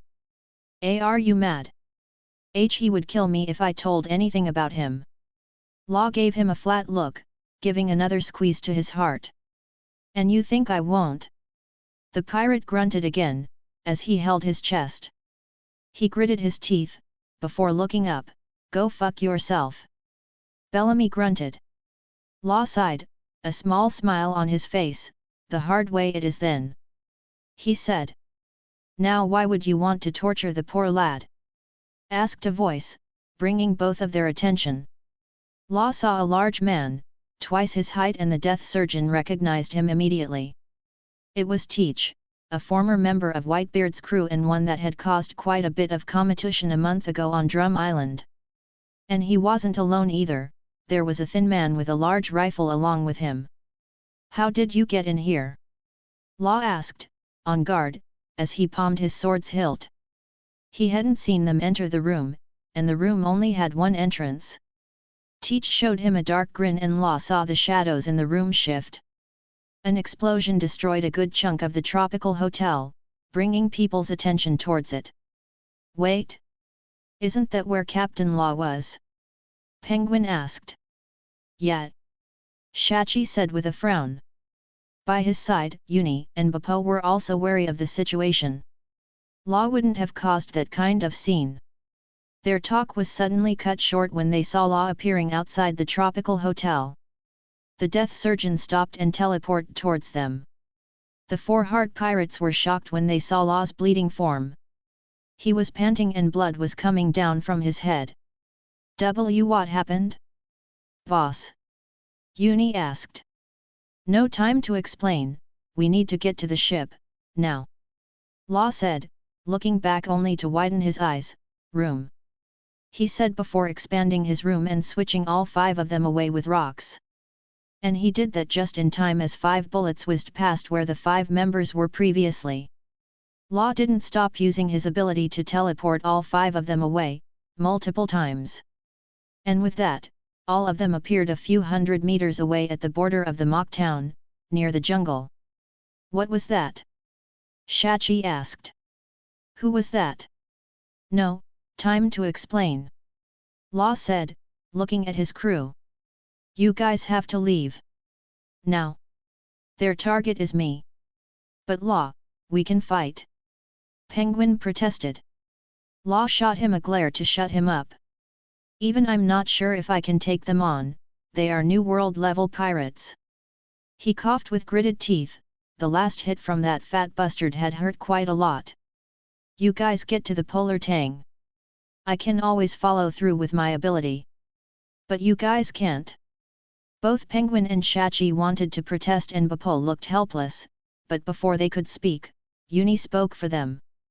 We will do it, boss. He said, just be safe. As the responsible and older one, he grabbed Penguin and Shachi and gave them a look before they could say anything. Beppo just accepted it as it is. Law gave them a nod. Just be safe. But then all of them heard a voice, coming through. Coming through. And suddenly the building in front of them suddenly broke apart as a large-sized man that looked like a pro wrestler ran through it like a juggernaut. And he was charging at them. Found the chicks stashed here, Captain! Shouted Jesus Burgess as he ran towards them with his arms crossed. Law expanded his room and with a flick of his fingers teleported his crewmates away while he unsheathed his blade. Amputate! A large slash appeared out of his blade in a quick manner and a few houses in front of him suddenly split apart, along with a few unfortunate pirates that were in his way. But his target was missing. And that is why I say, you shouldn't run into your opponents like that, Burgess. Van Augur said in a reprimanding tone. On his side was Burgess, who was looking at what Law's attack did, and he grinned. You have to learn to hunt your prey from a distance, with silence and accuracy. Law clicked his tongue, that sniper guy was the main problem. What kind of fruit does he have? He's not switching places like me. A teleportation ability, maybe. He muttered under his breath. Young man, you should be aware of your surroundings. Law was shocked, but before he could do anything he was kicked in the side, as his body caved in around the strike. His body flew through the air, going through multiple trees before the death surgeon was able to steady himself. By then he was bleeding out and his vision was blurry. That kind of attack, it was out of his league. He grunted from the pain and anger as he eyed the small group that were attacking him. Zay-ha-ha-ha. I love it when they struggle. Teach cackled with his missing teeth. The Blackbeard pirates are out for a hunt, baby. 279. Another day had passed for the Straw Hat crew and they could already see the island of Jaya from their ship. The crew was ready, the explanation of what was going to occur had made all of the crewmates on the ship prepare. Ace had been pissed that Luffy had hid information from him. But surprisingly his older brother was being understandable for once. Luffy didn't know why, but it was welcomed. It seemed that while Ace was looking to drag down Teach to Whitebeard for his crimes, he was actually okay with Luffy's plan to stall and prepare. Ace was still as brash as ever, but it seemed that some training from Silver Rayleigh really paid off in the long run. Luffy looked at his crew and all of them seemed prepared. Their ship would be on standby on the sea with Bartolomeo, Johnny, Yusaku, Nami, Robin, Anchor, and Chopper on board. Hatchin and Momo would stay at the sea as well. With what he knew about Blackbeard, there was a good chance that Teach might try to flee after seeing all of them. That's why he kept a few people on the sea that could potentially stop them. The rest of the Straw Hats would join the fight against the Blackbeard pirates. As far as Luffy knew, they had the numbers advantage here. With Morgan, he was keeping a good eye on the crew and what they were up to in the past few days. Hey, Luffy! Usopp called out from the crow's nest, there's some fighting going on the island. I can see fire and a bunch of destruction from here. I also see some houses and trees floating for some reason. Luffy frowned at what was happening in Jaya. It was still too far for them to see or jump, but he had a bad feeling about this. Room! Law called out, just in time as the room expanded around, and he used it to switch away as Teach reached his location, slamming his fist on the ground, the darkness cracking up and destroying the ground below. Law had little time to catch his breath, however, as Van Augur took multiple shots at his locations. Luckily, Law was able to slow down the bullets as they were under his room ability and throw them toward the muscle man that had tried to jump him. You guys are annoying, Law grunted. The young pirate was panting from the constant use of his ability, but he had to jump forward when Demon Sheriff Lafitte appeared right behind him and tried to stab him with his cane. He had to move again when Doc Q threw multiple explosive apples at him, riding his sickly horse. Law was also careful from all the fumes Doc Q released from his hand, and made sure to avoid that as well. All of the pirates that were against him were strong, and they were too fast and powerful for Law to use his abilities offensively against them. Heck, most of them knew Haki. The crew should have reached the Polar Tang by now. Law thought as he again opted to run and jump from the 5 pirates and into the forest. He took a small compass-like device out of his pocket that pointed where the ship was, and with that, he moved towards that direction. You won't get away from me! Blackbeard yelled, jumping out from a nearby shadow when Law wasn't paying attention to grab him. But Law had a better idea: counter shock. Ack! Teach fell on the ground twitching from the electric shock, and Law used that chance to get ahead. What Law didn't see was Blackbeard absorbing the electricity with another hand that glowed a light red. With that done, Teach stood up, appreciating himself. Law had to run from gunshots and attacks that were constantly being thrown his way. But he was stopped when another large man came out of the trees and stopped in front him. This one looked more like a jailer rather than a pirate and even had a white coat similar to the Marines. So, this is the brat that we are chasing. Shiryu of the Rain said, unimpressed as he unsheathed his blade. Ryu, well, I can help with th. But he was cut off when Law teleported behind him as rather than fighting, he tried to flee. But that was a mistake as Shiryu slashed behind him at where Law was with his observation haki. Ugh! Law fell forward with his back bleeding. The young pirate had little protection as a sword slash dug into his back and threw him against multiple trees.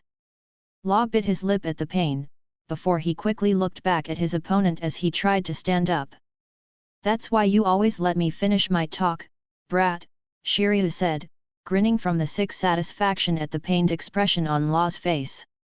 He took a drag from his cigar. Don't worry, the pain only gets worse from here. 280.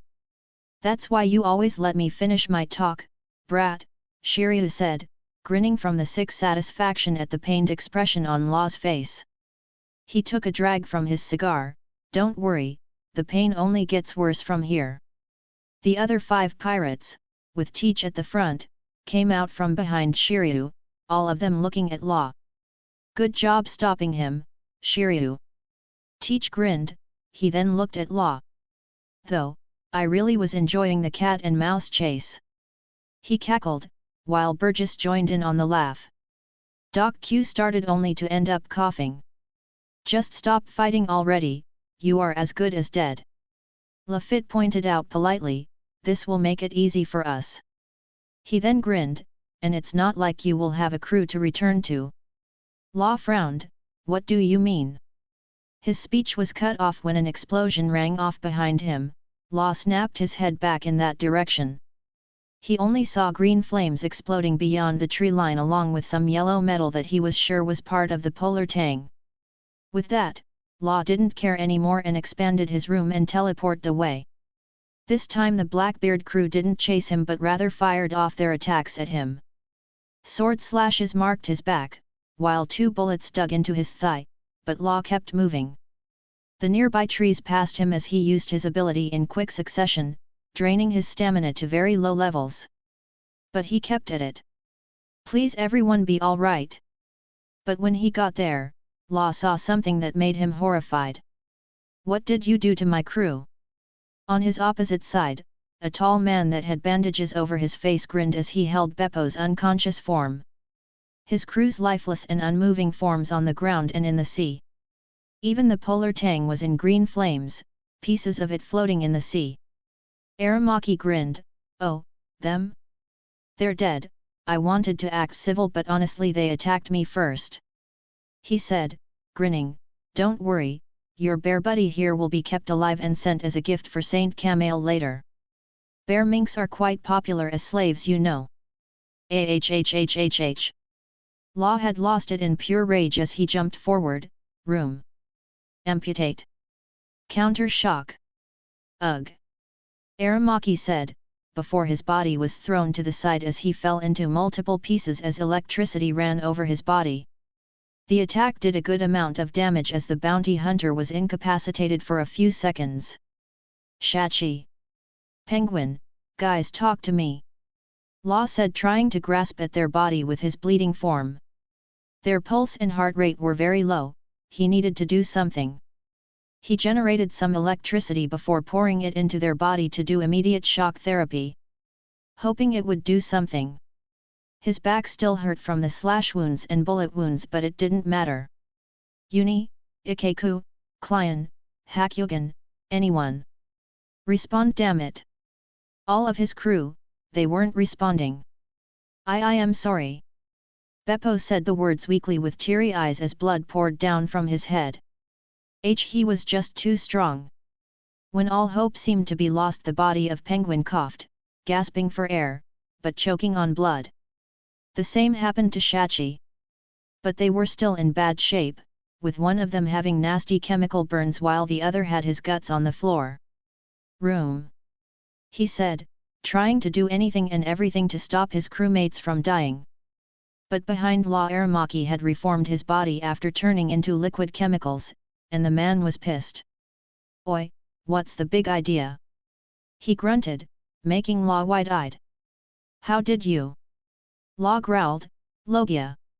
He cursed, readying himself and putting his body in front of his near-dead crewmates. He wouldn't let anyone die. We aren't done yet, punk. Aramaki grunted, his hands turning into green chemical flames. No, you are done, said a voice appearing right in front of Aramaki. Red Hawk. A flaming fist clad with advanced armament haki smashed right into Araramaki's face before his form turned into a blur. And he burst like a drill, destroying anything in his path. Law recognized that figure. Hey, you. Trogai, Luffy said, looking at him. Get your crew to the ship. Chopper's our doctor, he will help you with your crewmate. From the side, Law saw a few more people jumping in the air and dashing into the forest with their weapons drawn. Get out of here, this place is going to be a war zone, pretty soon. With that, he left with a burst of speed. Law looked at it for only a second before his head snapped towards the small ship that had an armored Sea King in the front. 281. Luffy POV. I dashed through the forest around me, passing the broken trees and rubble behind me. I could already hear the others engaging the Blackbeard pirates. I could have joined them, and left Aramaki for someone else, but no. I had a score to settle with him. He tried to hunt me and my crew when we were at our weakest back then, and there was a high chance he would have succeeded if he didn't get cocky. That time, I felt like a piece of crap for double-teaming Aramaki like that. Sure, I was a pirate and I knew that sometimes playing unfairly was the only way to survive in this world. But I didn't just want to survive here, no, I wanted to thrive. I was going to be the king of pirates. I was going to become the strongest man alive. I couldn't let the challenge be left unsettled. Also, it rubbed me the wrong way with what he did with Law's crew. Their crew was made out of a bunch of doctors that wanted to live freely on the open sea. I was keeping an eye on the other future supernovas for potential recruitment or alliance.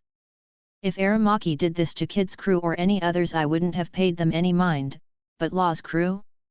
They were genuinely good guys from what I knew in the series and what I gathered out of Morgan's information network. Sure, they had their own faults, but to be killed like that didn't sit right with me. It was just wrong. The moment I saw Aramaki's figure, my observation haki flared up. I had a small time to react as the green bull swiped his sword at me. I didn't back down from the challenge, but rather used my nameless naginata to match his sword, both of our weapons laced with haki. Our blades clashed, creating a small shockwave as the ground beneath us cracked. The wind blew and black lightning flashed due to the initial clash. So, you finally showed up, bastard. Aramaki grinned. His face was covered with bandages. Well, mostly covered, the last punch from me ripped out a good portion of it. And what I saw underneath the bandage was something that only a mother could love. Even that was stretching it. Only then did I realize that this was my handwork. Wow, you look like Voldemort's face had a kid with Dumbledore's nutsack, I called out, grinning. Your world noble master has a kink for ugly bastard or something. On second thought, don't answer that. Aramaki growled as he swiped his blade at me, which I ducked, before parrying the following strikes. I took each strike with my nameless naginata. Each clash creating wind and shock waves. I will take my sweet pleasure in ripping you apart. He growled, cocking back his fist as it bulged with green chemical bubbles. Chemical rebound. His fist came forward, creating a giant explosion that went off right in front of me, or that's how it should have been. With a single use of Soru, I appeared right by his side and elbowed him in the ribs. I made sure to coat each of my blows with haki with his Logia body and all. And even though my blow made him shoot to the side, I didn't hear any of his ribs cracking. Hey, those would have been music to my ears. It seemed I would have to take it up a notch. I could use advanced armament haki, but I wanted to test out the waters first. And also, using too much haki against him might be foolish. I still had Blackbeard and his crew to look out for. I wouldn't be holding back on the fight. No. I would make him despair and show my true strength. God. That sounded cringy. But it was an ego thing. I might act prideful most of the time to hit a few gags with my crew. But I still had honor. Aramaki had made it personal when he tried to finish off my crew back on Sakura Island, and so I would make sure that he paid for it. My heartbeat started to fasten as blood started pumping at an extreme speed around my body. I could see wisps of steam coming out of my skin, and the muscles underneath my frame started to bulge with me gaining a foot or two in height. Previously, using gear first and second at the same time took a lot of concentration. Now? It was kind of second nature. It just showed how much I have grown after my fights with him previously. I haven't named this, maybe Gear 2.5? Details, who cares? I heard Aramaki roar as he charged at me, half of his body turned into a green oozing chemical as he launched himself towards me. His tall figure didn't cut away his speed, it seemed. I should have killed you back then, motherfucker. I made that mistake once, I won't do it twice. With that he swiped his blade at me. I took a step forward and the ground beneath me cracked as I parried his strike with my blade. Steel met steel as our attacks bounced off each other. He attacked again, I countered again. This repeated for a while as our figures blurred around the forest. His blows were devastating, his strikes were precise, and yet it didn't matter. You will die here. He roared. Oh, damn it dude, I called, holding my nose, did you gurgle teach ball sack or something? Aramaki's response was a roar. Had. Our observation haki might be at similar levels, but I was faster than him. It pays, having both the slow and speed user in your crew. Speed was right up my alleyway. I had always wondered what might have happened if two users of observation haki that were at similar levels fought. And I had found my answer. Observation haki, from how I saw it, wasn't future prediction, or anything like that. It was more like an educated guess on how your opponent would react to your attacks or how they would attack based on how good you were able to read your opponent's intent. There was always a chance of your predictions being wrong, and you had to take that into account for that. When both users of observation haki were at similar levels, the number of guesses and maybes became almost near infinite for both parties. Almost becoming useless. The one who was faster would then be the superior fighter. I could easily react to his blows while he was struggling against mine. And that is to say, I didn't even go into Gear 4th yet. My blade cried for me to finish my fight, but I held on. Aramaki was still strong, he should be a bit stronger than Jack when me and Sinbad fought him. So then why was he struggling? It was easy, Aramaki was holding back for now. Did he really think so little of me? Fking disappointment. Aramaki might wanted to wait for the right moment and strike, but he was for a rude awakening. After fighting so much Sabo, I did pick a few things of his own fighting style. My brother usually targeted vulnerable places, and pressure points to make him strikes deadly. And I was able to pick up some of his skills. 282. Aramaki and I clashed blades and fists. Our fighting dragged on, creating sonic booms in air, that destroyed the already destroyed landscape. Minutes passed by as both of us took damage from each other's attacks. But as the fight dragged on, it revealed who the superior fighter was. His use of chemicals was as sub-par as ever. Most of the damage he did was only laced with poisonous chemicals, that my system boosted by life return could easily handle. The fruit really was a waste on him. But not to worry, I would make sure to gift his fruit to a better user after I'm done with him. The cuts that seeped chemicals into my wounds burned like hell. But with life return, I knew none of the damage would be long-lasting. It wouldn't even leave a scar. There was another trick I learned from Sparky on how to negate others' devil fruit abilities, but I didn't want to waste my haki on the small matter. Was this really someone that had struggled with before? I really have gotten stronger. But I wasn't the only one getting stronger. My brothers had as well, and so did my crew. When Sabo first met me in Log Town, he was only a bit stronger than the current Aramaki. And now, the present Sabo would stomp him. Sabo had grown quite a lot, his growth was staggering considering he didn't have any death battles. But then again, most of the time, Sabo had little time to train do the constant missions given to him by the revolutionaries. He was still stronger than me. So was Ace. In the past week, Ace had gotten stronger as well, he made sure to keep his ranking as the strongest amongst us brothers. Who knew sibling rivalry could make the three of us strong like this? I panted as I wiped my sweat away, eyeing my opponent cautiously, a grin plastered on my face. I was having fun, not gonna lie. After all that training I really was enjoying the fruits of my labor. Getting winded so soon? Aramaki said, his breathing was also a bit rough. I will finish you off. I blinked, you sounded like a male hooker for some reason. I said, I'm sorry, but I don't want you to finish me off. Maybe if you had a pair of jugs that jiggled. Aramaki's response was a growl as he dashed in at me. I grinned and dashed forward as well. He was wild and his attacks were very hard to read, but all of it didn't matter. I was stronger than him. I was faster than him. All the days of getting my ass beat by my brothers were paying off now. Also, in the open sea, only haki mattered. No fancy technique, no devil fruit, only haki mattered. There was a reason why most old generations didn't have any fruit but are still a menace to us. Heck, the things I saw Gramps do with haki alone was still a memory that inspired me to get strong. The moment I unlocked both forms of advanced armament haki, is the moment I stepped into a level of power that few could get in their lifetimes.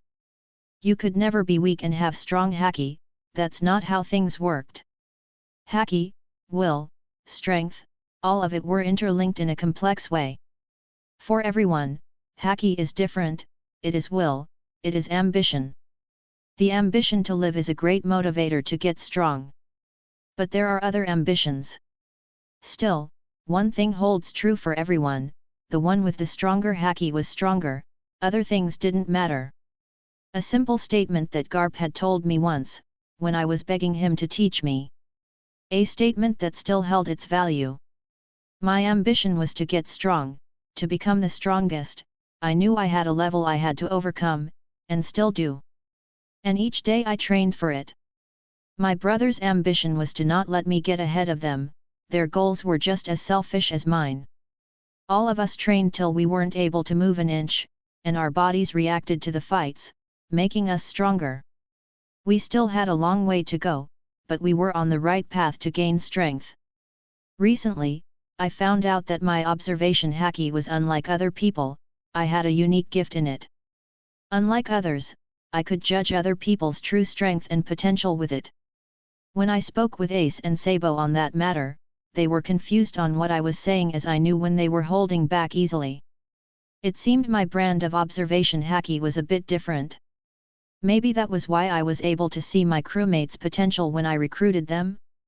When I have time, I should also experiment on that power, it could come in handy, but for now, I had a mad bull to tame. Ugh, come here bustard. He jumped at me, only to get dangerously close to getting his head cut off. I clicked my tongue as he somehow stopped midway and spilled some green chemicals on me before jumping back. He also added another explosion as he did, and it seemed he wanted some distance. But I didn't let him, I wouldn't let him set up anything that would bite me in the ass later, so I followed through. Is the green bull scared of the little ol me? I taunted, and it seemed to get a reaction as he came forward to attack. Kicking me right in the gut, sending me stumbling back, before I used the air to bounce back into the fight. Getting under his skin was a bit too easy. I wondered if this was a trick, but honestly with the amount of cursing and swearing he did, I think it wasn't. He really didn't like that I had broken his face. Still, he was holding back, he needed a bit more motivation. Hey, if it makes you feel any better, you only look ugly on the outside, I'm sure you will look beautiful when I gut your insides, I said as he charged at me again. He kicked me, which I blocked, but his blow almost sent me down. He wanted to follow through, but I shot a few haki-clad air bullets his way, which he had tanked. They didn't hurt him that much, but annoyed him nonetheless. Fuck you. Nah, I don't swing that way, maybe say that to Kamale when you see him next time. I snorted, like there was going to be a next time. I matched his first blow, dodged the second, on the third one I tried to slip behind, but he stopped me with a kick. I stumbled back as I was a bit slow to dodge that one. Keep your mouth clean of Saint Kamale's name, you bastard. Aramaki said with gritted teeth. I blinked, my lips twitched. I shouldn't. I really shouldn't, but fuck. This was just the best setup, how hard? What? How hard did Kamale suck your dick, that you miss him that much? I grinned, his mouth must feel like a Hoover Deluxe. Aramaki's response was to roar with fury and attack me head-on. Funnily enough, this time it seemed Aramaki wasn't holding back any longer. His body fully transformed into a chemical as he grew in size, large horns grew on his now semi-liquid head. And from his back, I could see 4 limbs that looked similar to Dr. Octopus, it even had those 3 pointed thingies on each end. Talk about copyright issues. Wow, I didn't know you had a magical girl transformation. I whistled, 4 out of 10. 4 cause you look like a whore that got a dildo shoved up. I sadly couldn't finish my sentence as the 4 octolegs smashed into my location, making me jump back. The attack followed though, which I had to evade by doing a few backflips. Moving my body around to avoid losing ground, I landed a few meters away from him, but he had rushed at me by then. He threw a kick that I barely managed to avoid before swinging down his blade coated with green flames and haki. With his full body covered in dangerous chemical substances, I had to be careful when hitting him or I would get damaged as well. Having haki coating doesn't always mean you will have ultimate protection. So this was a good time to bring out the big guns. 283. Without wasting even a moment, I planted my boot-clad feet on his knee and used Soru on it, to get away from the blade. I saw the blade an inch away as it swiped down. While he grunted, I leaned forward and pushed my leg back using Geppo to bounce in air and deliver a fist clad with haki, which he blocked with his hand, but my attack pushed him back. But this was no ordinary use of haki. Aramaki was wide-eyed. How do you know that? He hissed with gritted teeth.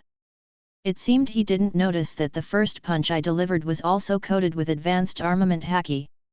Wisps of illusionary flames danced around as the effect of advanced armament haki cladded both of my fists to my weapon.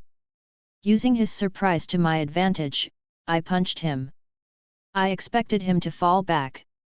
But the bastard held on, and pushed back, so I tried to swipe at his leg, but I had to stop my attack when he tried to stab me with his blade. I managed to dodge it and kick his blade out of his hand. Aramaki growled, "I don't believe it, you aren't that strong." He said those words mostly to himself as he charged forward. Even without his sword he was no less dangerous. I snorted, "Yeah, man, you're right. It's just you that has gotten weak." Aramaki growled as his body suddenly blurred out of sight, appearing right in front me, and kicking forward. Oh, he made a mistake on that attack. And I would make sure he regretted it. Smiling, I made a grab for his leg with advanced armament haki coating my arm, managing to grab a hold of his ankle, twisting it, and I slammed him into the ground. That knocked the wind out of him, and I could have used my naginata to stab him. But I stomped on his back instead, pushing his body into the ground and knocking the wind out of him. Cracking the ground below as spread around like spider cracks. Finding himself right beneath my feet, I cocked both of my fists back, Gomu Gomu no Storm Gatling. A fury of strikes, all of them covered with advanced armament haki, internal destruction, slammed into his body. The speed of my strikes generated flames similar to Red Hawk, as they punched into Aramaki. My strikes ripped off the 4 limbs that he had on his back along with the layer of chemicals that covered his body. Still, he was covering his whole body with armament, but it had little effect. He could protect his outsides from the damage, but my haki's internal destruction would destroy his insides after I'm done with him. As my strikes fell, I could feel his organs rupturing, his bones breaking, his muscles being torn. His body started digging itself into the ground more and more, due to the weight of my strikes. Enough! He roared, as suddenly his body exploded out a green explosion that I had to dodge. But even then the almost nuclear-like explosion shot me to the sky. I had to use Geppo to stop spinning and quickly use Life Return to stop the damage from his attack. Now that he was cornered, Aramaki was dangerous. I wasn't going to underestimate him. I took in deep breaths as I tried to close down the burns and cuts that I gained from the last explosion. All the while I watched the crater where Aramaki was. His broken form was coming out and glaring at me. Honestly, in a few years, Aramaki might have been an actual admiral-level threat. He was bad at using his fruit. So, most likely, he didn't have the fruit for long. Because with time, even a bonehead could figure stuff out with his fruit. Wapol did. His haki was no joke as well. He needed a few haki blooms, and if he could get someone in the Marines to teach him the advanced form of haki, he could be a force to be reckoned with. But now, not only wasn't he slightly weaker than me, he was also very easy to rile up. If he was a calm-minded fighter, I might have had to go gear 4th on him. If he knew how to fully utilize his fruit, I might have had to call for backup. Now? I didn't need to. I could deal with him alone. I was about to move in to continue the fight, but then I saw something that made my skin crawl. Up from the sky, I saw a gigantic octopus made of shadows. It was quite far from me. But I could still see its gigantic form thrashing the forest. I could also see Sabo and Ace fighting that thing, and they seemed to be losing no less. That couldn't be Teach, could it? With my observation haki, I confirmed my suspicion. Just how many devil fruits did that bastard eat? Even I was second-guessing my observation. That moment of distraction cost me, as Aramaki was able to get in front of me and stab me with his sword. Or, at least, he tried to. At the last moment I had twisted my body out of its way before I punched him. He shot back, but I had already thrown the chain part of my naginata onto his blade. The chain wrapped around the blade, already eating away at the blade, but Aramaki hadn't noticed that. Using Sora to get past him, and pulled, taking away his weapon yet again. With the chain still wrapped around his sword, he roared forward to attack me without his weapon. My answer was no joke, foot to his face, making him shoot down from the sky. Ugh! He grunted, getting up, but by then I had already fed his sword to my blade. Where the fuck is my sword? I ignored him. Let's finish this, I said to my blade. About damn time, my nameless naginata called out, as I poured my haki into it. It roared in new power from consuming another blade. The muscles in my arms bulged, and so did the muscles in my legs. And with extreme speed, I threw myself onto Aramaki. The bounty hunter was wide-eyed. He had shot a volley of green flames forward, but rather than avoiding them, I faced it head-on. And with one swipe of my blade, the sea of flames parted. He jumped back when I got near and kicked. Grinning, I ducked under his swipe as I stepped forward, narrowly avoiding his forceful kick. I spun around and drove my fist straight into his gut, paying him for the attack. The force of my strike created a gust of wind and his body bent around my fist. I wanted to follow through, but his body chemically exploded, throwing me off. I had to protect my whole body with full body armament. Not making the same mistake twice, I also didn't want to get a full body chemical tan. But my clothes, on the other hand, didn't seem to share my durability, but hey! At least I still had my pants on. Aramaki coughed as he reformed despite the pain, but sadly he was running on limited time. I had an octopus to kill, not this second-rate bounty hunter. With both of my fists tightening around the guard of my naginata, I dashed forward. He was a second too late to jump back, as I swiped at him with my blade.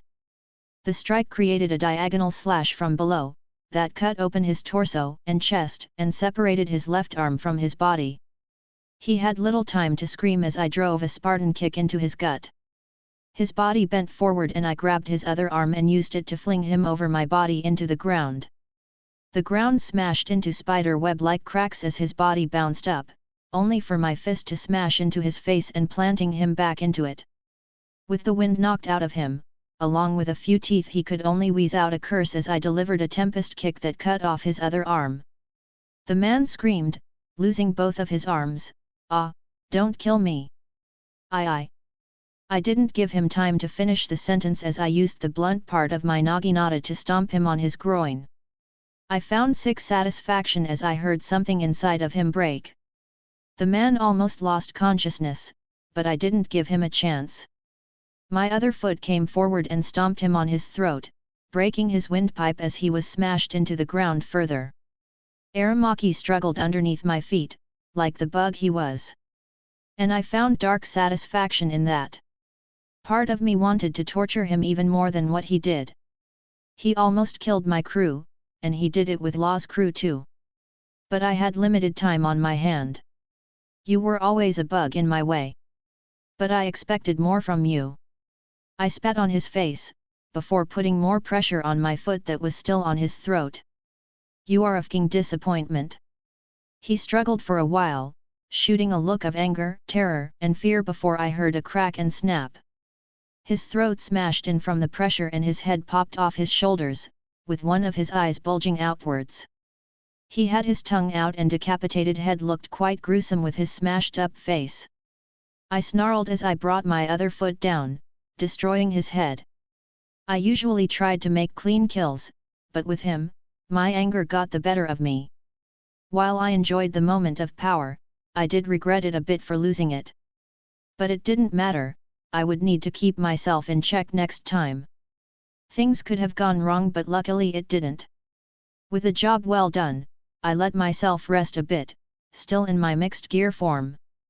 But the fight was far from over, I looked to the north, Teach was next, and with that I blurred away from the location, leaving a dead bounty hunter on the ground.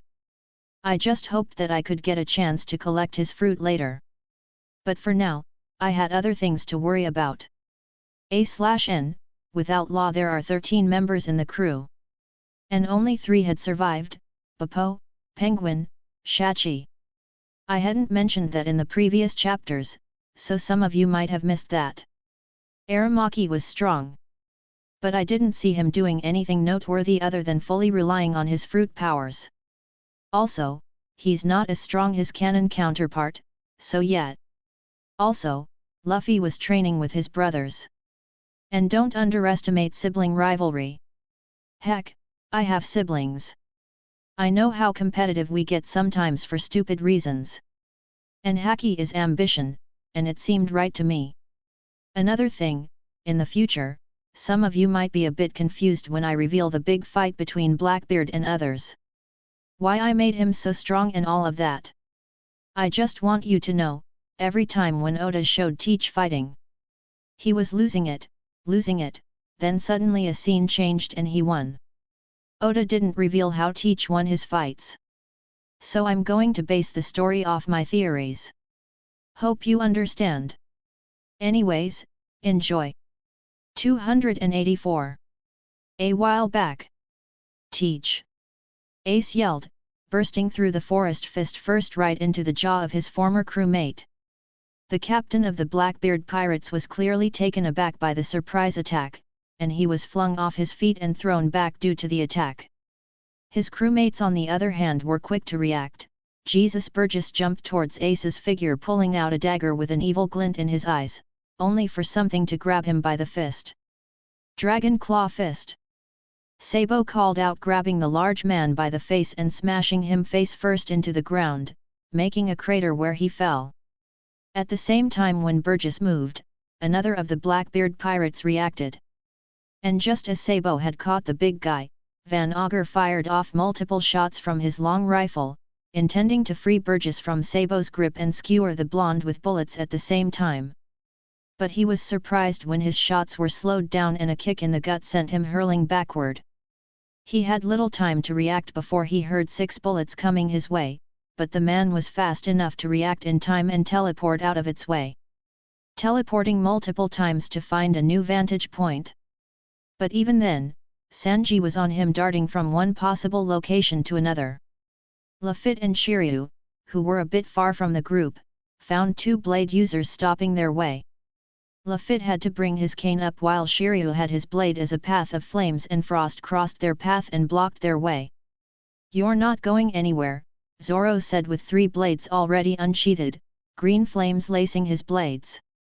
The swordsman took a low stance, ready to attack, and on his side so did Kuina. "You will be fighting us instead," she said, her blade lacing frost. Luffy and Shiryu could only glare and stop, because they knew the opponents in front of them were strong and couldn't be ignored. Doc Q, who was on his horse stronger, jumped back, throwing explosive apples at the group along with a yellow powder-like substance. Wanting to use his Shakushaku no Mi to spread diseases. But Doc Q instead found his whole body slowing down, before a shadowy arrowhead of all things stabbed him in the leg, stopping all of his movement. He was astonished as he knew he was in a bad position. He couldn't even react as he felt small arms wrap around his face before, with a crack, his world turned. Only then did he realize that his neck had been snapped in the opposite direction. But the thing was, he had yet to see the attacker. An odd death, that his mind was still processing. The doctor also felt the invisible figure slip something into his clothes, but he didn't have any will to speak as his life started to slip away as the pain from the neck down rushed to his head. "Doc! You bastards! Motherfuckers!" But the first one to react was the captain of the Blackbeard pirates himself, as seemingly Teach appeared from right beneath Doc Q's shadow, and punched something invisible in the sky. Sparky's form was revealed as Blackbeard used his fist crackling with red energy to punch him away from Doc Q's side. The poor monkey was flung to the side, before Teach kicked Masked Deuce, who was also at fault for killing his crewmate. Deuce didn't have the time to react and his body was flung toward Sabo's side, freeing Burgess from the revolutionary's grip. As Deuce passed them, Burgess tackled Sabo while covering his body with haki as he started running, going through trees and separating him from the group. Sabo started to pound his fist onto the man's back, trying to free himself. At the same time, two figures also ran towards them, intending to give Sabo a hand. "Doc, talk to me." Teach growled, holding his crewmate's limp body. The next was twisted in a horrible way, but the doctor was still twitching, barely alive. He wanted to say something. "B-O-M-B. What?" Teach was confused before an explosion covered the area, dismembering most of the doctor's body, and Teach was covered in his crewmate's blood. "Yuck!" Teach roared in rage. "I will skin that monkey alive." That bastard planted a bomb on an already dead guy. But Teach had little time to mourn for his crew, as someone had appeared nearby and attacked him. "How did you get past me, bastard?" It was Ace that appeared by Teach's side a moment later, brandishing Inma with haki as he struck down. Teach growled as he used his haki-clad fist to block the attack, a shockwave and sparks of black electricity crackling in the air. Both of them using advanced armament haki in their attacks. "You are going to pay for what you did." Teach growled, glaring at Ace, "All of you. Don't start playing the victim, Teach, you were the one that started this," Ace growled, taking back his sword and lacing it with his flames and advanced armament, and started swinging it left and right, up and down in a fury of blows that Teach matched with his own advanced armament and darkness. Ace's attacks created a wave of flames that spread outwards, and Teach had matched it with his darkness that swallowed everything. "Don't come near us, you guys can't handle him," Teach called out when he saw Shiryu and Luffy. Both of them nodded before the fight between the fire and darkness users intensified. Shiryu and Luffy had to jump back to not get injured from their clash and fall behind. But they had their own set of problems as Zoro and Kuina threw themselves at the older pirates, trying to separate them from Teach. Fire Fist. The forest ground exploded into flames as the large volley of flames exploded onto Blackbeard's location. The darkness matched the fire for a few seconds before it started getting sucked into itself. Ace frowned but didn't do anything as he rested Inma on his shoulder, looking at the scene. Finally, Teach's figure was revealed unharmed and Ace saw something that made him raise his eyebrow. "You are going to die here, Ace." Teach growled as his right arm turned into pitch-black shadow and his left arm had red energy crackling around it. If it was any other time he might have been joking around, but now that one of his crewmates was dead he was forced to be dead serious. "And I'm going to put your head on a pike and see to it that the rest of the crew sees it." Pops would love seeing one of his sons like that. He grinned darkly. "Keep Pop's name out of your fking mouth."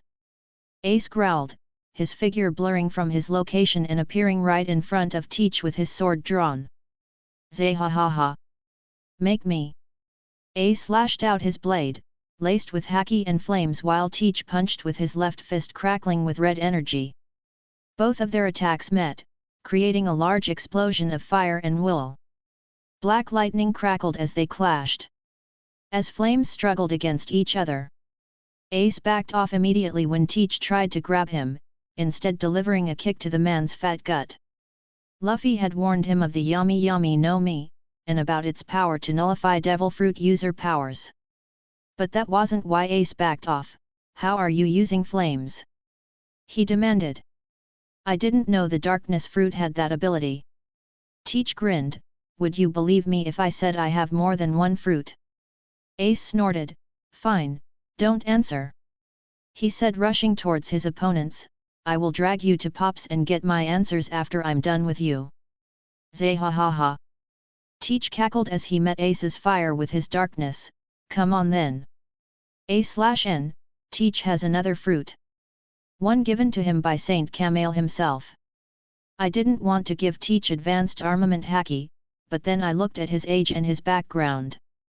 My man was in Whitebeard's crew for so long, and if he had haki, he could find others in the crew and pester them to teach him advanced armament haki. But don't worry, I only gave him Ryo. External destruction, where one doesn't need to touch the target to damage it. I didn't give him internal destruction which destroys things from inside. I gave Ace both cause he has Inma, and like with Zoro, Inma is teaching him the advanced forms, so he has both. And I gave Sabo both cause if anyone has both forms of advanced armament, then it would be Dragon. Sure, some downplay him because Blackbeard attacked Baltigo and the Revelation army had to pack up. But people did the same for Garp, and he has an attack that can flatten a city with just Haki alone. My thing is, I won't underestimate any monkey D.S. when it comes to Haki. And if Dragon has both forms of Haki, I can see him teaching it to Sabo. And unlike Ace who's stubborn to train, Sabo isn't. As a boy all he did was train in the Rev army. Also, Sabo had shown off a technique with Dragon Fist, Ryu no Ibuki, which kind of is like advanced armament Haki because the destruction is spread out. Where he punches the ground and it destroyed everything around it, with what he calls hitting the core. But then again it could be similar to Fishman Karate, which is a shock-based technique, which negates durability. Just a reminder that shock-based techniques are quite OP on their own. But with Haki they are far more stronger. Some people forget that armament Haki also have an enhancement effect. That's the reason, Kuja pirates were able to break boulders with normal arrows. A group of One Piece community also sees it as a reason why gun users can shook speed blitz characters in the series. Like Izo or Ben Beckman. So any technique, be it Rokushiki or other stuff, you pour Haki into it, it boosts the destructive capacity of it. Almost like Nen. 285. As Burgess tackled Sabo through the trees, the young revolutionary started smashing his fist onto the man's back, trying to make him let go. Let me go. With a final smash, Burgess was finally smashed onto the floor and Sabo skipped back.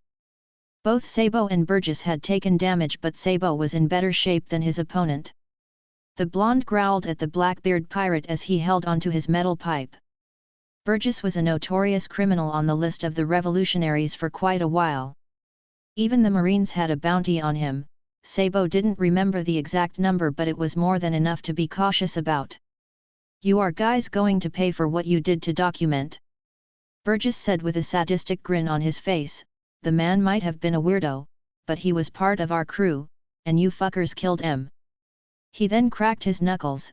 "You will regret it after I'm done with you." Sabo just narrowed his eyes as he calculated the situation. He could lead Burgess to the others like planned and help Ace with Teach, but Luffy had stressed the importance of killing the targets as fast as possible. And as a revolutionary, Sabo knew that sometimes dragging the fight could backfire on you. Burgess made a mistake of separating him from the group and he was going to cash in on it. "The only one regretting anything will be you," Sabo said, launching away from his spot. The revolutionary blurred from his spot using Soru and Jeppo in a way that would make Luffy proud. As a revolutionary, they were taught the basics of the Rokushiki, but Sabo had used the techniques less and less and focused on other aspects. Only after seeing Luffy's creative use of the techniques had he gone back to them. Sabo dashed forward with his metal pipe coated in Haki, while Burgess came forward with his fist. Both opponents clashed, creating a sonic boom as the air rippled around them. "I know of you," the pirate declared. "You are Sabo, the second in command of the Revolutionary Army. Why the hell is a coward like you here?" Burgess grinned. It doesn't matter. At least I can cash in your bounty. Now, die." The helmsman of the Blackbeard pirates cocked back his other fist and launched attacks in rapid succession. Inwardly Sabo smiled, dodging his attacks with little difficulty. Many fighters didn't go all out from the start, some did it for the challenge, while others did it as a strategy. To make their opponents drop their guard and claw them when they least expect them to. And Sabo was the second type of guy. "You might be strong but I'm faster," Sabo said, matching Burgess's blows, putting on an act that showed that he was struggling. The world government always had underplayed the Revolutionary Army's capabilities, so most people thought them of being weak. A strategy so that new people wouldn't join the side of the revolutionaries, but it also made others underestimate them. Most observation haki users thought they could base someone's true strength on their haki. And in most cases they did, but when you were a revolutionary who had to run missions under the nose of the world government and the Marines, you tended to pick up on things. Hiding your true strength from an opponent was a skill few people used, but it was a useful skill nonetheless. The most proficient one he ever saw was Sparky, and give that monkey a device that could turn him invisible and you'd have the ultimate assassin. If all monkeys were like him, the Revolutionary Army really needed to up their charm in recruiting more monkeys into their ranks. Which was saying something, as the leader of the Revolutionary Army's family name was also Monkey. Hey, would you look at that, the world government has a monkey problem in their hands. Sabo mused at his own joke. Wee ha ha. The larger man laughed as he started to gain an upper hand on his opponent. Or so he thought. Don't die too quickly, I still have to smash your face in for the earlier attack. I almost thought you were stronger than me. Sabo felt his brows twitch, but continued putting up his game of looking weak until a moment presented itself. And after a while, it did. Burgess had swung his fist in a wide arc that left his right side open, and Sabo cashed in on his mistake. You know, everything has a core. Sabo said as his left fist took on a claw shape as it became covered in a layer of advanced armament haki.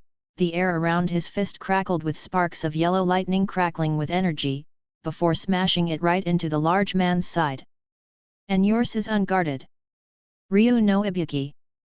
Burgess was wide-eyed as even though he had sensed the danger covering his sides with haki, he was too late.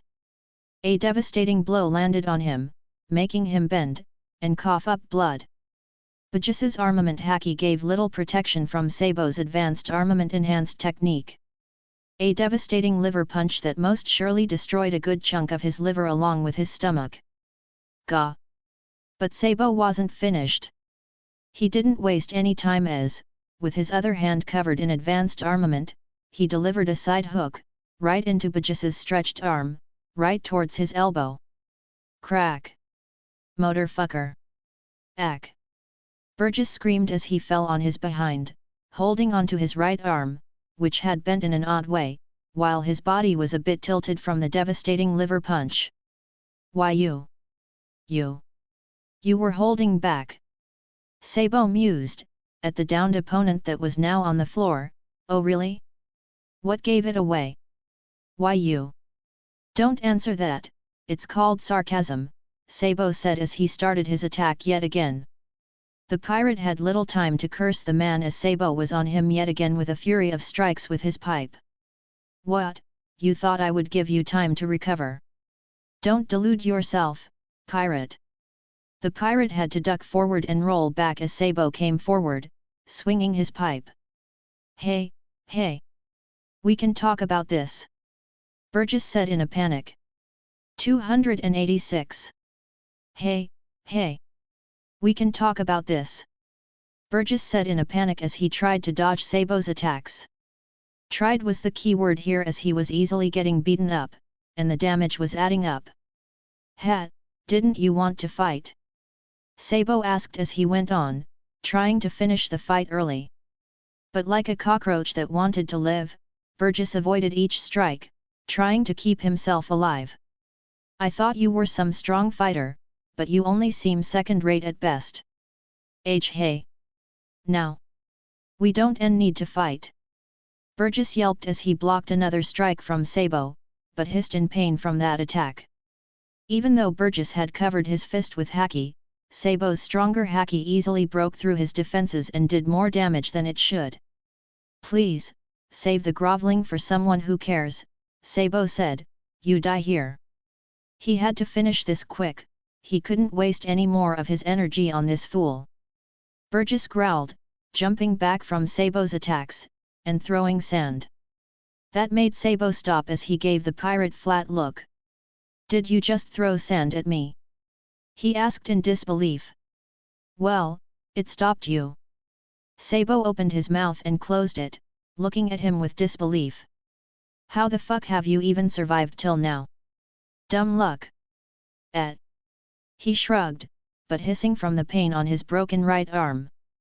Sabo was about to jump him when Burgess cocked back his left hand and punched forward, galleon lariat, causing the wind to blow forward, forcing the revolutionary to step back. Seeing his attack able to keep Sabo away, Burgess followed through, galleon lariat. Galleon lariat. Galleon lariat. He shot off multiple attacks as he started jumping back while Sabo followed from a distance, avoiding the wind attacks. Who knew keeping him away would be easy? Wait, easy? Something is wrong. Burgess was cut off from his thought as a giant mace with spikes hit his body, making him drop from the sky. His observation haki had caught the danger too late as he was too focused on Sabo. Ugh! His body flew with multiple shards of spikes sticking out of his body before landing with the grace of a boulder, crushing the trees as he groaned in pain. Ah, fuck, who was it this time? Burgess couldn't even finish his sentence as he had to put up his injured right arm to block an attack. Ugh! He grunted as he saw 6 claws sticking out from his already injured hand. He glared at the pink-haired boy before the boy kicked his foot forward, sticking it in the left side of his chest, and puncturing his lungs. Fuck you! Burgess tossed Kobe to the side before delivering a kick, sending the pink-haired pirate away, while he held onto his wounds. Burgess didn't look good, he had multiple wounds, with spikes sticking out his body. With the left side of his chest bleeding, and the right side of his stomach almost destroyed, he was almost halfway out of the fight. I can't take all of them on. He grumbled, eyeing the new figures. He recognized them. 2 of them were Straw Hat Pirates, their targets. If things went well, they would have been the ones hunting them by now. But now? The situation had flipped to its side. The man-demon Jin, who was half-transformed into what appeared to be an ancient Zoan hero of the Navy port Kobe, who had already recovered from his injury and had his claws out. And lastly, Sabo, the second in command of the Revolutionary Army, who was fully uninjured from their fight. Burgess knew he would die if he didn't get any help, so, putting 2 fingers in his mouth, he whistled. Wait, what did he just do? Kobe asked. Jin was on guard, still half-transformed, don't know, but be on guard. Sabo also narrowed his eyes as he stretched out his observation haki, intending to stop it before it arrived. Van Augur panted as he teleported again from his spot as, just a moment later, the tree he was perched in was smashed into hot flames, as it got torn apart by Sanji. The sniper knew of the man, Moriso, cause he had already connected who Sanji was. He was one of the Vinsmoke siblings. When Teach had targeted the Straw Hat Pirates, he had reviewed each of the crewmates with what little information they had. And in Sanji's case, his curled-up eyebrows gave a big indication of who he was. Van Augur had been on the Grand Line for almost nearly a decade, taking on multiple assignments from various clients, and he had taken a few jobs from the Germa 66. So he knew about them. Especially the Vinsmoke family and their weird abilities. The sniper wondered how a new pirate like Luffy was able to get a Vinsmoke of all people into his ranks. And to top it all off, Sanji might be as strong as his siblings. Van Augur was no fighter, he was more of an assassin. So he knew that fighting Sanji head-on would be a grave mistake. His side still ached from the pain due to the last attack. He wouldn't be able to take too many kicks from him. Van Augur was also sure that Sanji's shoes had sea stone in them. Maybe only the sole of the shoe, but when Sanji had kicked him, he had lost his ability to teleport temporarily. Troublesome. The sniper had a good control over both of his haki. Using observation haki to detect Sanji's location, he shot his rifle. The bullets flew with a shine of armament haki as they targeted Sanji, but the man sped away just in time. Van Augur clicked his tongue in frustration at the missed shot. Sanji also had observation haki, maybe even only observation haki. And even though the sniper was better than him, Sanji's speed ability was a very bad match-up for his warp fruit and his sniper skills. The sniper fired off multiple shots at Sanji's back, before teleporting to another location. Van Augur teleported to a tree, only for the tree to be torn apart as a flaming tempest kick demolished it. The sniper teleported again, and the same thing repeated, over and over again. In between the teleports, he fired off his bullets intending to harm the chef, but most of his shots were missing. And that frustrated the sniper, but as the fight went on, he noticed something. Sanji wasn't alone, someone was with him. Someone small. Van Augur blinked in surprise. His observation haki had missed it, but was there a little man with him? Wait, now it all made sense. There were rumors that one of the Straw Hats was a user of the shrink fruit on their crew. It was Usopp, wasn't it? And he was also a sniper. And not just any sniper. Van Augur was sure that he was related to that man. The sniper growled, with how similar they looked, he might as well be Usopp's son. Van Augur gritted his teeth, so my missed shots weren't just lucky escapes. Usopp was shooting down my bullets, that's impressive. But my bullets are covered with haki, did the boy know armament haki imbuement or was he using sea stone bullets? It doesn't matter, they won't win against me. He thought before switching up a function in his gun as he jumped back rather than teleporting. Heavy bullet barrage. Multiple bullets surrounding all directions came out of his gun as they made their way to Sanji's location. Diable jam, flaming concash. Sanji spun with flames that made a flaming wheel deflecting the haki-cladded bullets. Definitely had shoes with sea stone in them. Otherwise, his armament haki-cladded bullets would have destroyed his feet. But then again he could be wrong, as the Vinsmoke siblings did show having powerful exoskeletons. Van Augur was about to take the chance to attack head-on, when his ears picked up a whistle. Fuck, he was in a bad position as it is, and now his crewmate required help. Things were getting worse with each passing minute. A/N, Sanji's shoes have a bottom layer of sea stone, so that it wouldn't affect his own devil fruit ability while doing so for his opponents. Kind of like how Smoker uses his jet. This also makes his shoes stronger and more durable in some ways. If it wasn't obvious, it was made by Sniper King Usopp himself. Nothing too fancy. Also, his exoskeleton isn't as strong as his brother's yet. If I gave him that, he would already be on his way to Ifrit Jam. But with his speed fruit coming into play, he would get the ability way sooner than his canon counterpart. Sabo's ability to hide his strength and aura might be canon. Cause I don't see any other way how they got past 2 Marine Admirals and into the Reverie, when all of them knew observation haki. Observation haki is stated to make you see things even if they are hidden if they have aura. And Sabo and his gang of Revs were able to get past skilled CP agents, admirals, and others into the Reverie. Heck, he was even able to get the drop on Imu and 5 Elders when he tried to save King Cobra. Either observation haki is an active skill, where if you don't have it active you don't know about threats. Or there are ways to avoid getting detected if you can hide your aura. Like making yourself look weak and they misread you as a non-threat. Or both. Who knows? Cause I understand Sabo being able to get the drop on the 5 Elders, but how did Wapol do it? My theory is, cause he was so weak that no one even noticed him. Again, haki is a concept that is very vaguely described in the series as the level gets higher. It gets confusing. Like how 2 normal observation haki users against others would be useless if they are on the same level and other stuff. Anyway, you guys don't need to worry about that, just enjoy the story. 287. Van Augur teleported out of the way of Sanji's kicks before sending more bullets his way, all the while making his way toward where he heard the whistle from. And he found Burgess in a very bad position. The large pirate was bleeding from the left side of his chest, with his right arm hanging limply by his side while he saw a blue bruise on the right side of his stomach. Along with multiple shards sticking out of his body, he looked like a man that already had a foot in his grave. No wonder why Burgess called in for help. Burgess was prideful, but even he had common sense when the situation got this bad. He needed immediate help, if he could get him to Doc Q, only then did he remember that their resident doctor was dead.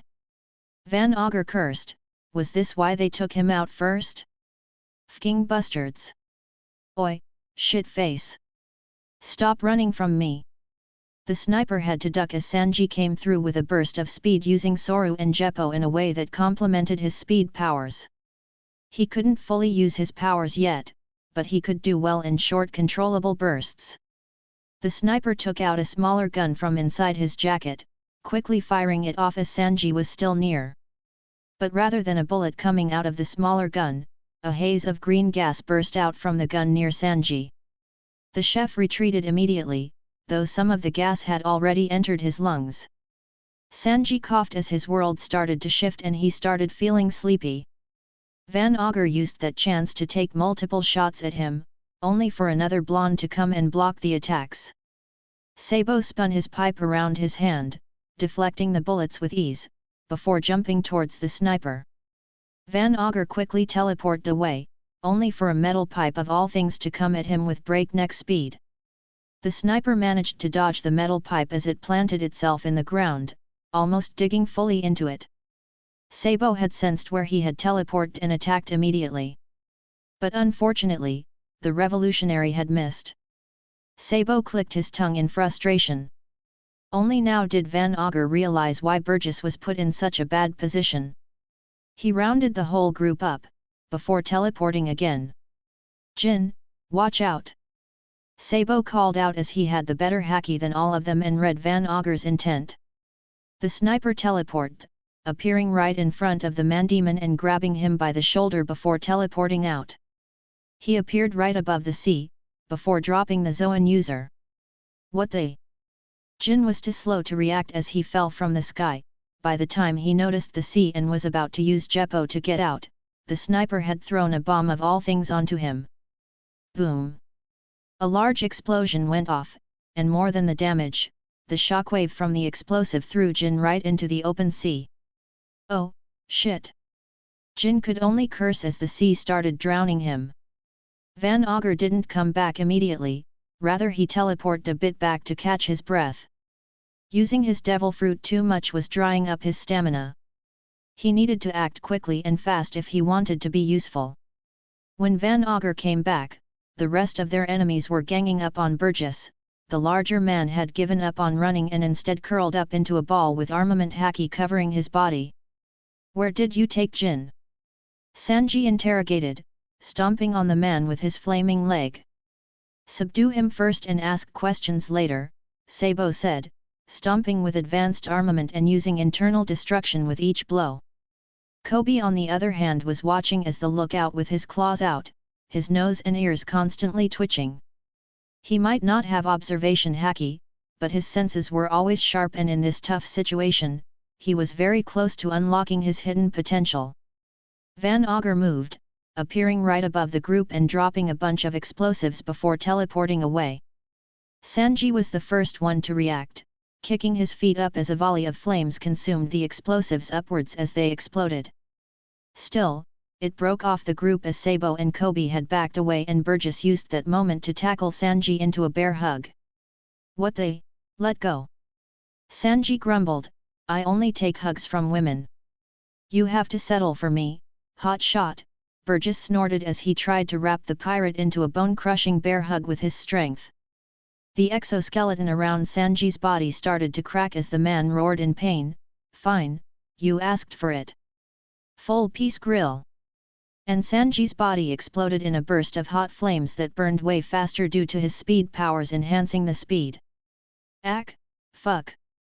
Burgess let go as half of his body was covered in third-degree burns, while Sabo attacked him with his pipe, and had an eye out for the sniper. Van Augur appeared again this time with his weapon drawn and right above Kobe's location, as he was the other target who didn't have haki. But the second in command of the Revolutionary Army had anticipated this. "Kobe, Usopp, now!" Sabo called out. And the sniper, who was about to shoot his massive rifle in the back of Kobe's head for a lethal blow, was astonished when a flash grenade hit him right into his face from somewhere. The flashbang was way smaller in size, but it exploded with enough sound and light to catch the sniper off guard. And at the same time, from Kobe's body dozens if not hundreds of small bone spikes shot off in all directions. Van Augur had pulled the trigger by instinct and had missed due to the flashbang, and the sniper had multiple life-threatening spikes planted in his body. More than a dozen of them pierced his body and one of them even managed to pierce his eye. Aik! Why you? But the sniper of the Blackbeard pirates had little time to curse as Sanji moved in yet again. Diable jam, Concash! A volley of flames and a kick landed on the sniper's back as he was thrown front and onto the ground. The sniper felt his energy slipping away due to the sea stone shoes Sanji wore. Hado elbow! Burgess, who saw Van Augur in a bad position, was about to attack the chef to get him off the sniper when he suddenly felt his world slow down. Burgess was shocked and knew he was fucked. Sabo and the rest of them noticed the large pirate who was running at a pace that would put a turtle to shame. Good going, Sparky! Sanji called out as Sparky's body became visible as he turned off his invisibility watch. The first mate of the Straw Hat Pirates looked quite beaten, and 3 of his arms had large blue bruises, but the smaller-sized monkey was still ready for a fight. Are you all right? I'll live. He answered, then Sparky gave Sanji a stiff nod, and the cook nodded back. Sanji then drove his other leg down right onto the back of Van Augur's head, smashing the sniper's head into ground in mess of blood and grey matter, killing the pirate. At the same time, Kobe extended his arm blade decapitating the larger pirate's head in a single slash. Both of them didn't even hesitate, which came a bit surprising to Sabo, but then again, the Straw Hats had seen how cruel some pirates could be back on Nanimane Island, G3 base. They had grown up and weren't naive anymore. They knew some enemies were too dangerous to be kept alive, though they also knew not to cross the line. That was the reason for the swift deaths. Usopp had also taken the time to jump off from Kobe's shoulder and return to his normal size, as being smaller than an ant all the time was hitting his stamina. Sanji, Kobe, and even Sparky had visibly relaxed after the 2 pirates were done with. They might have grown, but they were still new to all of it. Sabo had little time to think over the situation when a large volley of darkness and fire exploded out from where Ace was fighting Blackbeard. Sanji, Sparky, Usopp, go and see if Zoro and Kuina need a hand or not. Sabo said, I will go see if Ace does. The 3 of them nodded, before Kobe asked a question. But where's Jin? 288. Kuina and Zoro had their weapons out as they eyed their enemies. Both of their bodies now sported multiple wounds, small and large, with blood covering their clothes. And yet the 2 Straw Hat Pirates stood tall against the challenge. Luffy and Shiryu were their opponents. And unlike them, they were mostly unharmed, maybe a bit winded. They dwarfed Zoro and Kuina in both experience and skill. But even then both Kuina and Zoro were putting up more than just a challenge. Zoro had his 3 blades out and grinned at Shiryu, you know, for a former marine, you are very skilled with the blade. Shiryu took a drag from his cigar, well, I do pride my skills with the sword. He said resting his sword Ryu on his shoulder. But I have to say, Pirate Hunter, for a kid your skills are quite good as well. He then also nodded to Kuina, and so can the same be said for the little missy. Kuina's response was a curt nod but one could see a ghost of a smile on her face. Luffy chuckled amusedly, it's almost sad that we have to go against each other. He said, leaning on his cane, which now sported a noticeable change. The lower portion of the cane was an actual thin blade, making it look like an odd-shaped rapier. The sword was also of good quality, definitely a named blade. But alas, things are this way. Kuina snorted, say that after you wipe that bloodthirsty smile off your face. She said, you are pretty good with your words, but you reek of bloodlust. Luffy's response was to chuckle again, before his grin stretched to match his inner demon. You guys were always our targets, a certain someone paid quite a lot, to kill you scum. He grinned, and I promise you one thing, death will be the least of your worries after I'm done with you. We still haven't settled the debt for killing our doctor. Bullshit, Zoro snorted as he lowered himself, you just wanna kill, at least don't try to justify it on a dead man. Luffy's grin widened before he jumped from his spot, with his wings out, speeding up to clash with Zoro. Luffy used his own blade, the cane rapier sword, which was kind of like a hidden blade in his cane that he carried around. The three-bladed swordsman parried the blow, digging his feet into the ground while he did. Sparks and flames flew as Luffy and Zoro locked blades, both of their blades covered with haki. A crater formed beneath his feet from the attack, but Zoro held strong. From the corner of his eye, Zoro could see Kuina facing off against Shiryu. She wasn't doing any better than him, but Zoro had his own battle to worry about. Luffy moved fast and swiftly, using his legs and wings to attack along with the cane rapier. With armament haki, everything could be turned into a deadly weapon. And with his nimble movements, Zoro was constantly on the back foot. The green-haired swordsman was used to fighting kick specialists like Sanji. But Luffy was another case, he used his every body part as a weapon. But Zoro wasn't afraid of that, with his three swords he fought off his attacks. Zoro waited and finally found his chance when Luffy let his guard down. Or at least tried to. Luffy had shown off his skills when he easily deflected Zoro's blow, and even planted a kick right into his face, sending the swordsman into the trees. Luffy had read Zoro's intent with his haki. The three-bladed swordsman was the one to get caught off guard. With a broken nose, Zoro pushed himself off of the wreckage, eyeing his opponent. Even though Zoro knew Luffy's observation haki was better, it wouldn't be for too long. The constant threat looming over his shoulder was doing great for his growth. And with each passing moment, Zoro found himself gaining strength. Though he didn't like having a broken nose. Planting one of his swords into the ground, he grabbed his nose. And with a wince, he set it back in position. The swordsman snorted out some blood from his nose before picking up his sword. All the while the Blackbeard pirate curiously eyed him. Just from the brief exchange, Zoro could feel that his opponent was hiding something. Luffy was the first one to break the silence. You know, I have been in the Grand Line for almost half of my life. But you are the first one I've seen using three blades, a peculiar choice. He said, tilting his head to the side. How do you even speak with a sword in your mouth? Odd, very odd. But then again, I don't care. I have killed far stronger and stranger opponents than you. And you would be no different. This is a battle with swords, and as long as one of us is breathing, this battle is not over. A grin spread widely on his face. He didn't back down from a fight. With his swords catching on the green flames along with unleashing his conqueror's haki, he was ready to unleash hell on his opponent. So be ready to die. Luffy had an unreadable expression on his face, and Zoro prepared himself to move. But, suddenly Zoro's observation haki flared up. Zoro, watch out! The three-bladed swordsman quickly followed the advice and used his two blades to counter the swordsman that had attacked him. Shiryu grinned right up in his face with his sword. Both of them getting locked in a power struggle with their swords. You seem interesting, the former marine said, a conqueror among this pesky group of pirates? I haven't hunted one of you for quite a while. He gave a bloodthirsty grin that sent a chill down Zoro's spine.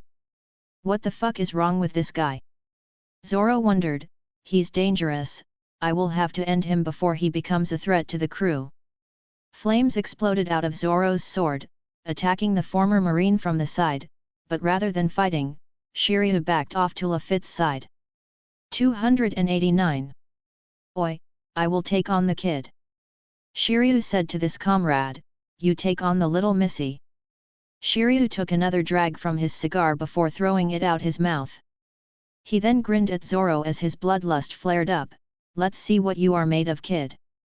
With that, Shiryu blurred away from his location, locking blades with Zoro once again. A sonic boom went off as their blades met, both of them using armament haki to coat their blades. Green fire exploded out of Zoro's blades, but Shiryu cut through them without even flinching. His blade glowed red with bloodlust and haki as he went after the green-haired swordsman. Luffy stood there for a few moments. Don't I get any say in this? He mumbled to himself before looking at Kuina. The ice user also seemed a bit annoyed at the situation. Luffy shrugged, let's get this over with. I need to get back to captain's side anyways. Kuina looked at him but nodded. I was expecting a challenge, but you have to do for now. Luffy blurred from his spot, appearing right in front of Kuina, locking blades with her. Their clash created a sonic boom, and the ground underneath Kuina formed a crater. Kuina's knees almost buckled under the pressure. Almost. Be careful, little girl, or I might put you into eternal sleep. Kuina flared up her aura, the temperature in her surroundings dropping a few degrees. You know, I have cut down a few guys who use little girl and sleep in one sentence. I was expecting better of you. She said with mock disappointment. And Luffy felt his brow twitch, before his red lips split into a grin. I going to enjoy ripping you apart. With that he kicked her, the girl blocking it with her free hand. And while she avoided the damage, the attack sent her hurling back into the air. Luffy followed through with his attacks, giving Kuina little time to recover, but it didn't matter. Luffy struck, but Kuina countered. The Blackbeard pirate moved with extreme speed, his form being a blur to anyone, but Kuina kept up with him. Even if just barely. For a while, they were in a deadly game of a dance of swords before Luffy found a chance, and kicked Kuina into the sky. With his wings outstretched from his back, Luffy followed through to the sky, engaging the sword battle in the air. Unsurprisingly, Kuina could easily fight in the air with her Jeppo and put up a good fight against the Blackbeard pirate. As the battle went on, it became clear on who was the better of the two. While Kuina was constantly on the back foot, she was still managing to keep up. And that was with Luffy holding back. She wasn't like her captain. But she could clearly see that Luffy had something up his sleeves and that she needed to be careful. In both haki and experience, Luffy was superior to Kuina, but the Blackbeard pirate was finding it difficult to finish the fight. Not unless he showed off his ability. But the Blackbeard pirate wanted to reserve the ability for later to help his captain. Kuina internally grinned, all the fights against Luffy and his brothers were paying off. Both Zoro and her only had access to armament haki a week ago. But due to all the intense training, they were able to unlock the color of observation. And while it wasn't on the level of Luffy, or any of the other experienced fighters here, she made up for it with her speed. She had been putting a lot of focus on speed with Sanji. And it was paying off now.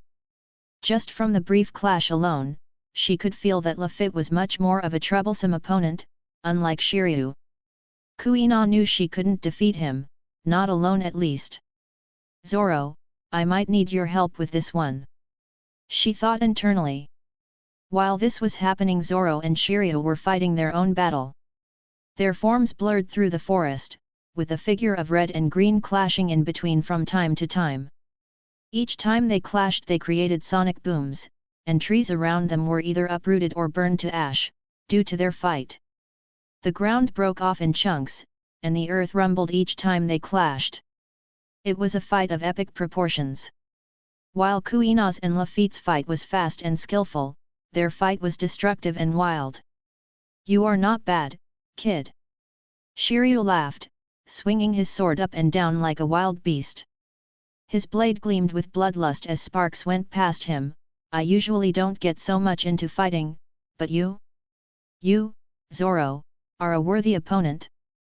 Shiryu smiled internally, he was longing for a fight like this. A fight against someone wild as him. When Saint Camille offered him freedom, he made a choice to never return to the Marines. And when Teach had offered him a position in the crew he was reluctant at first. But when the man showed off his ability to use more than one devil fruit, Shiryu joined him. That kind of man was all about challenging the world.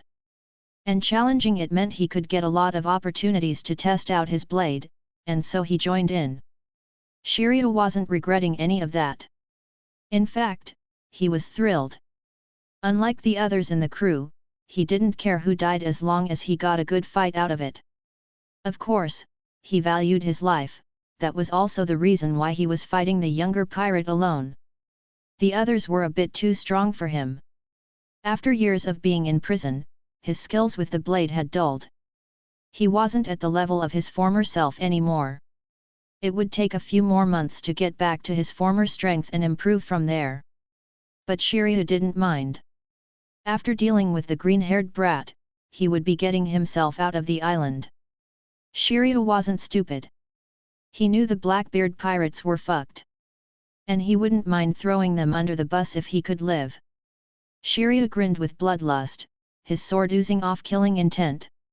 "Show me what you are made of, kid," he said, blood sword style, bleeding fang.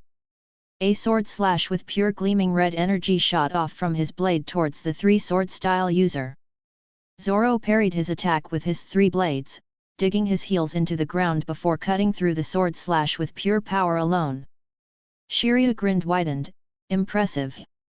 The green-haired swordsman panted, but he had a grin on his face as well. His hands shook just from countering the simple sword slash, that was the power difference between the two. In his hands, Sandai Kaititsu hummed along with Akayata no Zarashi. Only Yubashirai that was in his mouth was calm. But even then he could feel his blade's emotions. They wanted to fight. They wanted to win. And Zoro would make sure of that. Shiryu attacked again, and Zoro countered. Their swords sending sparks flying all around them, as they fought. And while the green-haired swordsman was able to block off any big attacks, small wounds were still appearing on his body. Shiryu on the other hand was mostly fine. Zoro's body ached, and keeping up with Shiryu was tough. And unlike Luffy, he was a much easier opponent to fight against. But even then it wasn't as easy as it seems. That was also another reason to fight. Out of the two, Luffy was stronger. Much stronger. Zoro had a sinking suspicion that Luffy was hiding his true power. He needed to help Kuina if that was the case. But first he needed to deal with him first. 290.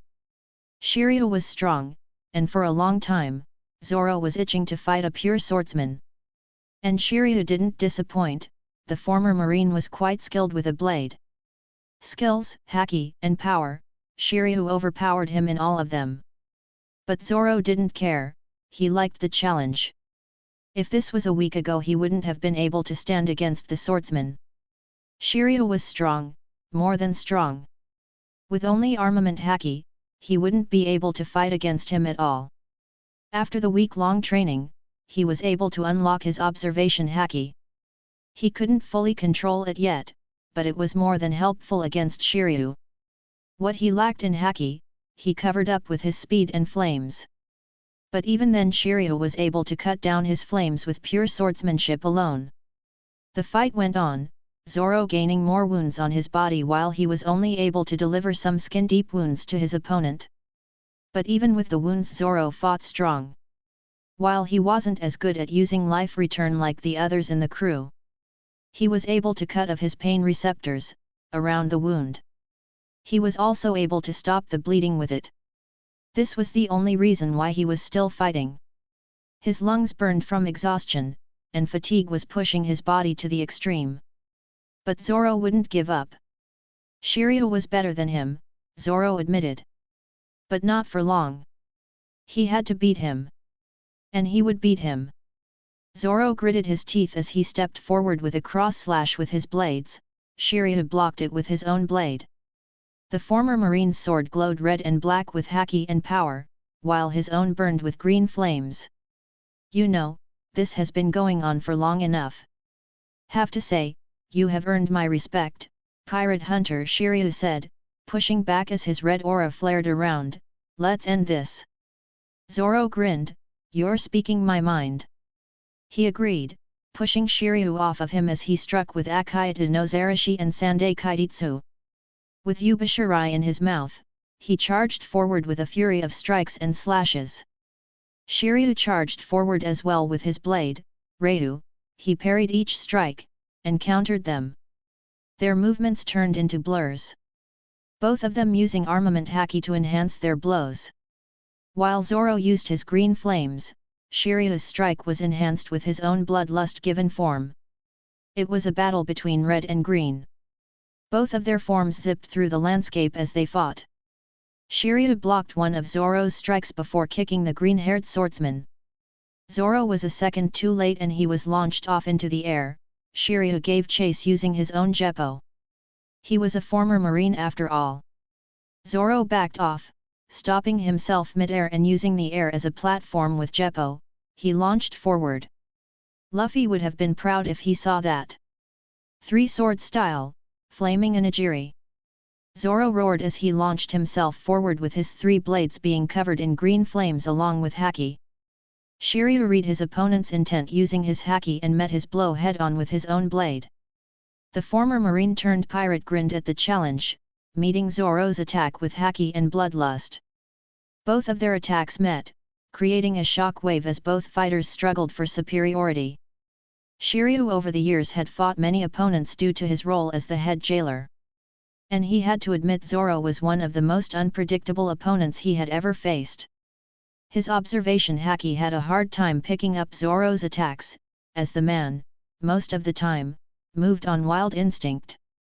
He was like a wild animal with his three blades and Shiryu was impressed. Heck, he was actually having a hard time with the kid. But it wouldn't matter. He was the superior one here. You are good, but you aren't on my level, kid. Shiryu called out, pushing Zoro back, before calling out his attack, blood sword style, red reflection. And Zoro was shocked as the flames from his own strike got fully reflected back at him. A large explosion went out with smoke covering it as Zoro was tossed back. Shiryu followed through with his own Geppo, intending to end the fight. Zoro felt his observation haki warning him from a mile away as to what was about to happen. He could already see his body getting split in two if he didn't move. He had to move. He had to move. Damn it! Things slowed down for the green-haired swordsman. His body ached from all his accumulated injuries and yet his will wasn't broken. He wouldn't give up. He needed power. He needed power to fulfill his dreams, and help his friends. All three of his blades responded to his will and Akayata no Zarashi was the first one to respond. The power inside the blade burned hot like the sun and started pulling in his haki. Zoro found himself wide-eyed as his right arm shriveled up due to no Zarashi pulling out his haki and he started to feel weak. The blade told him to trust it, and for a second Zoro doubted it, before fully trusting the blade. Zoro, whose body was flying back in the air, suddenly rolled back before again using the air like a slingshot to charge him forward. I am not done yet! He roared, unconsciously unleashing his conqueror's haki, as the muscles in his arms bulged. Shiryu was wide-eyed when he saw a green ogre appear from Zoro's back. He blinked and it was gone, as if it was an illusion, but it was more than that. The former marine knew it. Shiryu gritted his teeth, blood sword style, thousand rain. Three sword style, Rengoku Onigiri. The haki that was pulled in by no Zarashi quickly turned into green flames. Flames that were as hot as the sun. And all three of his blades caught his green flames before they made a thin layer of flames above the blades along with the blackness of armament. It looked like green neon lights as Zoro burled through the air, moving in towards Shiryu. Shiryu's own attack created a dangerous red aura around him and both fighters met in the middle. A large explosion of flames and haki went off as both attacks met, the shockwave vibrating throughout the island. Trees got uprooted and burned to a crisp, along with a large part of the landmass shifting. Their attacks having devastating effects on the surroundings. Both fighters landed on opposite sides, Zoro sporting a noticeable wound on his left shoulder that stretched out to his right torso, and he fell on one knee. Blood pouring out of the fresh wound, and there was an unreadable expression on his face. On the other side, Shiryu grimaced as the sword fell from his hand. A look of disbelief on his face. There was a large-shaped wound stretched from his front to his back. He coughed up blood as his body fell apart in pieces, with his insides falling to the floor, making a pool of blood underneath. Even his head was split in the middle. Zoro didn't say anything, he only had time to sheath his blades before the green flames that were around him got snuffed out and he fell to the floor. Unconscious. He only regretted not being able to help Kuina with her own fight. But Zoro trusted his crewmates. With that, darkness overtook the unnamed vice-captain of the Straw Hat Pirates. A/N, I have made some few changes to Luffy's abilities. And honestly, some of you might not agree with how I wrote the power scaling for the fight, but I understand. I always saw Shiryu being weaker than people like King and Queen. I saw him as Doflamingos, or maybe, if stretching it, Jack's tier. Why? 'Cause he decided to eat a fruit that's literally useless if you have Germatech. The invisibility fruit, really? For a swordsman it was kind of cowardly to eat that. Also here Shiryu was imprisoned for a few years, so he wasn't at his peak strength. And it is before time skip. In canon I'm sure Shiryu was able to gain strength fighting off the Whitebeard pirates for the territory wars. But even then I don't think Shiryu would be a villain. The current Zoro should be worried. Sure, he might be able to get a few hits on Zoro due to his invisibility, but that's it. And even Appa was able to damage Luffy when caught off guard in Wano. But the long arm man is no way that strong. Also, my man got one shot by the goat Garp. So yeah. Luffy on the other hand I personally see as strong. Why? He might not have some overpowered haki, but he should have some ability and strength in him. The man literally dropped by the 7 warlords meeting, and was even able to remain undetected for a bit. Sometimes, people's willingness to fight speaks more for their abilities. That's why I made him stronger than Shiryu. As he was an active pirate and wasn't imprisoned like Shiryu for an unknown amount of time. With his age, he should be at his peak at least. One might say Shiryu is stronger than Luffy cause Luffy is the 5th Titanic captain, and Shiryu is 2nd Titanic captain. But that logic doesn't hold up either. As Kuzan is the 10th Titanic captain, and he most certainly is one, if not the strongest crew member in the Blackbeard Pirates. So it's my personal reason why I made one stronger than the other. Hope that clears it out. Anyway, where's Jin? Thanks for listening.